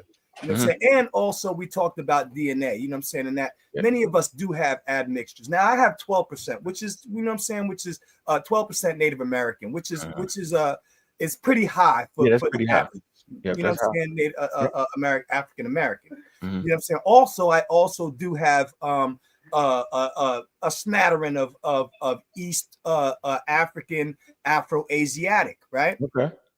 So but from a standpoint of dealing with religion now, you this is what I always say. It's like kind of like an imaginative thing to say that this is what African Americans should do, you know, and understanding how deeply tied to us culturally Christianity is. You know what I'm saying? The brother said the other night we like 73% African American, right? So I don't, you know, like, okay, so I don't see the problem with us reinterpreting the religion, because most people are going to automatically cleave to that which they are familiar with. Like you said, your grandmother took you to church. You know what I'm saying? And some people are a little bit more tied to their experiences. And Slow down, Warlord. You said something slick. It was important. You said we're more tied to Christianity. I agree with you culturally. I totally agree with you. So Keep going. in that interim, to say that we should, like, so yes, there are negative stigmas that many of us were taught about our African traditional spiritual systems and stuff like that, you know, making it seem like it was voodoo. Now, you said something about monotheism. You know, Judaism is technically henotheistic, but you know, that's neither here nor there. But for us as a people to still transmit that information out, that's still a part of the culture of African Americans. Yes. Christianity, Absolutely. you know, all of the bad stuff too. Now, I'll say this.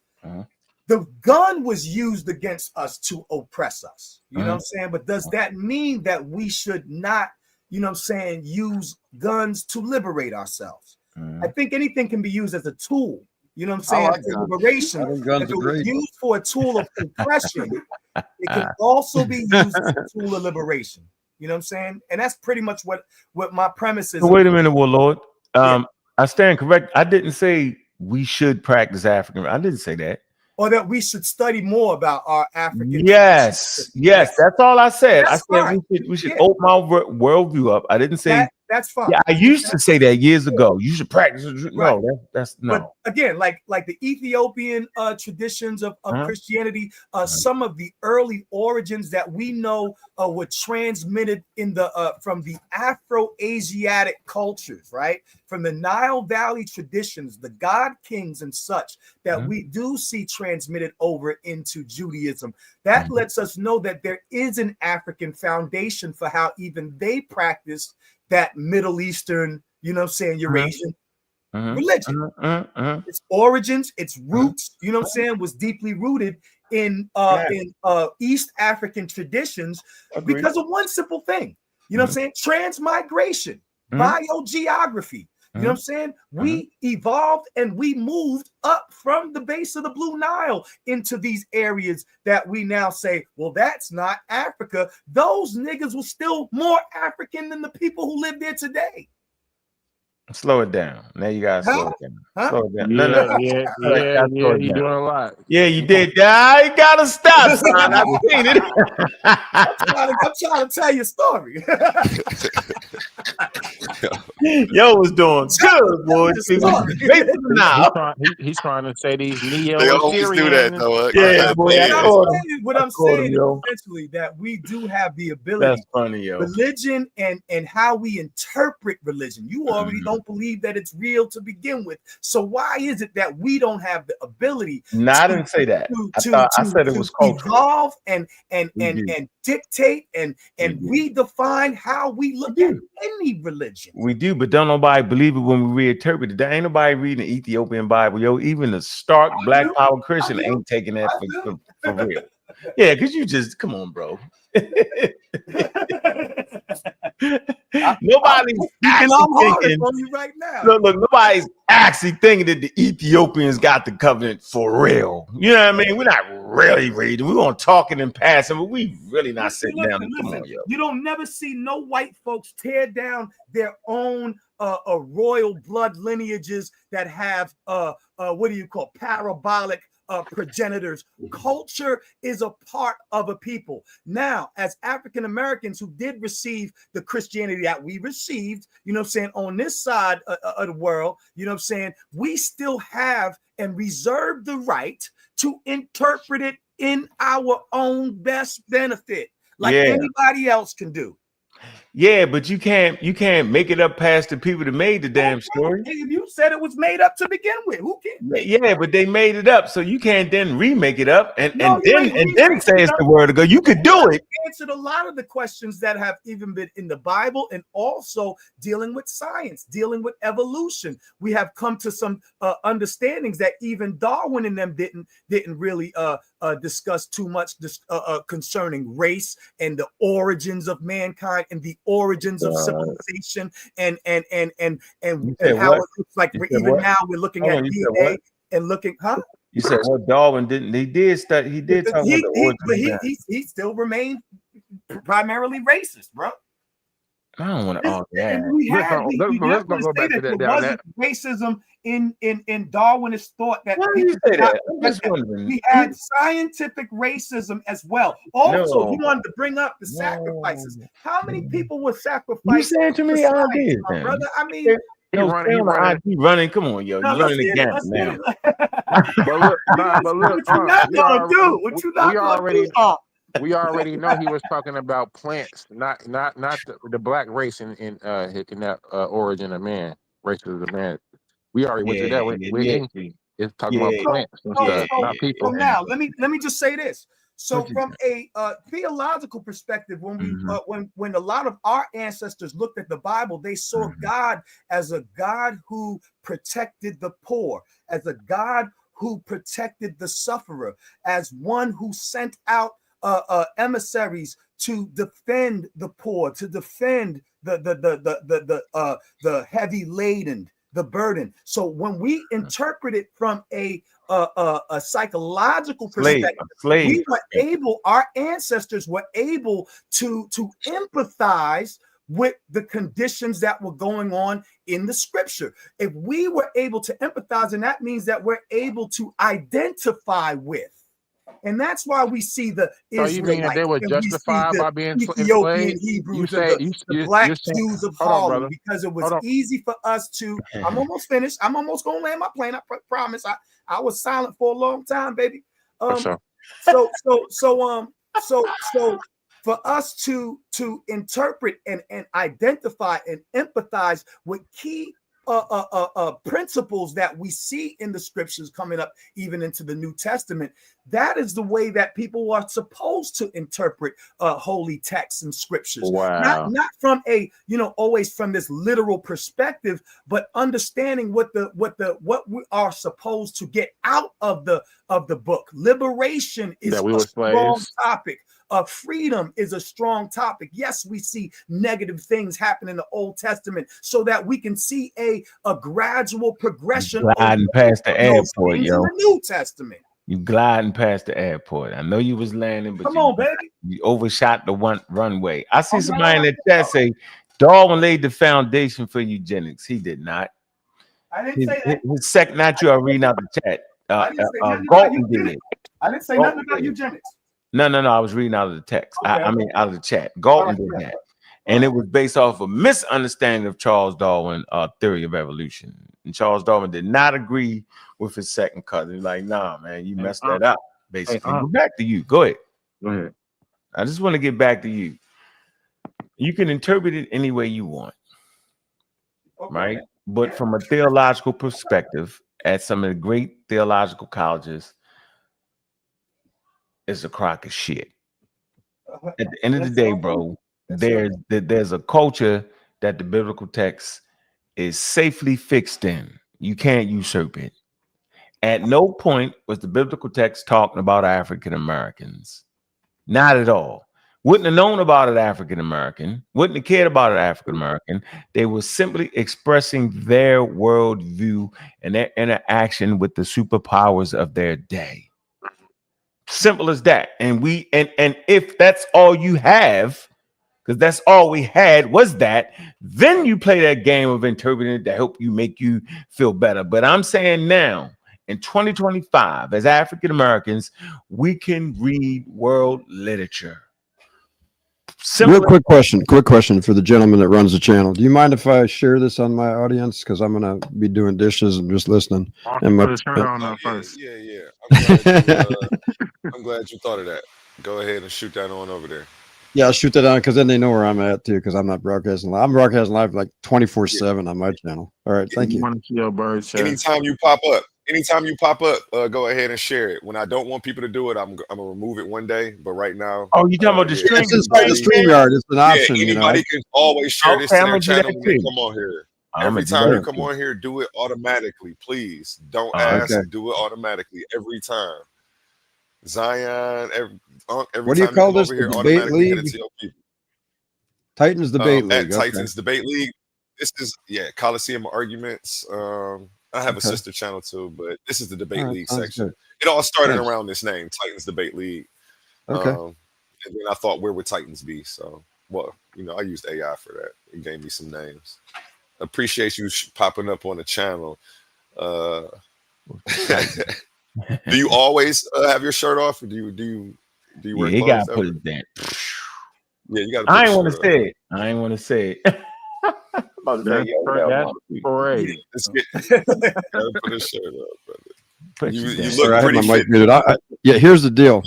look I pretty live fit. up here in Wisconsin, and in the wintertime right now, my house is warmer in the winter than it is in the summer. In the summer, it's running about 75 to 85 with the air conditioning on in the window. But in the wintertime, I got a fire going here. It's 95 to 105.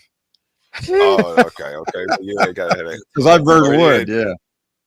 Yep. Well, I'm running around here. I see you have a moving camera like Unc. I'm just scared you're going to drop something. And I don't No, know I'm not going to do nothing. Yeah, I don't worry about it. But I live on a lake. I live on a lake over here, so I'm used to being in a swimsuit all summer too. You know, with flip flops and the swimsuit. I'm kind of a beach kind of guy. Yeah. So I got it. Well, see, I don't like being white. I try to lay in the sun longer. I hate that shit. Oh, okay, for sure. Hey, Emmanuel, real quick. You What's read that? Emmanuel. You read Peace, brother. You read the King James.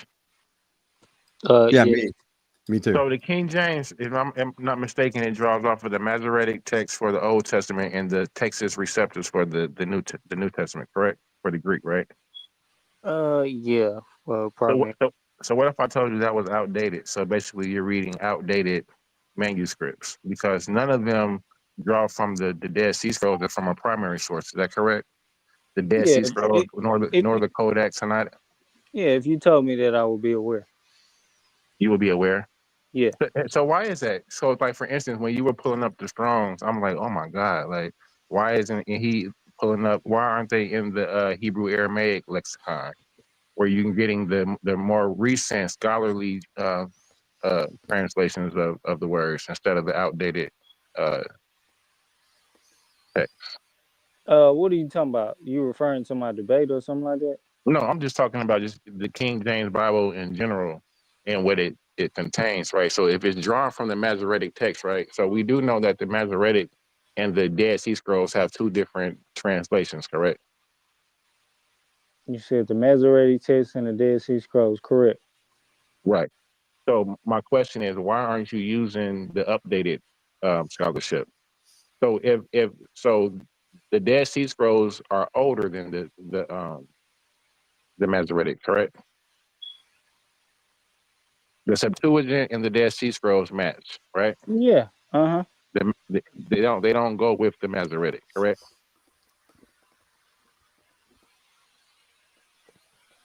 What do you mean when you say they don't go with them? So we'll go to Deuteronomy 32 verse 8, right? So where it talks about the Beni Elohim and the sons of Israel.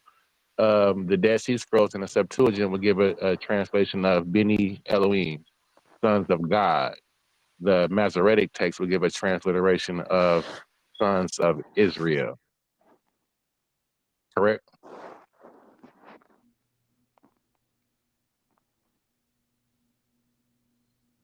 This your book. I don't know if I'm a little bit more familiar than you.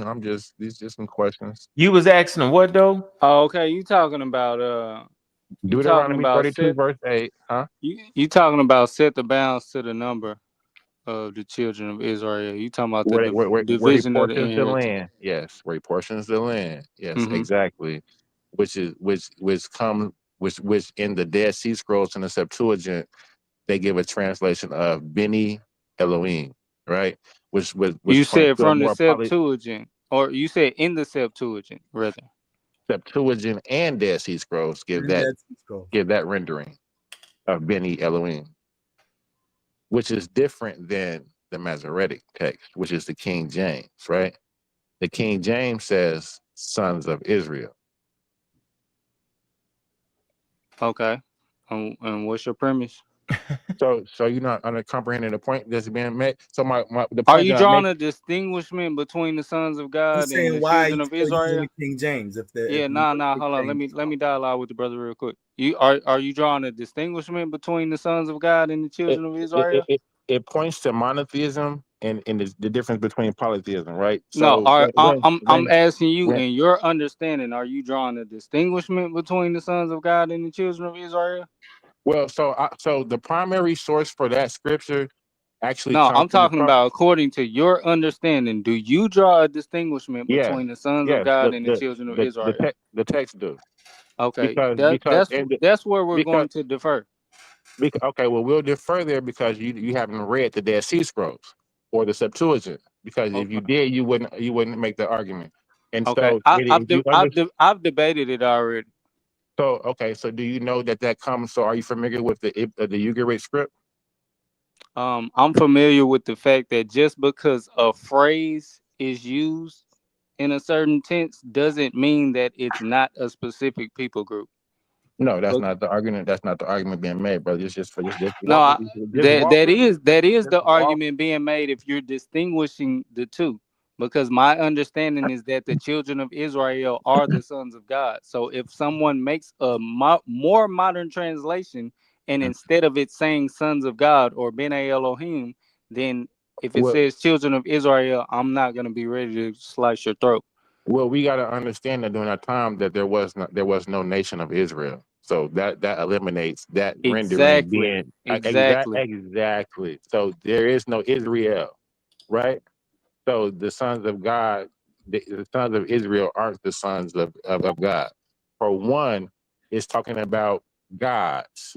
So when we talk about the Ugarit text, right? That's why actually were you familiar with the Ugarit? I think it's the Ugarit Yeah. KU. So are you familiar with? Quit cutting me. You You cutting me before I asking me finish the sentence, questions. brother. I'm You not done. asking me I'm questions not though. done asking the question. Okay, go ahead, brother. You cutting me like 2 seconds into my work. Go I'm ahead, giving you the brother. primary. So if you're familiar with the Ugarit script, I think it's KU 1.65 is the actual script. It's in it's called the Ball series, the Ball cycle, right? And it talks about Il, right? The Il Elohim, right? The Il Malek, right? El the Father, El the King, right? And how he portions out his to his 70 sons, right, which are 70 gods, which Yahweh happens to be one of them. Baal happens to be one of them. He has a son named Nanat, right? Ball kills the sons, kills And them in this the is story. what Hold translation on, brother. Bible? Hold on, brother. Let I'm me just finish trying to the thought. follow it. I'm trying to follow it where you going. You saying In this is the in in this Ugaritic story, right? A1, post the so link, this not A1. this not biblical what you talking about. Yes, it is. If you let me get What'd you to, say, I'm building. Post the link, yo. I got some people from my channel want to talk. Yeah, Oh, I got you. I'm trying to I'm get to gonna the go to point, your brother. channel and post it, but I don't have a wrench over there, so it probably won't let me post it. You may have to do it because if I'm not sure if I post it in my chat, Yeah, they'll post see it it. in here. They'll be able to get it. I think. Okay, I'll Is that try. how it works? Try for it. All right, let's see. I'm not Right. sure, but let's give it a shot. So scholars would tell you that Deuteronomy 32:8, when Yahweh is I'm gonna portioning give you a out wrench. Type his something in land, there. I'm gonna give you a wrench, yo. My it's fault, fella. go ahead. When Yahweh is portioning out You hear me, A1? his land to the children of Israel, that is a direct cognate from the Ugaritic, where Il portions out his land, gives out the nations to his sons, which are gods, right? So every nation is assigned a god. He has 70 gods. It's supposed to be 70 nations, right? Each god has so that is that they're the same cognate, brother. They're the same story. That's the scholarly consensus right now. We're doing Deuteronomy 32 verse 8, brother. The Yeah, Dead Sea Scrolls, the dead I hear you. I hear you giving me some and the scholars that hold feel on, like they hold brought on, brother. a more modern source that That's was the the that's same story as something that was in the Bible, and that's a good point. But I can prove to you inside of these same scriptures and translations that you're referring to that the phrase B'nai Elohim is for actual human beings. what? Well, no. Let's talk. I just did a whole PowerPoint presentation on this, right? So when we talk about Il, right? Il is a pro in the Ugaritic and the Hebrew, they share the Canaanite lexicon, right? So So in you the want to debate are the sons of God men? And the only reason I'm trying to keep it short is because I done already been live for a minute. Is 12, yeah, we can 16. debate that. We can I'm we probably can gonna. we can debate do Ben Elohim mean I can keep it running sons for of you. men or Is sons it of God? referring to men? Go ahead, A1. Drop that link. No, it refers to angels. It refers to so in the Ugaritic script, Drop. right? In the pantheon of gods, right? The word Elohim, Yeah, right? men are Means referred to as Malak on brother, several occasions as listen. well too. I'm gonna give So you. I I'm don't just gonna play give you those the kind of words, definition. semantics. I'm gonna give you the definition of the word. Now, if you disagree with the definition of the word, that's on you, right? Elohim refers to is a pantheon of God. The pantheon. It means multiple deities. Il is the name of a deity. When used as a proper name, Il is the proper name of the deity, right? It also can be used as a common noun. When it's used as a common noun, it's used in the generic form for the word for a word for God. It could be a word used for any God, Yeah, I've right? never heard a scholar that understands Hebrew linguistics pronouncing these words the way that you are, and I hear And the you know why? lesson And you that know you're trying what? to You give. But learn. what I'm You're saying learning. is, if You're you want No, to it learning. just means keep, if authority. you It doesn't just mean a god or a divine being or some supernatural thing. Yeah, it don't mean that.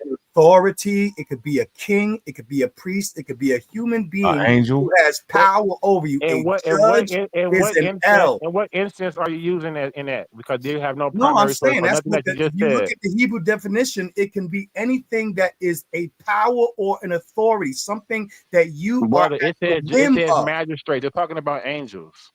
They're not Okay, talking maybe about. Yeah, it They're could in not mean that that talking too. about a context, literal. maybe in You that will, context, but what brother. you're not You going to made that say up, is that ill is or Elohim is entirely defined to ontological angels. That is simply not brother. I true in gave you the Hebrew. context, and you missed. Bro, Maybe I you didn't see what you're comprehend it. saying, Listen, but you're not reading you're the proper brother. definition of the word Brother, El or Elohim. brother. Yes, I am. That's not true, Yes, brother. I am. I Then my definitely rabbi would gave it to argue you. differently, brother. Listen, My maybe rabbi would argue differently. maybe if you quit talking over me, maybe if My you quit Hebrew talking It over depends me, on you the can get. rabbi context. would argue Yeah, differently. it's the context. Okay, You got to keep it in cultural okay. context, dude. You got to keep it in cultural context, and in the It depends cultural on the hey That's y'all, context. fine. hey But y'all, don't this say brother don't knock the Emmanuel, testimony of what this I'm brother saying. Emmanuel, y'all. My phone had died on y'all. My bad, y'all. I ain't do no weird Okay, Yeah, stuff. brother. and if you're keeping it in the cultural context, Il is always the deity in the land of Canaan. Il is the father deity. ill, Ill can be ill, both. Ill can and when and be ill, the ill. term, and ill can be the actual deity. It just depends on Right. the context in which you read They the want biblical people So to text. so take it listen. So from the maybe so meaning as listen. a Title or a So or a listen. noun This or is proper noun. cognitive dissonance on the panel. I clearly said it could be used as a common noun and a proper name.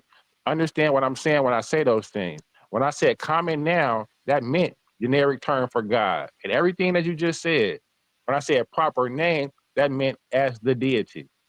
I just summed it up. Learning what I'm So saying when what I'm you're saying what I'm saying is that saying. in Huh? this cultural concept, it is referring to the divine God. In that cultural As the context. proper name. Okay. Almost As the every proper time name. the When we term El see is ill, mentioned in the when we biblical see text, ill, it's when we the see deity. it, listen, when we see ill as the proper name, it's referring to as the deity. When we see Elohim, that's referring to the pantheon of the deities, right? His sons. In most cases, Elohim refers to the sons of Il. Those are his sons. So we can and so we can go from there. We find this in the Iblet tablets. We find it in the Ugarit script. These are all source primary materials that we find from the Semitic draw from. So you Because saying all this to say what though? I'm trying to get you why we went on a On long L. interpretation, how the person well, I'm giving them because they use misusing words.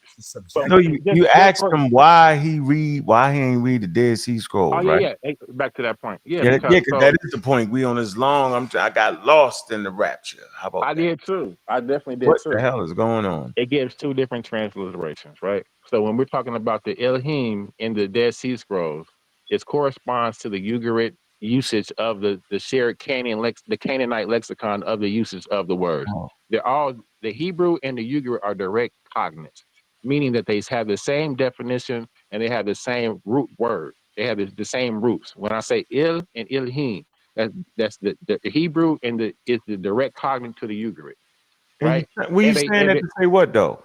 because they share the same meaning. So in the Ugarit, when the Il is the deity, and in the Hebrew, it's the same direct cognate. It's the same meaning. When we're using it, and when I'm saying Elohim, I know you're because trying to. I know you got a it's point you're important to trying to my make point though. Yeah, because what's the point? I got to establish the point so that when we talk about what we're going to talk about, when I say Elohim, they can understand that I'm referring to a pantheon of deities. I'm referring to a pantheon of God, right? So like if for instance when we go to Genesis 1:26 where it talks about when God says in our image, that our is who I will refer to as that plural pantheon of Elohim. That's Can I add? go ahead. You did all that for that, yo? No, I had another point. We went Right. all the way And around, you but already that was God damn. I'm Yeah, talking. I My think point his was in point was general. to My point was about the King was to James Bible diverse. book. stuff All right, like go ahead. What was his point? I think his point was to a specific verse, like in Deuteronomy, like the I sons don't of see Israel. No, the whole book. Yeah, Why are you using a book if it has outdated translations in it? Oh, that Why? yeah, Why that's what it are was. right. yeah? Why And you using the book? I was using that particular scripture as an Oh, example of Yeah, what do you mean by outdated outdated? transliteration. yeah, you wild. You What do you saying it's mean by outdated? what do you mean by outdated? Yeah, come on, yo. What I mean by outdated is that at first they didn't find the Dead Sea Scrolls, so all they had was the Masoretic text. When they found the Dead Sea No, Scrolls, they had a few other things. when they found the Dead Sea Scrolls, which is the oldest, they found that No, it's not those. it's older than the Masoretics. What are you talking about? Nothing you It's saying older is than the true. Masoretic text, You bro. have you have you have The the you Dead have Sea the Scroll is Samaritan over. Hebrew Pentateuch. lexicon.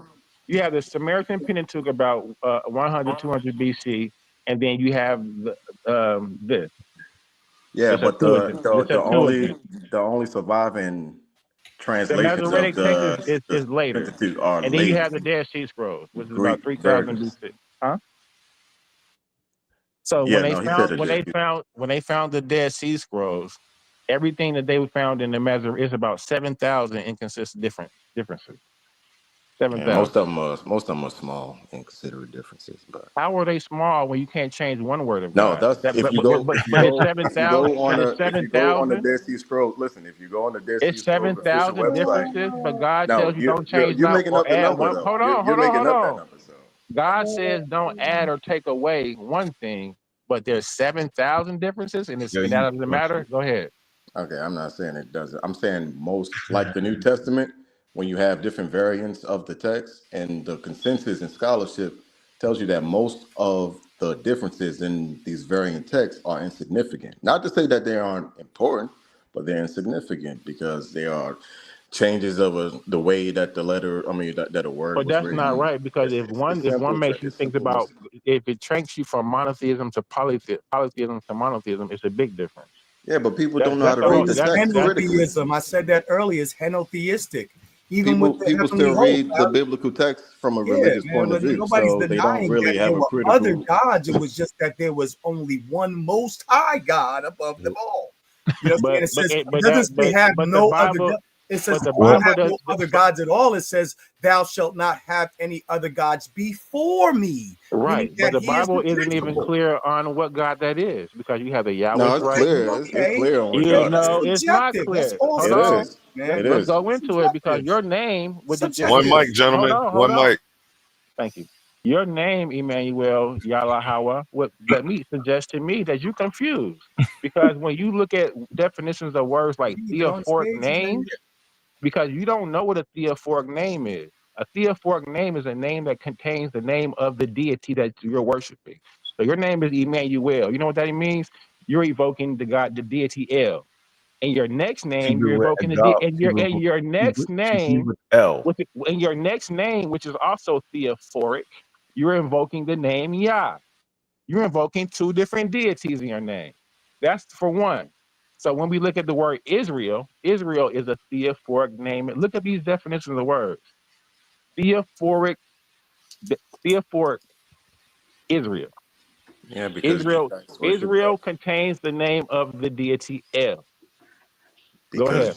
Not Judites Yahweh. worship El. Not Yahweh. This is Because Right? semantics. Judites. Michael, yeah. So when I brought up earlier the Ibla tablets, right? We find the first usage of the theophoric name El and the angel Michael. We find that before any Hebrew anything, right?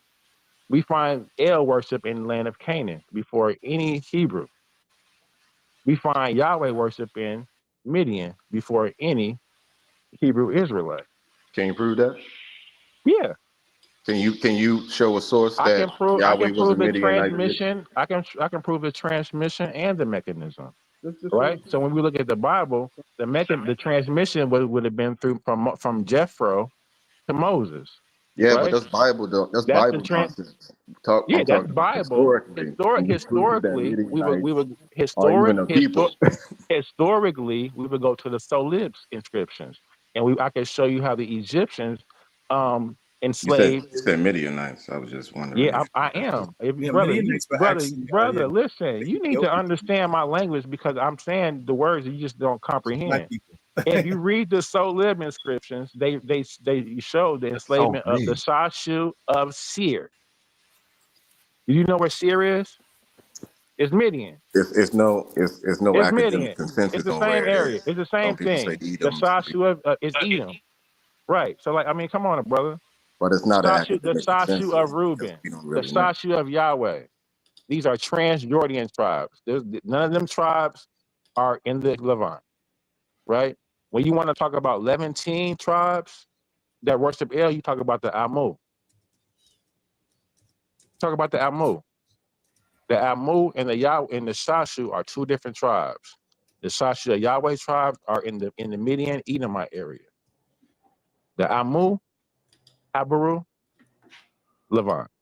We don't know Okay. this. It's We speculative do based know on this Egyptian because you want to records, look at you can and go we to the know Beni the Hassan mural. typology of I'm Egyptian giving you records is primary sources, speculative. brother. Go to the Beni Hassan mural and I know what you're talking about. I'm just saying okay it's then. speculative. So if you know what I'm talking about, why you act like you don't? Because you said Seir is in Midian or is in Edom, It but is. these are It is. speculations based off of Egyptian texts. Their No, they're typology is geographical locations unsure. right We're now. You can not look really up. too sure when they Who's start not talking sure? about where. Right.